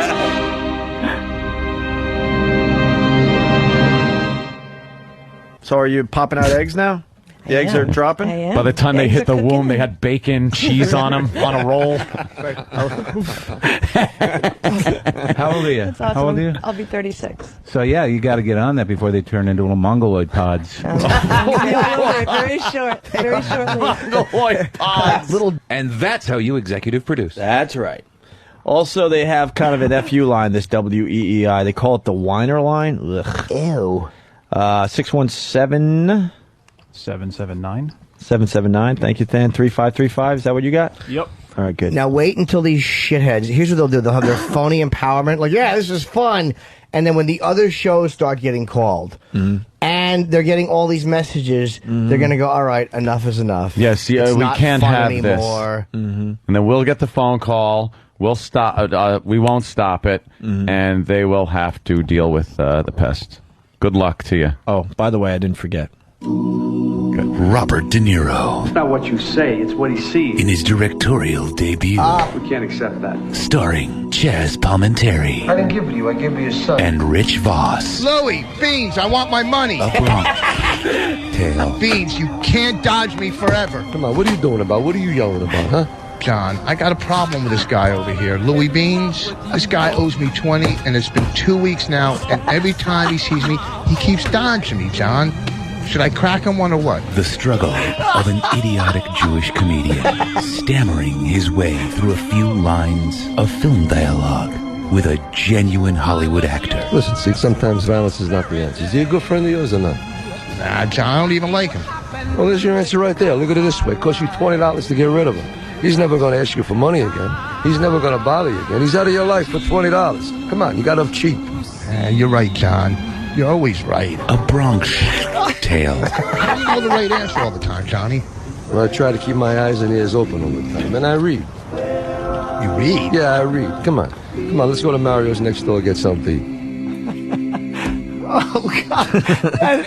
It gets funnier, listen right? to that 800 times. It gets funnier the more you listen to it. Beans. But no, you're right, John. You're always right. You're always right. No emotion, nothing. The fucking LIRR announcer has more fucking emotion. You're right, Beans. Beans. Louie Beans. Next up, Louie Beans. Mineola. Getting a thumbs up from Mert Snort on that one, by the way. Wow, Thank you, goody. Mert Snort. All right, what do you say we get the fuck out of here? I hope Mert Snort I gets like it. fucking cancer of the septum and fucking his Hey, nose leave Mert falls alone. off. Leave him alone, Ow. Jimmy. I'm Leave him gonna alone. fuck Mert right in the mouth. Leave him alone, Jimmy.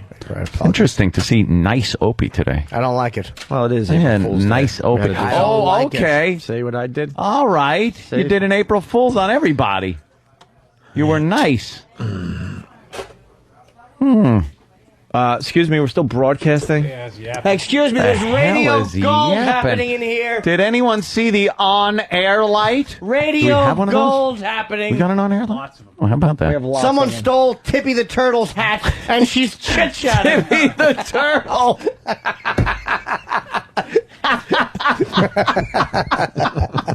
God damn it. Ah, fuck.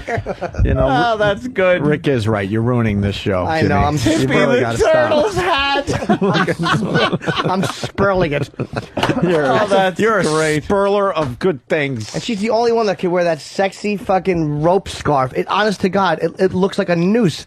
She has a fucking a noose scarf on. She's and she just looks very fantastic. fashionable. She can be very fashionable in whatever little ensemble she puts Speak, together. of course, of Miss Lily. Miss Lily. Hey, it's not Bert Snort. No. This Mert Snort is going to take on a life of its own. Is it? Get it right. MERTSNORT. Bert Snort. Snort. Bert Snort. Mert. Snort. 8 seconds? Minutes. Oh, What fuck happened? that. Take that hope out of your voice. What I happened? was going to say 8 seconds. What? We gave these motherfuckers extra bonus show. Of course, the great, Go pound it up their asses. the Ron and Fez and Dave and Lily show. Yes. We like to call it the Ron and Fez disaster. Yes, will be happening from noon to 3. Barely holding on at this point. Oh. Ronnie's a magician, keeping that damn thing going with all the hell that's breaking loose around him. Right. Look at your cards. The Ace of Spades. Remember, just in case you need some ammunition, this was said about us in Boston today. So we're out of time. We can't do our top 10 April Fool's jokes quickly of all time. The mayor's dead. I'm just kidding. I'm just kidding. No, the mayor's alive, kicking. He's healthy. Out riding his bike every morning. I'm not 5 going to give you a.m. 10. I'm going to give you like 3 or 4 out of the top 10 April Fool's hoaxes of all time. Whatever happened to those idiots that said the mayor was dead? They're gone. They're like Whack. working at that McDonald's Yeah, with the child they are. molester. Yep. They're going to wish they never said that, by the way. I think this one is going to be an epic war. What happened to those idiots? You really don't know? You fucking happened to those dishonest idiots? nobodies. You fucking nobodies. What happened to them? Did they end up in the #1 market country? Yeah, I don't know what their the fuck names. happened to Are them? they syndicated on regular radio and the top channel on XM? I'm what not did they sure. do? Where are Where'd they? they go? We're on a fucking AM station here in Boston, but where did they go? Where are those guys? Yeah. I haven't heard much of them That's lately. right. I hope you didn't say that going through a tunnel. No one would have heard you. Staticky AM piece of AM shit. joke? I did an amplitude modulation joke, my friend. We gotta go home if you're doing AM fucking jokes at this point. They're on What the fuck's wrong with you? WEEI. It's the Jealous Faggot and Ass Cave show. They fucking both get prostate cancer. Fuck them. You fucking nobodies. It's gonna be a good season. Shut up. I think we did a good job today. I think it was a bang-up show. I know a lot of people are listening very closely today to see if we actually hit each other, and we played it over the top, making sure people know that we like each other. Yeah, I think there was a little tension there that people saw, but knew it was easily diffused. Yeah. It was joking, a lot of fun. Because everyone behaved today, I don't know boy. why I'm doing this. What are you but playing? Oh, no. Just something that'll keep something going here. So there you go. One of the tracks from Unusual Suspects, the WAF CD, which is in your record store as we speak, man. I wonder if she's a recluse. Yeah, we'll play more. We'll play more tracks from this baby as the afternoon goes on. AAF with Hendrix.